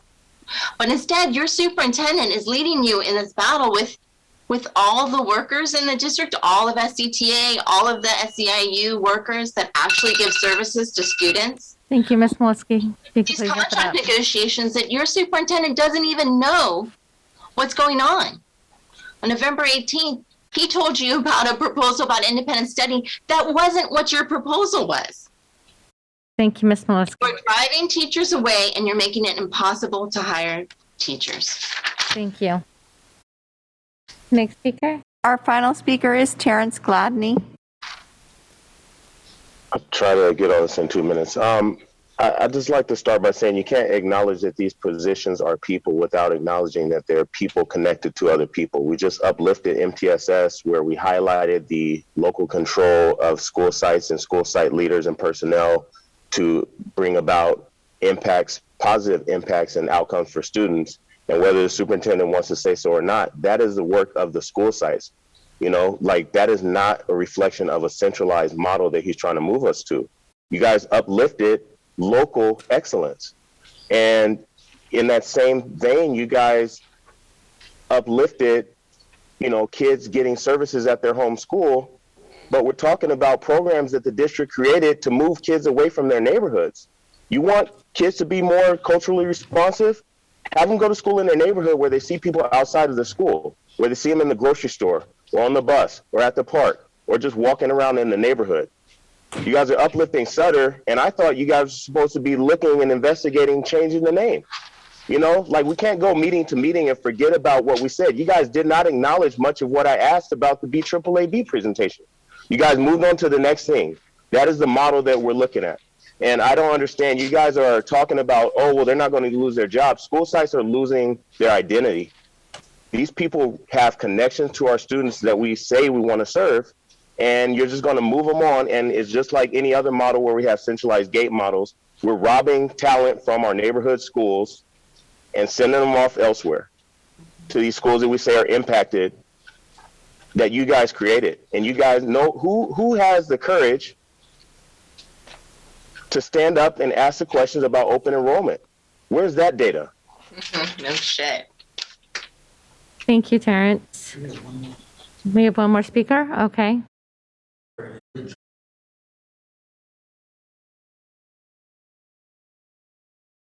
Go ahead, Mr. Vasquez. Good evening. Can you hear me? Yes, we can. Go right ahead. Again, good evening. Thank you for the time. I've been living this every year. You go through this, and I want to know, when are we going to change the general allocation for your school sites? It's not set up to thrive. There's not enough resources. We're cutting positions every year because your allocation isn't quality. It's bare minimum. I'm seeing these high quality, hardworking people, put in hard work, put in all their hours, and they can't get anywhere because you're not setting them up to thrive. I don't know why we're cutting positions. Over here at Hiram Johnson, where's the COVID money? If the $6,000 at least is going to every child, we have over 1,800 at Hiram Johnson. That's $12 million. Where's the money at? Why are we cutting positions? We're trying to build over here. And even also, how do we do that? Also, my daughter, came out of West Campus Product District. She's trying to be a teacher. And so we're looking at her district, right? What did Mr. Gladney just say, right? So she tries to go to Tahoe Elementary, the school she came from, elementary, and they're not ready to service her. They said she couldn't volunteer there. She couldn't be the student teacher there. What? I don't understand that. So you're not. I called this out last year too at the board meeting. You're talking about diversifying your staff. So where's the programs at? How am I supposed to tell my daughter? What am I supposed to tell my daughter? I don't even know. Trying to be a teacher. You don't have any candidates, right?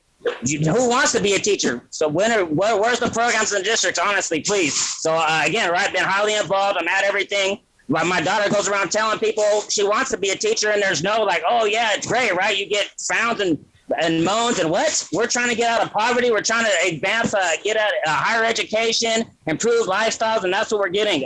You need to improve, please. Quit cutting resources. No one wants to stay, right? People are leaving. Quit cutting. Where's all this money at? Superintendent, you need to start leading by example. Again, you keep getting raises. Come on, bro. That's not cutting it no more, man. I had some trust in you. I'm losing it because we're not getting any more movement. Thank you. Thank you. Any other public comment? Okay. All right. Thank you, staff, for these presentations. I know these are tough, and before I open it up for board discussion and a vote on all these resolutions, I just want to acknowledge the sensitivity around the changes that these resolutions will authorize. I also want to underscore that these resolutions do not include layoff of any teachers. However, one of the resolutions will authorize the layoff of a limited number of classified staff. These resolutions do allow for the district to take responsible steps to best serve our students and balance services with our actual student enrollment. These resolutions will help the district implement best practices from an academic and socio-emotional perspective and from a management and budgeting perspective. I appreciate the hard work of district staff and the work that they did to minimize the changes to the positions that impact staff. I also want to note that our district is not alone in making these types of decisions. Districts from across the state are making similar changes in staffing as they plan for the next school year. I know it can be hard to understand why districts are issuing layoff notices when it seems that a state surplus and pandemic relief funds could come to the rescue amid a statewide staffing shortage. But unless we take action to approve these changes, the district is indefinitely committed to allocating funding for these positions. The COVID relief funding is one-time money. Because our district is facing declining enrollment, less state money will be allocated to our district. And these decisions we are making now will implement the academic strategies to be better for Sacramento City Unified School students and will prevent and avert financial disaster down the road. I'll open it up for Member Morosky. Thank you. Thanks for the presentation, Ms. McCarn. I appreciated the additional clarity about what was happening. I think you mentioned a lot of the changes that were taken this year, and I just wanted to re-emphasize that. And then I had a couple questions. So we did things differently this year. We looked at the formula and the way things would have, gone down, and then we added back in a lot of positions that would otherwise we would have wound up with layoffs, like actual layoffs of staff. And because of the actions that this board advocated for and the district took to be strategic and serve our students better, the result of that is there's no layoffs, and we'll retain a lot more staff than we otherwise would have. Is that characterized correctly? I just want to make sure that we're all on the same page. Yes, that's accurate from what Rose shared and Christine added, and me as well, trying to give examples of what you just summarized. Okay.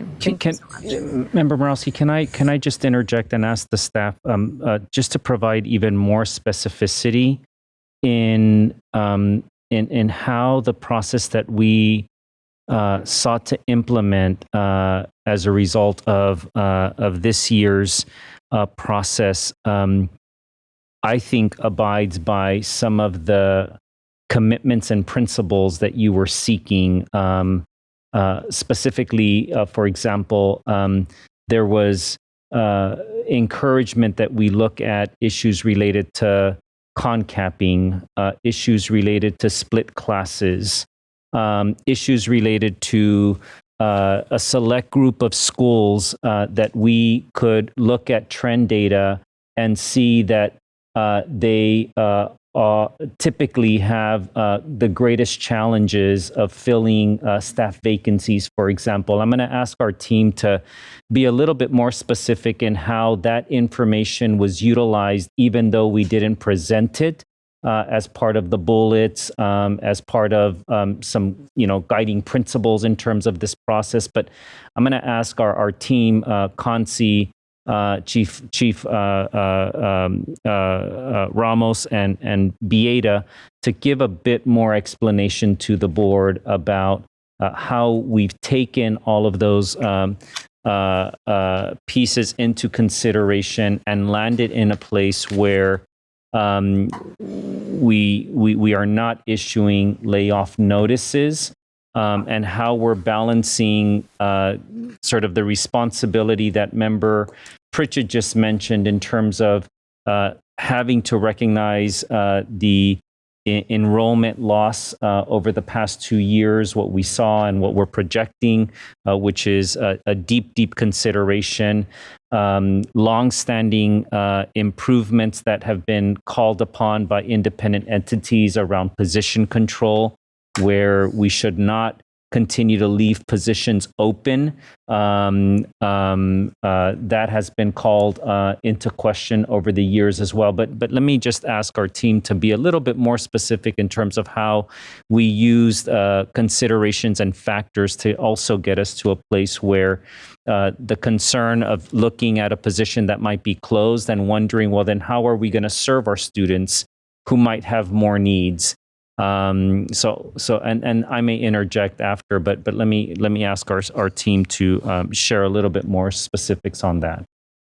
Yes, I can, Superintendent. I'll go ahead and start off with just the overview and the fiscal commitment that we made that will be in our budget for the coming year. As an example, yes, we do have one-time money in order to fulfill certain needs that are needed at some of the school sites. So we allocated some funds out of our ESSER $3 to reduce the amount of layoffs. And for example, and Chief Bieda and Chief McCarn can tell you specifically why these schools were chosen and the needs behind this. But I can at least tell you, I can start off with letting you know that the financial commitment that was made was pretty substantial. In total, we added back, I think it was about close to a little bit over 100 FTE, I would say about 110 FTE. Of that FTE, there was about 35 that was saved for the Cap City program. And in order to make sure that we did have staffing there in the event that our enrollment maintained at the current levels. And some other FTE that was maintained was 8 for our child development program. There was FTE that was maintained for our classified staff. I believe that was close to about 25 FTE, and there was an additional administrative position that was saved at Cap City as well. And then in addition to that, we still have remaining funds allocated out of these one-time dollars in order to respond to any additional needs that may surface throughout the summer as enrollment does materialize. And so, and we did this so that these additional dollars so that we could respond quickly. Versus having to find a funding source. We now have a funding source, and just to put it in perspective, and not to say that this is the manner in which it's going to be used, but we have enough funds to fund approximately 18 teachers, should we need to do so in the coming year. Whether it'll be 18 teachers or not remains to be determined, but just to give you an idea of what we've done to prepare for the coming year. So we haven't just reduced, we've used our one-time funds in order to provide services and needs to certain school sites. And I'll turn it over to my team so they can explain the rationale behind this. I'll go next, and then Christine, feel free to add in. So what Rose described were kind of step 1 and step 2 of looking at the reductions that were being considered, adding back those positions. She mentioned the 35 positions at Cap City. She mentioned positions at some of the specialty programs, small schools that need additional staffing allocation in order to move forward. So all of those things came back in terms of FTE, in terms of FTE for next year, using one-time funds as Rose described. And then the additional component that happened after that, specifically looking at, as I mentioned, not wanting to increase split classes, not wanting to further go into concapping given the effects, and looking specifically at those school sites that have historically been difficult to fill and last filled, and taking those into account, taking additional FTE that would have otherwise been reduced from those school sites, and including that there as a part of the service, all things that took place prior to us coming here with a final number. So while we talked about those specific pieces, and Christine, please feel free to weigh in as well, those things you don't see on the resolution, because what you are seeing is the result of those 3 different levels already taking place, FTE already being restored, and trying to provide some flexibility. I don't know that I would have more to add unless there's something that one of our board members is still curious about. I think Well, I think both actually Nancy one did question, a beautiful job. Actually, one question I had that was kind of related is just to clarify. Is your mic on? Mm-hmm. Okay. If you could just speak a little bit louder. Just to clarify, it says it's on.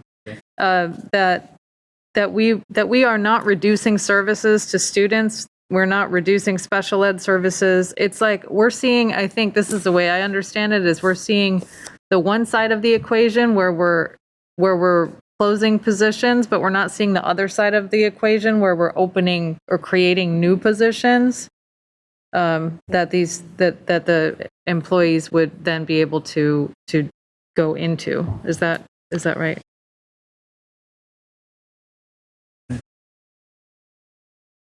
Member Morowski, I mean. Did you not? Yeah, I heard it. Okay, Member Morowski. It's not. One way of thinking about this is we are fully capitalizing on the use of one-time funds to make sure that services are at the level that we know our students and families deserve. Chief Ramos just mentioned having a pool of teachers available, using one-time funds, so that if enrollment trends improve and our team begins to see families returning to Sac City for whatever reason, despite what Decision Insight and what all of those analyses are showing right now, and let's hope that that actually happens, that the use of one-time funds for us to be able to respond effectively to those changing conditions is exactly why we are hoping that we could continue to refine the budget structure of Sac City Unified, because in healthy districts from a budget structure where you have ongoing revenues above and beyond meeting the 2% reserve requirement, then districts are able to be responsive that way. In fact, they can be innovative and say, we want to try something different, something new.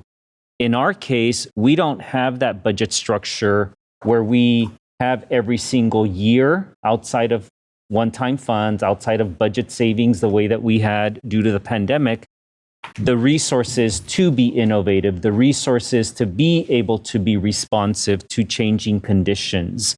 So we are fully capitalizing on the use of one-time funds. And I think for us as a staff, we are very excited to be able to create a pool of teachers. We are very excited to be able to hire an additional 140 something FTE with more nurses, with more school psychologists, with more counselors. And our obligation, I think, to our community and to our students and families is to try to figure out how to keep all of those positions after one-time funds expire. And we are doing everything that we can to do that, of course. So I'm hopeful that that is what motivates our board to continue to press on, ensuring that we're responding to so many recommendations about how we have engaged in past budget practices that have put us in positions where we have tended to use one-time funds for ongoing expenditures. As Chief Ramos presented, if you remember the first interim after the governor's proposal, she indicated, and we could question the data as much as we want, and we've always welcomed that our structural deficit is smaller than in the past 5 years. And so we're not where we need to be able to have the ability year after year to be innovative, to be responsive to needs that we see. But we are definitely using one-time funds. And that's why we're kind of in a position today where we can improve and implement the recommendations that have been made by FICMAT, State Auditor, SCOE, and others, and still be in a position where we feel confident that we will be able to respond. And so I'm going to ask Concy to give a little bit more context, for example, to not just concapping, split classes, but those schools, the kind of examples of the schools where we know we have struggled historically to be able to respond due to staff vacancies. Certainly, what we know happens because we have issued layoff notices, as you well know, in the past, and that is done by seniority order. And those teachers who are most affected are the most recent ones that we have hired. And when we look at the data, those are in our highest needs schools most times.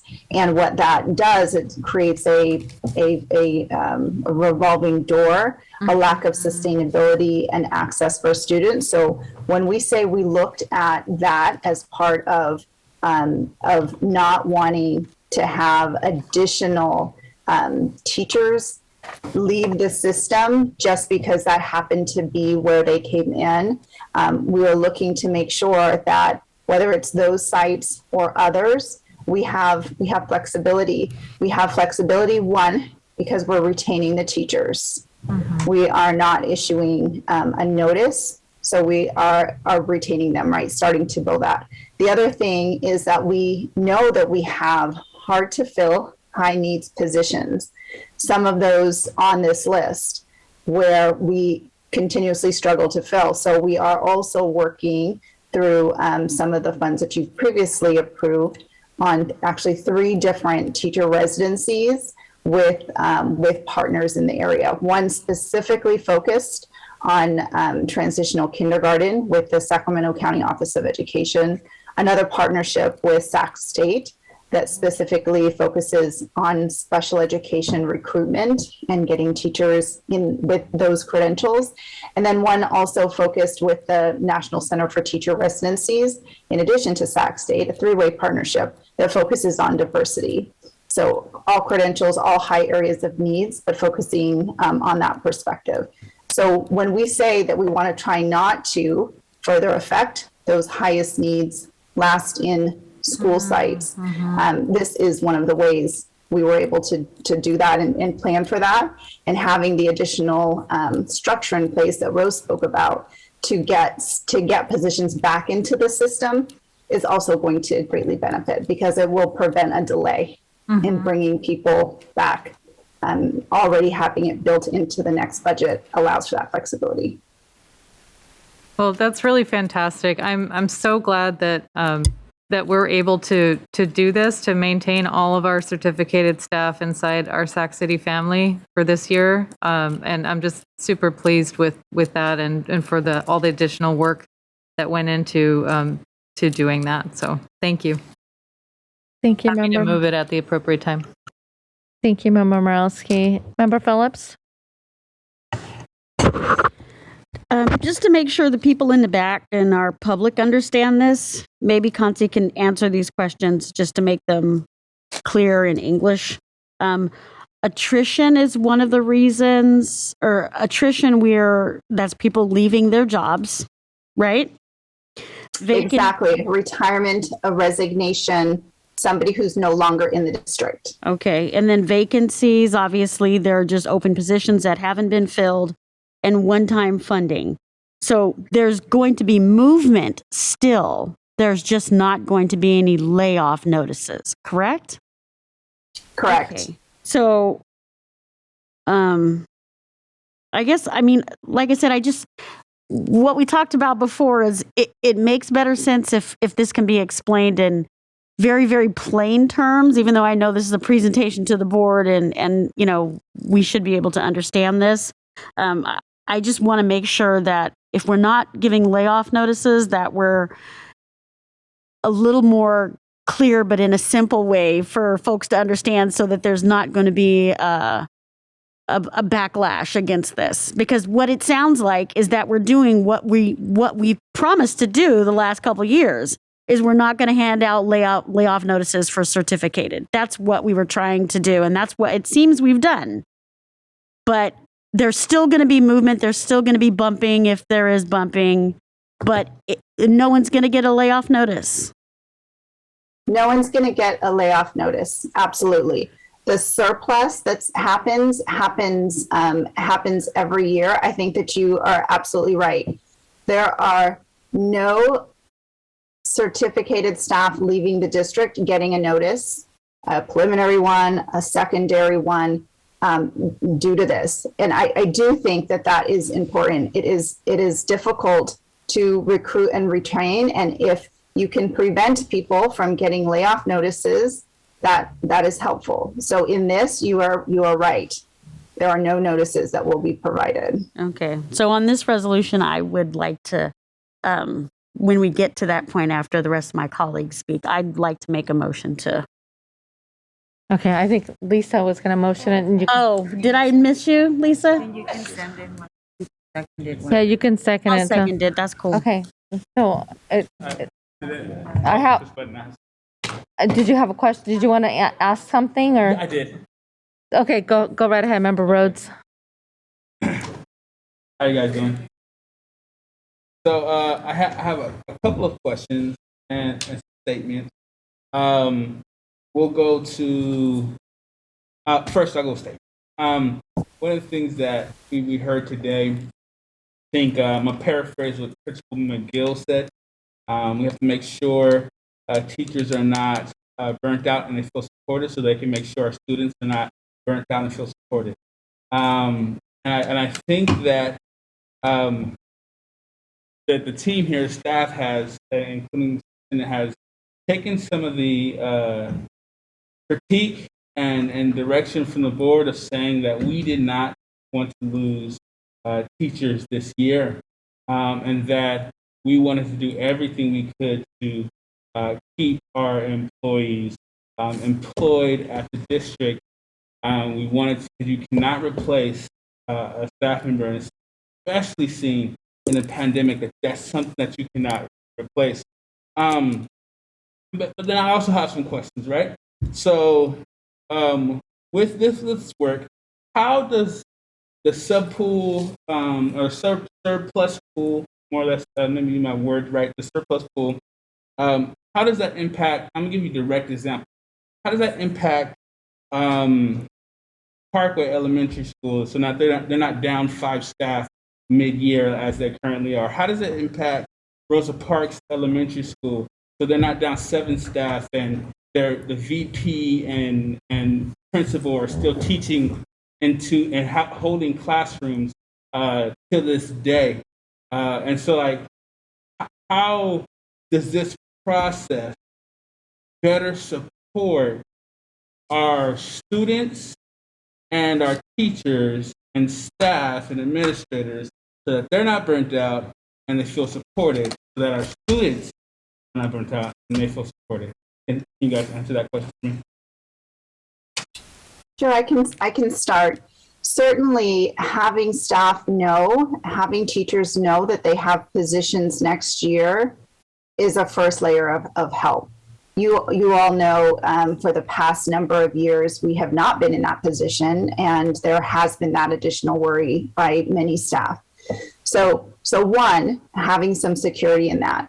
I mentioned during that surplus process that there were 2 times for surplus, one in the spring and one in the fall. And what that does is that we know that during the summer, things change. We're closely watching enrollment. There are, because of our additional focus on not having more split classes, there are opportunities for additional positions to be created at school sites, meaning the teachers then don't have to leave the school site that potentially would have had to otherwise.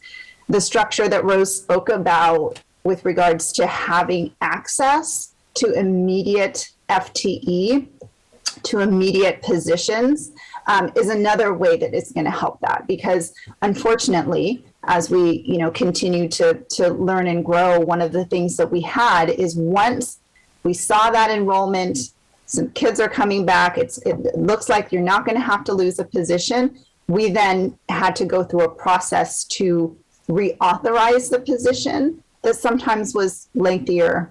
I'll be frank, was often lengthier than we would have wanted it to be. So the structure that Rose spoke about earlier of having access to that means that if during the summer or at any time that it's identified to keep a position there, to add a position at Parkway, at Rosa, at any of the schools, then that happens immediately because it's already built into the budget. Thank you for that. Those are things. Oh, and if anybody else wants somebody else hopping in before I go?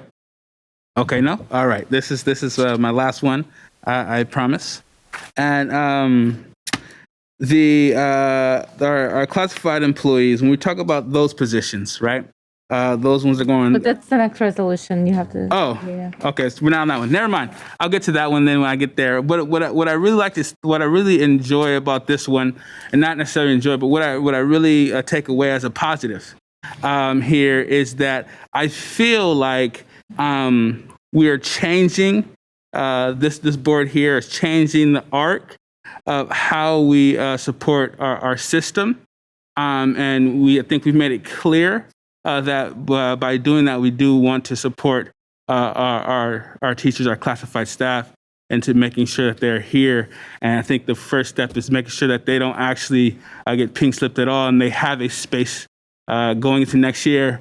Even if maybe a position moves, that we're not moving the individual, and we're going to make sure that they get to where they continue support and use their expertise to continue to support our system in that way. And so that's I appreciate the presentation, and I'm happy that we're not in the same place we were last year, because that last year, and we saw how that impacted our system this year. And so I'll leave my next statements to the next resolution. Thank you, Member Rhodes. Before I ask Member Phillips or Member Morosky to move this, we do need to extend this meeting again. It is 12:35 past our time. So according to the agenda, I'm going to propose that we extend till 1:15. And let's try not to use that amount of time, but just in case. Okay, so, all right, I got a motion, second. All in favor, say aye. Aye. Okay, all right, now, abstention. Oh, okay, sorry, thank you. Yeah, we know. We're all aware.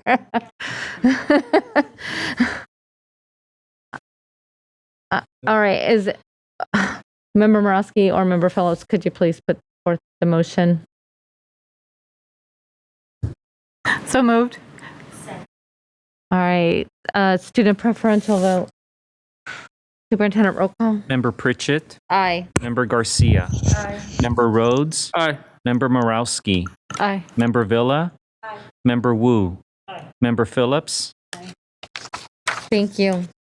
All right, item 9.2, resolution number 3254, notice of layoff classified employees, reduction in force due to lack of funds and or of work. Good morning, board members, Superintendent, President Pritchett. We realize it's very late, but we want to go through and share with you the resolution 3254, notice of layoff for classified employees. It relates to the last one, but it is different. So we want to make sure to go through that. And joining me will be Rose Ramos, our Chief Business and Operations Officer. Next slide, please.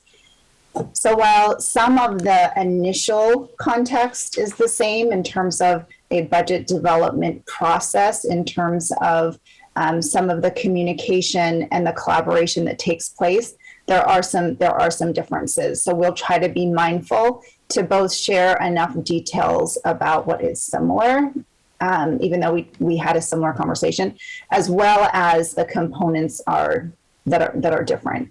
So we'll be going through, we will try to share examples and talk through the exhibit in a way to help understand both the approach, the strategies. Similarly to the last resolution, it absolutely was our intent to try to reduce, to mitigate the number of layoff notices that would have to go out. As we go through the presentation, you will see that there are examples of positions that will not have to be on the layoffs. We'll talk through those, as well as ones that are on there, but that won't originate a layoff notice, as well as ones that are on there and that will. Next slide, please. With that, I'll turn it to Rose. Thank you, Concy. And in the interest of time, I won't go through this slide. This is pretty identical to the other slide, just the background information. Next slide, please. Which is pretty similar. And as we get through this presentation, the questions come up, I can provide you with some examples on the classified side that did result in some changes to FTE, but they were programmatic changes and much needed changes because of the way we're going to deliver services this year. But the same process applied as well to the classified. We went through with our team and identified those that, were expired, limited term positions, and program changes. And again, and the same thing applies. We look at enrollment and to determine if there's any additional classified needs at the sites in order to respond. And with this, I'll pass it back to Concy. Just want to spend a little bit of time talking about what is different with the process. This year, we have AB 438, and you may recall us talking a little bit about it before, but now with classified layoffs, it follows a very similar timeline to that of certificated.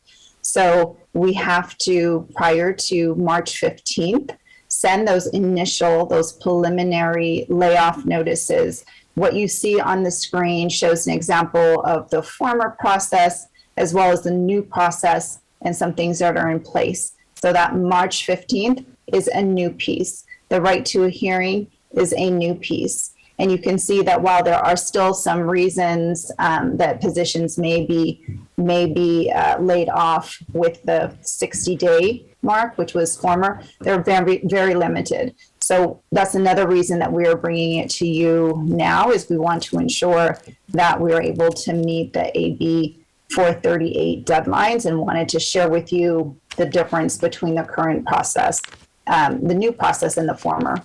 And since we have shared it before, we'll go on to the next one, and it may come up as we continue to describe. We can go to the next slide.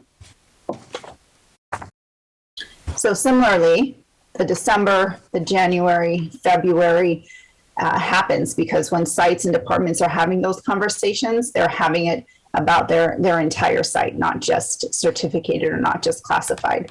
So I'll go to the parts that are different. So in March, we have a resolution that comes forward like we're having now, and the approval of the resolution in this case, while we worked hard to mitigate the number of layoff notices, there would still be some, which would mean that we have to make sure that we are able to deliver those notices prior to March 15th. In April, there will be a layoff hearing that takes place with an administrative law judge, where employees who are impacted have an opportunity to come in to talk with a judge who doesn't focus on the layoff itself, but whether it was effectuated the right way, if seniority was calculated and analyzed the right way, those kinds of pieces. And then in May, we come back with a final layoff resolution. So one of the differences here is previously classified had one notice. This time it is a preliminary and initial, and then again a final that comes in May. And similar to the other resolution, this is for next year. So the positions continue to go through June for this year. Any changes through this process would be in effect for next school year, with the district working to ensure that employees are notified prior to May 15th. Next slide, please. So that's a little bit about the process, how it's different, why we're here this evening. And now we're going to take some time and go into some of those examples and talk through the exhibit. As Rose shared, there were a couple of things similarly that the district looked at to try to help mitigate. When we got the initial results of FTE from the budget development process, the process that is in place, it was significantly higher than the 86.53 and lots of decimals FTE that you see here being reduced. One of the first things that we did is we looked at positions through the use of knowing that we had use of one-time funds, and looked for positions that were authorized with those funds that could potentially be extended one additional year. So not a long-term fix, but looking to provide a way to keep them going for an additional year in those hard to fill positions at our school sites. And so there were, as Rose shared, a number of FTE that were able to come off because of that. I think there were 40 maybe or something, 30. Rose can give that specific number. So after that was done, reducing the effects, we went through, and first, we always look at vacant positions. What vacant positions exist? Because unfortunately they are vacant, but fortunately that means that an employee isn't going to have to receive a notice. So when you look at the resolution, that's the first section you see. You see positions closing that are vacant. If you continue on, the second section of, and those vacant FTE are in a number of areas and a number of of locations and a number of classifications, almost 40 FTE. You look at the next part and it is noted department and sites. And these positions have people in them. This starts on page 4. They have people in them, but they are positions that are hard to fill, that have some additional pieces to them. So we put the asterisk next to it to note that those employees would not receive an initial notice based on their reducing that position. So even if that position, similar to the last one, is being affected, the employee currently in that position would remain an employee of the district. One piece that we know happens with classified is that there is a bit more bumping that happens as a result of people changing and moving. So the next section that we get to are department closings. So that 10.8 FTE of sites, but the people remaining employed identifies that part. So the next part is departments, and the department positions you can see is where it starts, where there's not an asterisk. So those positions are ones that are specifically on there for reductions. One thing to notice is the reductions in some cases, and we're going to pause because this is a place where Rose can give an example. But you notice in some cases the reduction, the layoff amount is 15 minutes. If you look at the bottom of page 5, or the layoff amount is 2 hours and 30 minutes, 3 hours. It's for a portion of time. And I'll pause right there because Rose can share details around those, specifically those nutrition positions. Yeah, thank you, Conti. And I can share another tiny piece for one of the transportation ones is also like a fraction of an hour. I believe it's like it's 15 minutes and it's just cleanup position. A couple of hours that were added. Need to continue adding that small piece of hour. And then as far as the nutrition services is concerned, as you may recall last year, well, actually it's been now, 2 years for the past, ever since we've been in this COVID environment, our nutrition services department has ramped up their efforts to service our community with extra meals for the winter, for during the break, during the summer, weekends, what have you.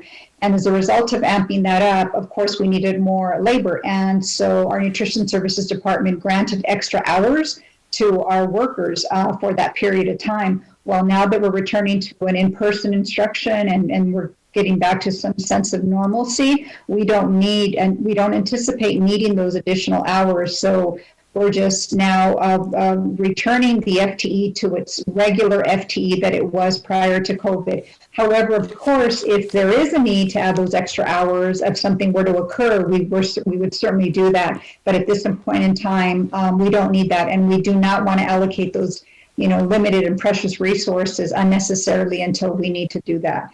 And then there was also a transportation position that you've seen on this list, and that may seem a little odd considering that there is a need for bus drivers.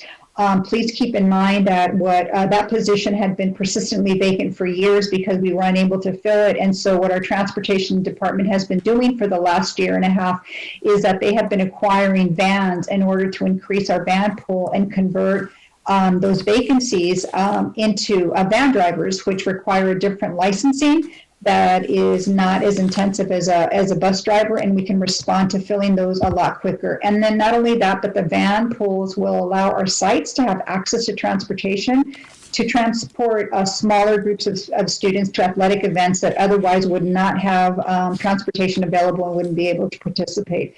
So we're very excited about expanding that, and we still intend to increase that as well. So just wanted to provide a little bit more background on that. Thank you, Consi. And for some examples, specifically on that last section that you see on the exhibit, where you might look and notice that teacher assistant bilingual is one of those positions where earlier it has asterisks, right? We said we want to maintain those employees. In this case specifically, you see one at McClatchy and one at Hiram Johnson being reduced 1 hour and 2 hours.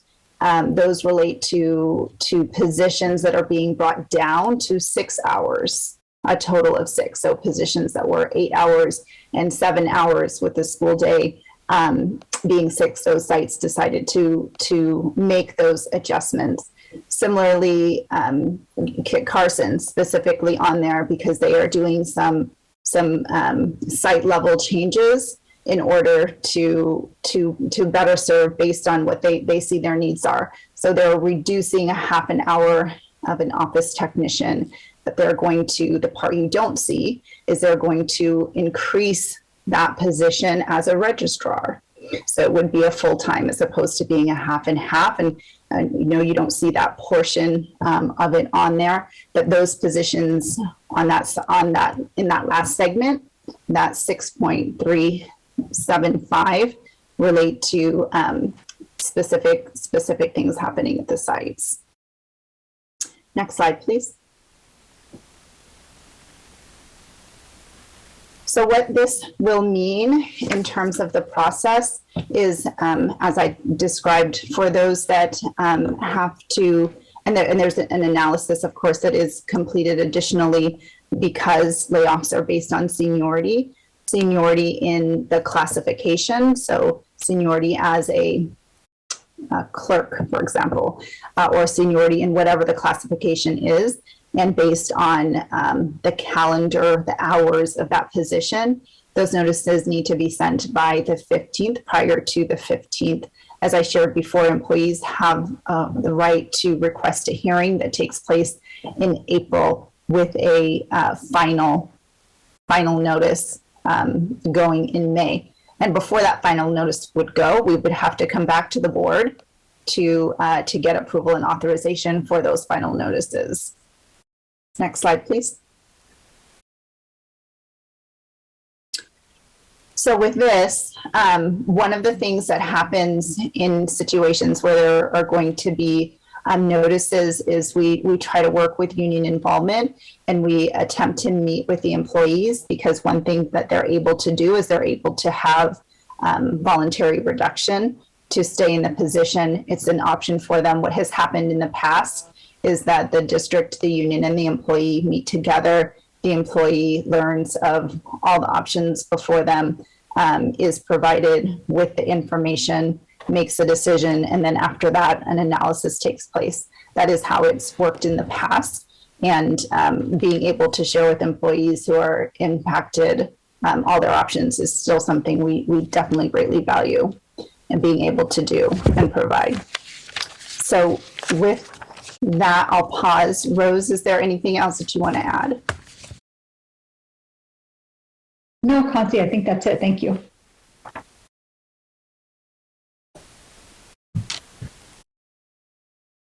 Are we opening up for questions, Concy? Public comment. Oh, no. Public comment. Yeah, I know, but are you finished with your presentation?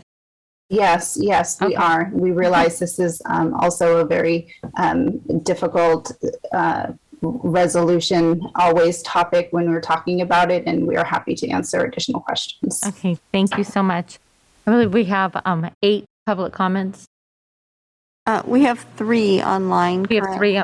Okay, we have 3 public comments.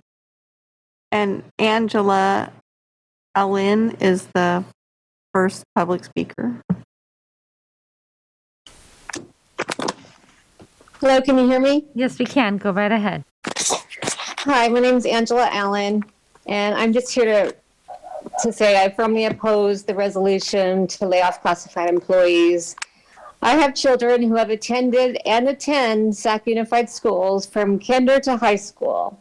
I have volunteered for many years at their elementary, middle, and high school as a classroom parent or classroom mom, field trips chaperone, and a PTA member. The many years of volunteering in my children's schools brought me face to face with the rather large gap our students experience every single day in every single grade in our school district. Currently, I'm an instructional assistant at Pony Express, not to 1, not to 2, but to 5 different grades and classrooms. Since returning to in-person learning following COVID distance learning, I have witnessed a tremendous increase in the learning gap of our students. I work every day to help, support, and encourage kindergartners who struggle to identify letters, numbers, and shapes. First graders who struggle to remember sight words, diagraphs, and syllables. Third graders who struggle to pass a math quiz because they can't read nor understand the math word problems. Fifth graders who struggle to read at or even near their grade level.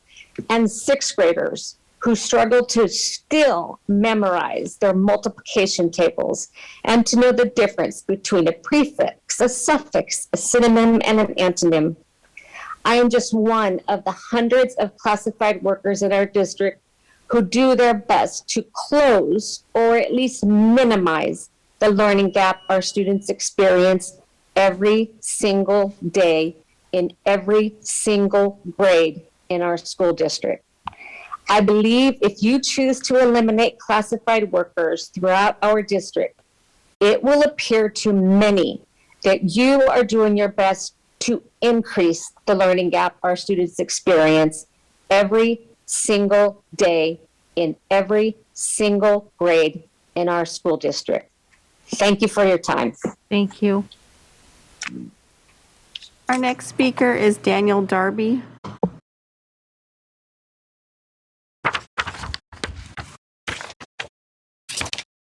Go ahead, Mr. Darby. Hello? Yes, go ahead. Hello? Okay, Yes. thank you. Go ahead. I believe the board is undervaluing the connections that the classified staff have with the community and in particular the students. For every campus monitor, noon duty person who is there for student safety, they are there for student emotional health as well. I cannot tell you the amount of students that have bonded with a noon duty or a campus monitor that is their friend on campus that they can go to and they can tell anything to. And based off of what I heard, there's going to be a lot of movement around, and that does not make me happy because, as I've heard tonight, these are relationships. This is a community, and that it is being broken up now because of this. And based off of what I'm seeing, you're asking schools to make very, very, very small cuts to people's hours, which means that it's a very small amount of money. And as your previous board member, I believe his name was Sheik, the student board member, he brought up the analogy of Margaret Thatcher, the milk snatcher. Well, on some of these cuts that I see presented to us, I believe you're being the milk snatcher on this one. So please relook at your list and try not to break up the relationships that students have with these people. Thank you. Thank you. Next speaker. Our next speaker is Sarah Bailey. Hello, or maybe I should say it's almost good morning. So I'm an instructional aide in a special day classroom, and the idea that you are all making cuts to classified positions, even when it's being framed in this really mindful way, and I'm hearing that, but it's for those of us that are on the ground and we're working in spaces where the crisis in staffing is really prevalent. Like for me, our next door neighbor SDC class, they don't have an aide. They haven't had an aide for 2 months. And so as they're, I will step in when there is a crisis, and that is not what's best for students. So it's hard to reconcile, even though my job is not on the line, hearing that there are going to be cuts. And then also hearing the 2 presentations prior to this, the MTSS, which there's some really great, exciting things that are happening with that program. But as I was listening, I'm hearing folks talking about mental health and wellness, compassionate fatigue, communication, collaboration, improving special education services. And I heard Terrence Gladney, I think it was, talking about in the LCAP, increasing adults on campus and increasing instructional aides presence just to better serve students' needs. I also heard, I think it was one of the principals talking about the care of adults is taking care of kids, and that really resonates with me. And I have to say that many classified folks don't feel taken care of.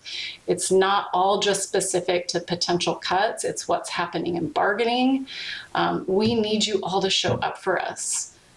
Folks are hurting, and even shaving 2 hours off of a classified person's time, it might not feel like much to you all, but it might make the difference for them in having a roof over their head and not. We are the frontline folks that have been holding up the district for 2 years.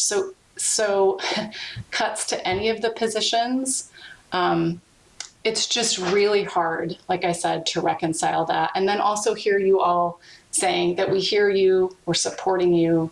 And so I just, I hope that you all can show up in a lot of different ways, not just around cuts, but around how do you take care of us moving forward past cuts at the bargaining table, and making sure that we aren't taking cuts to this. For those of us that are still here, we're not taking cuts to our pay and our benefits. Thank you, Ms. Bailey.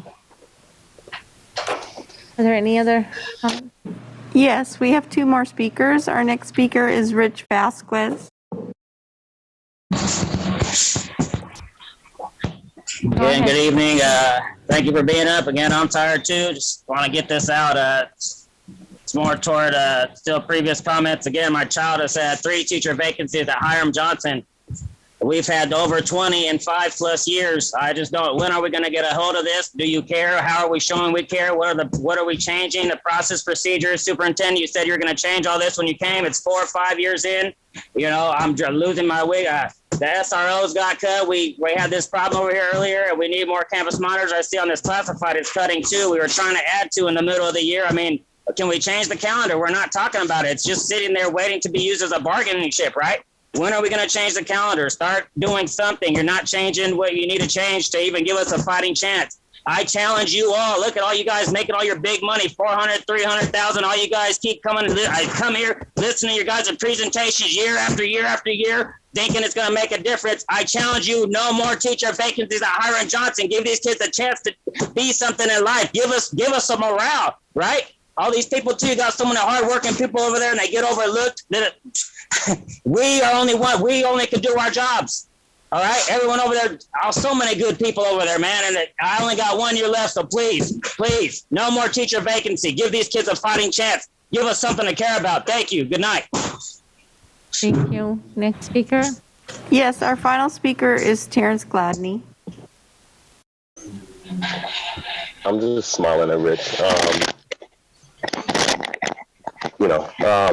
We can label the adults on campus as classified, as certificated, but they're the ones that have their hands on our babies. You guys sit from atop, whether it's at Cerner, whether it's at your house on a Zoom, you go visit a few school sites, some photo ops. When you guys leave, these are the people, on whose shoulders our children stand. So you guys are making decisions on behalf of our children. And again, where's the youth voice? Who's elevating student board member Zhang to ask her experience with classified on site? We can look at them as FTEs. They're families. When we talk about the lack of male presence on school campuses, most of the time they're the campus monitors, their yard duties, and most often they're also families. So families are getting double whammy. They're losing hours and they're losing the ability to impact their kids. We celebrate, Black Parent Involvement Day, but we shouldn't have to, because it should be Parent Involvement Day on all our campuses every day. And we're looking at these as just numbers and positions, but you guys, say, oh, we realize they're people, but they're relationships, because there's 2 sides of it. They're the adults that literally have their hands on our babies. And if we don't realize that, and if we continue to cut at the school site while rewarding someone that has a vision that apparently is clouded or needs a prescription check, then you guys also need to go to the optometrist and figure out what line of work you're actually in the business of doing. Because this is a student, child, family-driven business, and they are your customers. And when people like myself, who's still a parent in this district for the next few months, come with our words, we don't feel that, we're being listened to at the checkout counter. So the next thing that might be checking out is you guys. I mean, people have the ability to vote with their, with their hearts and their experiences. And it's easy to make these decisions when you're disconnected. I would ask all of you guys to publicly state every meeting. How many school sites did you go to? How many families did you talk to? Whose feedback are you honoring when you're making these decisions? Because it doesn't feel like you guys are operating with your ears, your eyes, or your hearts open. Thank you, Terrence. There's no way that you guys could continue to do these things that you guys are doing without at least just stopping and take a moment to pause and say, you know what, I'm affecting someone's life. Thank you. Thank you, Terrence. All right, I'm opening this up for board comments. 12:05. That's just check. All right, Member Rhodes and Member Garcia. I'll be 105. Yes, thank you.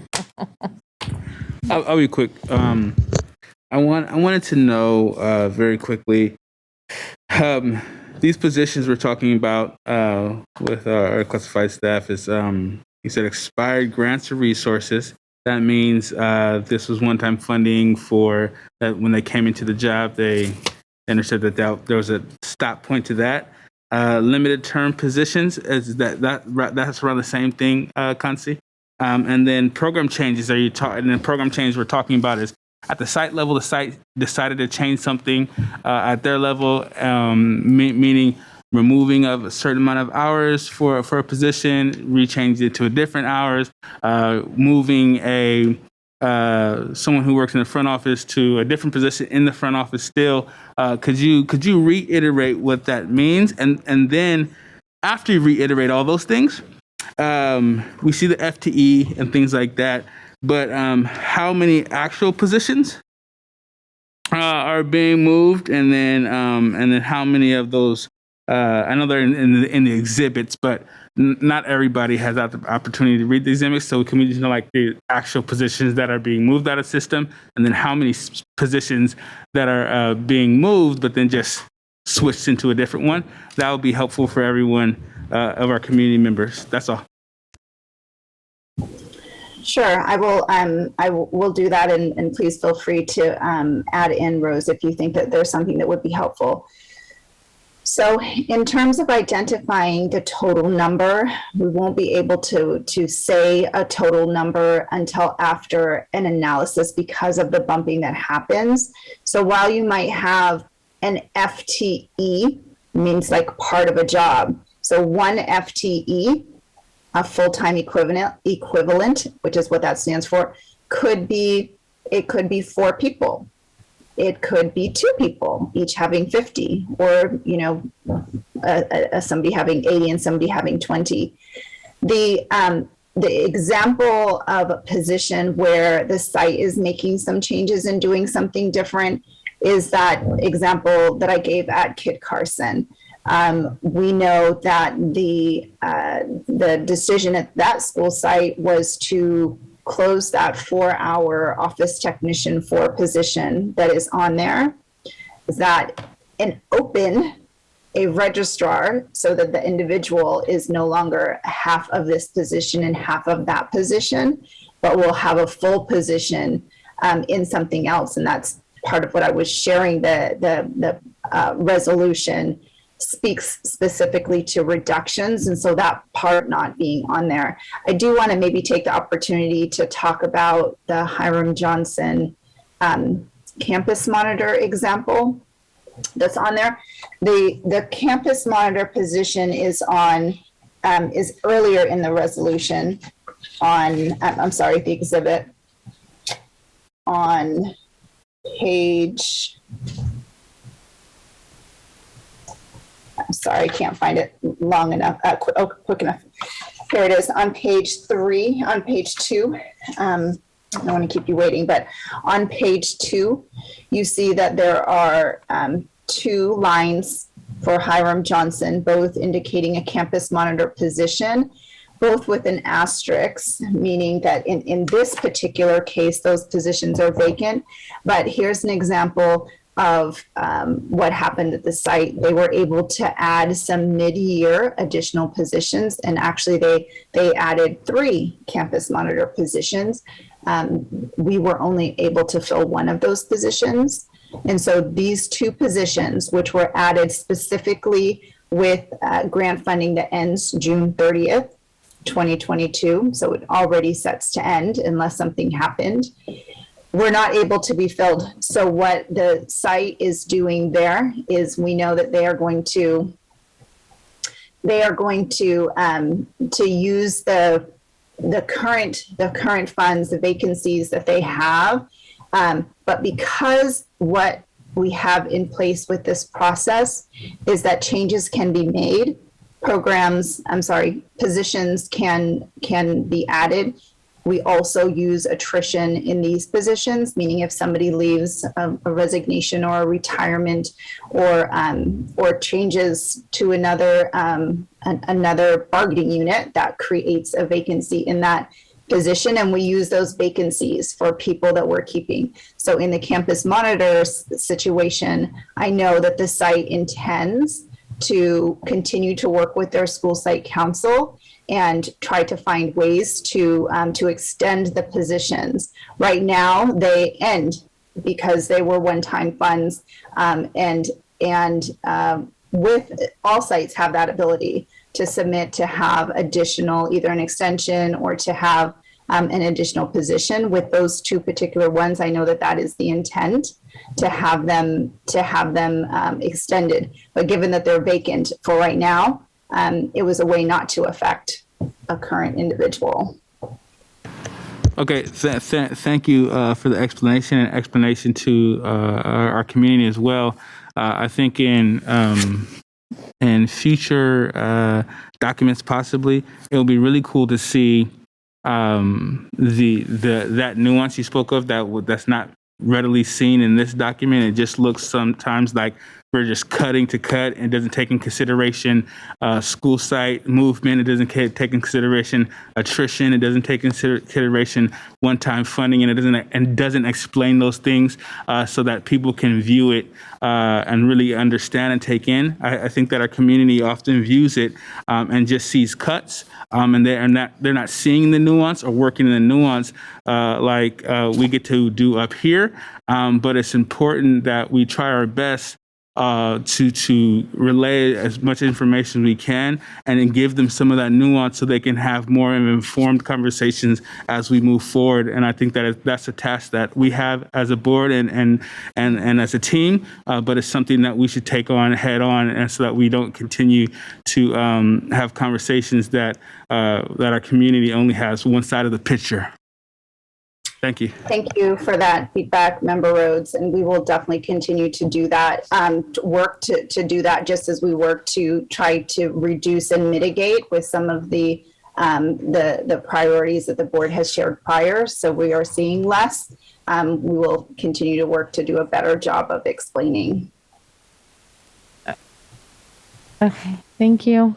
Member Garcia, before you start, it's a time check. It is 1:13. We extended the meeting till 1:15. I'll take a motion. Somebody else wants to throw in a time at this time. 1:45. Okay, no. 1:45. Okay, no. We have to take action on these items. We have to take action on these items So we tonight. should have just extended it until 2:30. Then we would have been. We tried to get through them. I'm not going to sit and argue about it. We need to extend till 1:45. Yes. 1:45. Okay. Take a motion. I got a second. Okay, thank you. All in favor, say aye. Opposed? That's what this is. Abstentions? Thank you. I'm a no. Did I say no?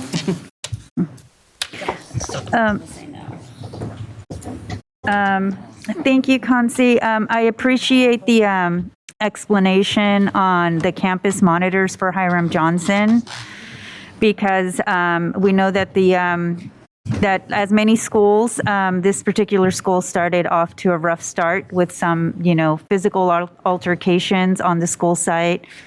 So I know that there is a need for campus monitors on the school site, but I know there is a process that needs to that request still needs to go through a process. So I get that part, and I'll just continue to keep my eye on that. And then secondly, I have just two other quick questions. The one on the food nutrition department. So I know that Rose mentioned that those are the reduction in hours. So the hours increased, and now you're reducing them back to normal hours. But I'm just wondering, how's that going to work? Or do we have the right level of staffing for next year when the school district, per state law, is required to implement universal meals, meaning offering students 2 meals per day, so breakfast and lunch? So how do we know we have the right number of not only people, but the right number of hours per person? Correct. Good question. Thank you, Member Garcia. And yes, our Nutrition Services Director, Diana Flores, she's already done the analysis to make sure that she does have the appropriate staffing. And as you know, our district, pretty much we're free and reduced lunch throughout, and we've already been serving 2 meals, if not even an additional snack in the evening and the afternoon. So we're already doing a lot of that, even prior to COVID. What we did during COVID was, as you recall, we started serving meals to our families, packaging meals, and that's where we needed the extra hours for our workers to go into the warehouse, package these up, and then they were doing the curbside. So it required a lot more labor than just the kids coming into, a regular cafeteria or having the kiosks. So, and I had a conversation with Diana, and she's pretty, confident that she can fill it. And again, we have the flexibility to add should she need them, where there will be an investment. And you'll see that, as a matter of fact, the HR list came out today to fill positions and announcements. There's a list of positions for nutrition services to staff up the central kitchen. So you'll see that, but that's different than these hours that are being reduced. And so I just want to make sure to clarify that. I don't want people to get confused that, we're reducing here, but, yet you see these positions that are posted today. They're two different types of activities. Thank you. That's really helpful. And it's good to know that the district is already staffed up to support that universal meals, and that it'll be ready to go for next year. So then my other question is, for the certificated part, you mentioned there's a pool of teachers. Is there a similar type of sort of pool for classified, or what's going to be in place in case there needs to be additional hires or increase in hours somewhere in the system with classified employees or positions? Yeah. Thank you. Good question. So on the pool that we have, the remaining funds that we have available, I was just using the certificated just to put it in perspective in the number of FTEs. But certainly, if we don't need all of those funding for certificated FTE, we can certainly tap into that. In addition to that, with the classified, we have other resources available. For example, nutrition services, it's its own fund. It's a self-sustaining fund, has sufficient resources to support additional staff. So we don't have to worry to tap into the unrestricted general fund for the cafeteria, the child nutrition fund. And then, as you know, with the ELO grant, that's for before and after school. So if there's any classified positions that are going to support those activities, we have those funds to draw from as well. And so we do have some other opportunities. And then depending on how our enrollment comes in next year, there might be additional funding in the concentration plus if we still meet that criteria to tap into that money, which will provide another one. So There are some opportunities out there, but again, going back to the pool that you talked about, Member Garcia, we certainly will use that, as needed also for our classified. Okay. And then just last comment. I think when we discuss these issues, we get a lot of really helpful context, because there's a story behind every single one of these, not items, but positions on the list. I don't know if there's a way to add another column that just kind of gives us a brief description as to why this is on this list. Just moving forward, because I think it's really helpful, especially when we know some of the recommendations are coming straight from the school sites, because they're making adjustments to meet the needs of the school sites and their students. So anyway, I think that would just be really helpful, and it would save a lot of time and eliminate a lot of confusion for our community as well. So thank you so much. Great.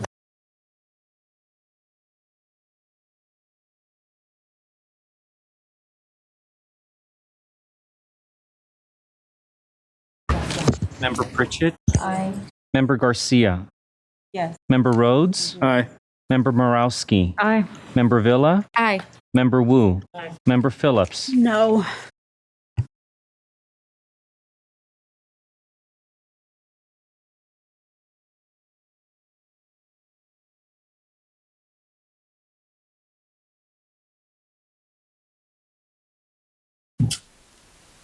Hello again.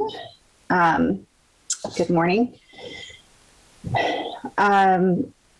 Chief Business Officer Rose Ramos, Christine Bieda as a Chief Academic Officer, and I will be bringing this third and final resolution for you tonight and for consideration. This one specifically relates to child development.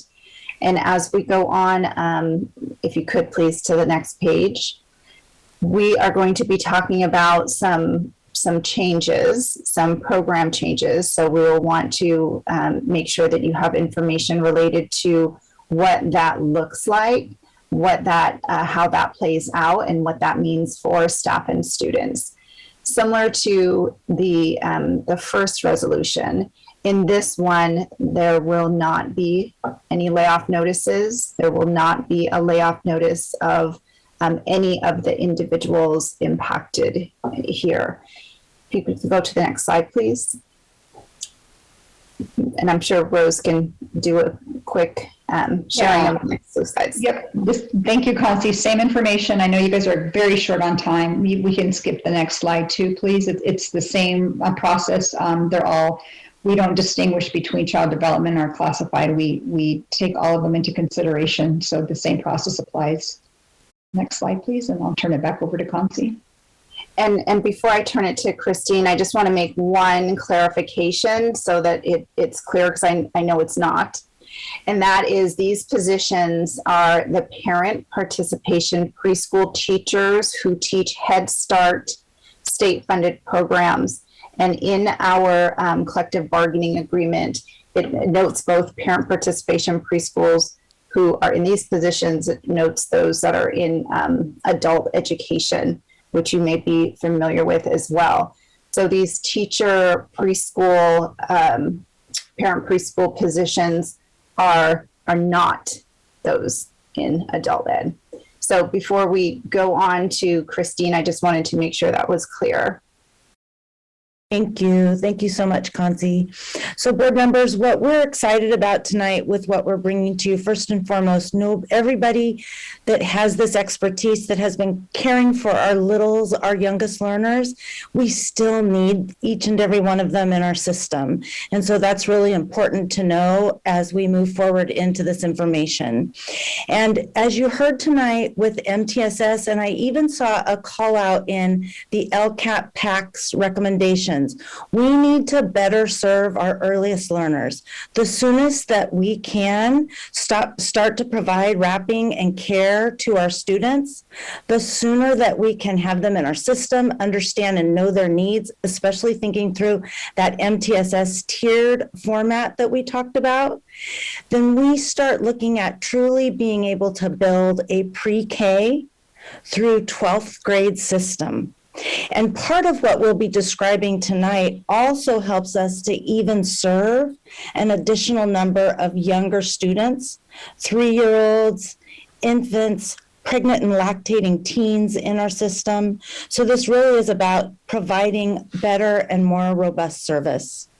So we're working to build an early learning and care. That's our new name for our child development department. We've aligned to county and state naming. So our new early learning and care department that moves our work into the future by really expanding our programming and implementing high quality early learning programs that better serve our students.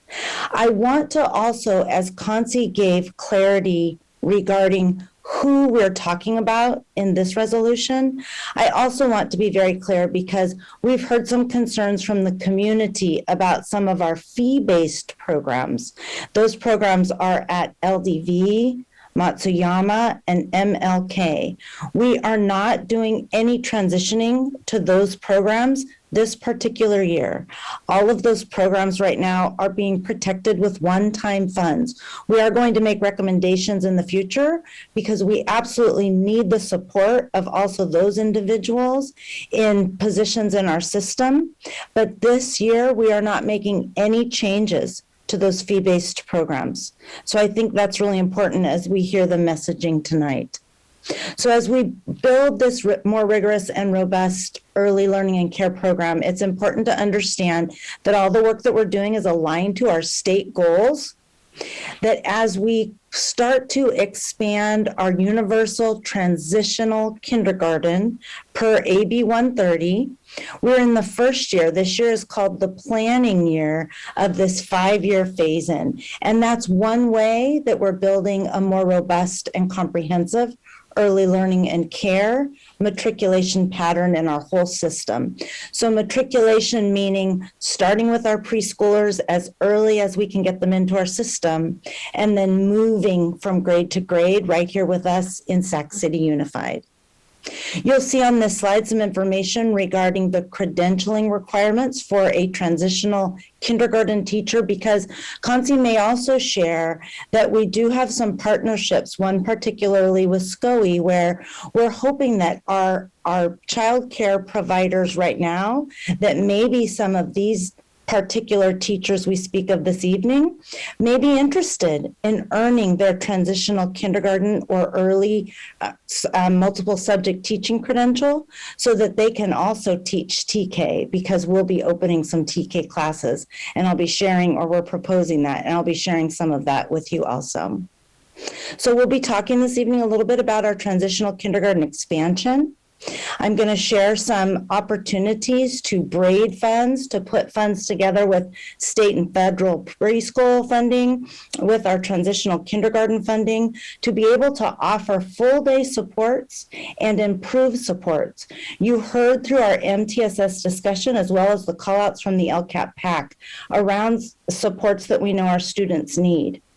Some of this work that we're doing will start to bring in, and we've already just hired, we're so excited, a clinical social worker that will be working with our earliest learners in our early learning and care department. We're bringing back a nurse, an RSP, a resource teacher, to really start to meet the needs of our students. And we're able to do some of that by braiding funding. This next bullet discusses the increased services to our younger students, because as we make some of the transitions that I'll be sharing this evening, we're also able to open up our ability to serve 3-year-olds and younger students, because our state and federal dollars tell us to first open these preschool positions to 4-year-olds. Now our 4-year-olds can be in a preschool program, or our transitional kindergarten program, or in one of our collaborative programs. As we scoop our 4-year-olds into these programs, we open more space for service for even our younger learners. And we're excited to offer those opportunities to our families. I also want the board to know that we'll be coming and proposing, because we're very committed to building inclusive preschools, that with some of this work that we're doing, we'll be opening space and opportunity to collaborate between general education, special education, and early learning and care to build inclusive preschools. And we're very excited to bring that into our system. Next slide, please. First and foremost, I would hope that the board can see that we currently have in our system 26 full-day preschool programs. So the students that attend these programs come for the full day. The families receive full day of care and support. Kids get all of that additional contact time with their teacher and all the additional fun and play time with their friends. But in our system, we also have half-day programming. So those students do not equitably receive the level of support or contact that other students are receiving in our system. So part of this resolution this evening is moving toward closing these half-day positions to open full-day positions to provide more equitable care and deeper, better service to our youngest learners. Next slide, please.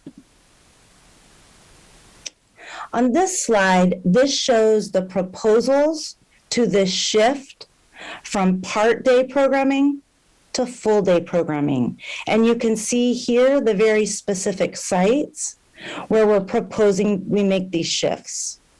It's important to understand that every single one of these licensed care providers that are in the part-day programs, they have everything they need with experience, units, and everything else to transition immediately into full-day support and service for our students. They can even stay at the very same school. So Member Rhodes, you were talking about relationships, and that is so important, and that opportunity is here.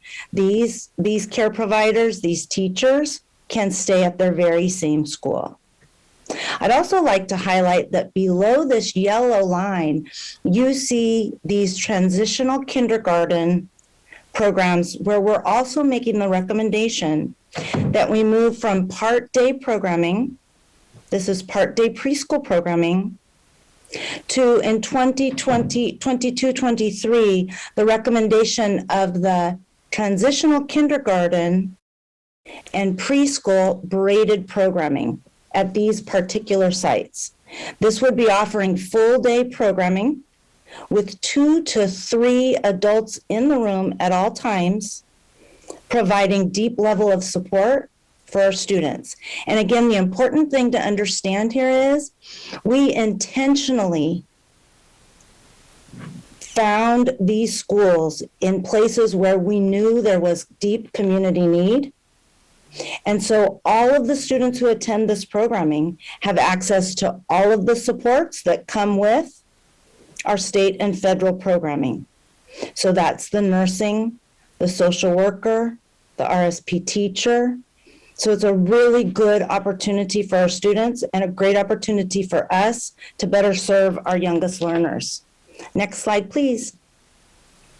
And I also wanted to highlight that we are also opening these 9 transitional kindergarten programs that are these braided programs. So overall, if we go back to slide 3 for just a moment, please, you'll see, okay, I'm sorry, just go back, yes, no, one more down to the proposed, thank you. So what you'll see in this resolution and what Concy will describe is that we're closing this part-day position because we're no longer going to, in our system, be offering this part-day position. That position won't exist in our system anymore. And so it technically has to be on this resolution. But we're opening, so we're closing 16 of these positions, but we're opening 12 full days plus another 9 collaborative with the TK. So we're opening 21 programs. So there's plenty of room for all the expertise that's in our system. Some of the teachers that are in the part-day program also have everything they need to teach transitional kindergarten. And so that might be another place that one of those teachers decide that they want to bring their expertise. So I think it's important to understand that the part-day position is leaving the system. We will close that and not have it in the system any longer so that we can open these full-day support services to our students and families. There is no loss of position or job for any of our experienced people that are in our system. In fact, we have need for transitional kindergarten teachers, and we're hoping that we can build that base, because in our next few years, as you saw in the first slide, we'll be proposing that we expand our transitional kindergarten even more. So this is our proposal for this shift in our early learning and care department. Next slide. And so these positions, although, as Christine said, and I shared earlier, this resolution and the reduction of these positions are not going to result in any layoff notices. So what you see here is just a timeline that shows what we've done and been, but you will see there are no additional steps noted there. Again, no notices to these individuals given these program changes. Next slide, please. Christine pretty much talked through this, and these parent preschool education teachers all that are in our system, we want to keep in our system. And in fact, we have some identified ways to help with any potential credentials that might be needed. And if you go to the next slide, you will see that what that process looks like. In addition to identifying the positions, as Christine spoke, that are going to be open, we are looking at each individual teacher, not just the 19 least senior, but certainly looking at those, looking at credentials currently held, because we have a couple different ways we can help and support to meet the additional requirements that are going to need to be in place in future years. CTC allows for, the Commission on Teacher Credentialing allows for some teachers to potentially be grandfathered in. It allows for certainly those to get multiple subject credentials. And as I shared earlier, we have an established, applied for a teacher residency program in collaboration with the Sacramento County Office of Education that is specifically focused on helping our folks get from where they are now into appropriate credentials to be able to serve in these positions in plenty of time. So we will go through a process working with each individual. We also, while we don't at the moment have any attrition in these particular areas, we are aware that potentially some is coming, and of course attrition can come anytime. But the intent of this is to help illustrate the support and the thought that it's going to be there with these individuals as we work with them. Again, they'll have different options, from being grandfathered in to perhaps a residency, to perhaps some we know already have the base credential that they need. Next slide, please. The other thing that we'll do is that once they have that credential, which is a multiple subject teaching credential, that also opens it up to other elementary grade positions. So just to summarize, no layoff notices being issued in this resolution, positions being closed due to the program shift that is taking place as described, and the district support that will be there to help those employees get appropriate credentialing and move into these positions if that's what they would like to do. So with that, we are ready for questions. Are there any public comment? No public comment on this item. Okay, Member Morosky. Thanks, President Pritchett. Great presentation, and I appreciate the thoughtful work that went into here. I'm just given the late hour and our staff and everyone, we probably need to wrap this up quickly. And it's a complicated issue and worth a lot more discussion, I think. So I would propose that we move directly to a motion based on the fact that this is expanding services to our students. No one's going to get a layoff notice. It's a programmatic shift. I would propose just moving to a motion and just ask to bring the topic back to the board as part of like an overall plan as how we're going to do early kinder over the next 5 years and plan on that. So that would be my my proposal. Moving it. If you're ready for a motion, I'm happy to move it. Do I got a second? Judah. Student preferential vote? Superintendent roll call. Yes. Member Pritchett. Aye. Member Garcia. I'm sorry. The motion. We are, oh, I'm sorry. Let me clarify the motion. The motion is to approve this resolution. And bringing back the comprehensive plan for early learning and care, part of the transitional kinder plan that the district is required to adopt.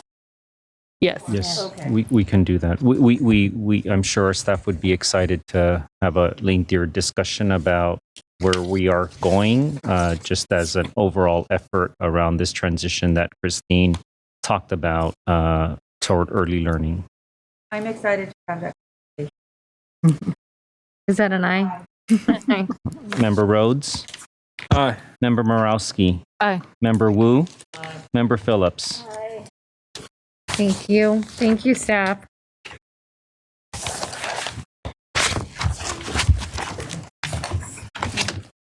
I don't know why I missed my finger. I must be that tired. Okay. 10.0 communications, employee organizational reports. Do we still have SCTA online? No. SEAU? No. Wait. PCS? No. What? We have Nikki Molesky. Okay, go ahead, Nikki. We weren't planning on speaking at the moment. What was that? I'm sorry. Oh, okay, you're not wasn't planning to speak. Oh, okay. TCS? No. Teamsters? report. UPE? No report. Okay. Anybody from the district advisory committees? No. Okay. Oh, I'm sorry. Terrence Gladney has his hand raised. Okay. Terrence, you're speaking on.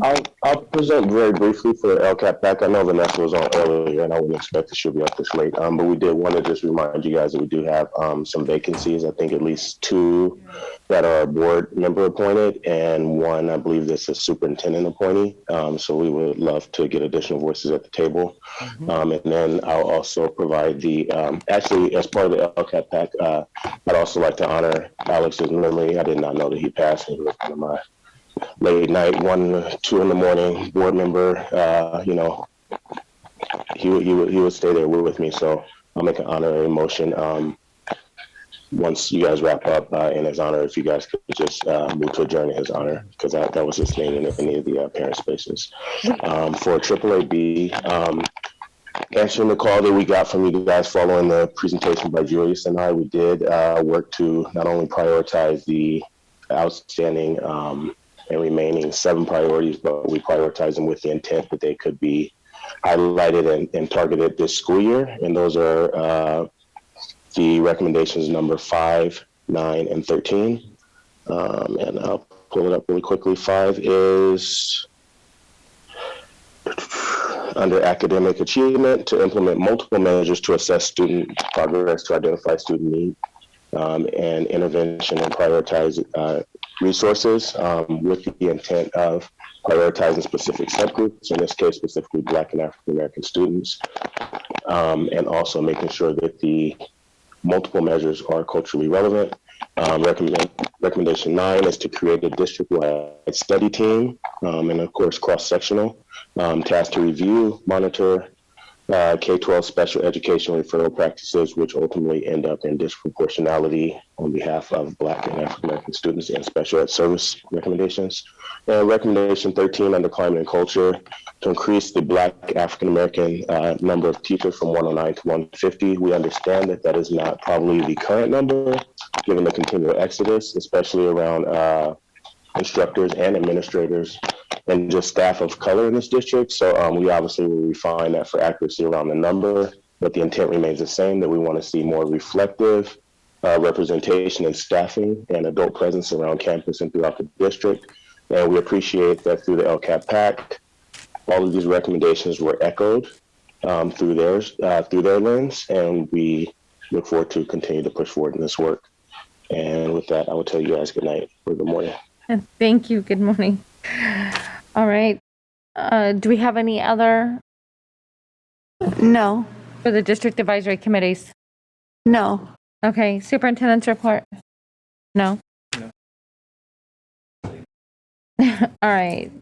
President's report. I had a whole thing, but I just really quickly just want to say thank you to our facility staff, DLR, and RSS for their. Our district won some pretty prestigious awards at the CASH conference in terms of our equity, access, and social justice vision. The CASH conference? CASH. Yeah, what is that? Coalition for? Why don't you say? And I'm not gonna go into it right now. We'll go. I'll put it out there later. I'll put it on my social media page. And I just want to say that our central kitchen is our crown jewel, and we should be proud of it. And the major award was on our equity-based master plan. So thank you to staff here at the district that worked with our architects on this. And then that's all I have right now. Student member report. Nothing. Okay. Information sharing by board. Okay. Consent agenda. Do we have any public comment? We do have a public comment from Terrence Gladney on item 11.1D. Terrence, are you still there? I'm here, but I'll let you guys go home. I was working tonight too, so I just got home a few minutes ago, so I can feel you guys' pain. God bless you guys, and have a good night. Get some rest. Keep working. Thank you. Keep pushing. Thank you. All right, student preferential vote? Yes, no. Oh, sorry, I should have asked for a motion in a second first. Now student preferential vote and Yes. Superintendent roll call. Member Pritchett. Aye. Member Garcia. Aye. Member Rhodes. Aye. Member Morowski. Aye. Member Wu. Member Phillips. Thank you. And just before we adjourn tonight at this very late hour, I would just like to close this meeting in memory of a long-serving member of the Sacramento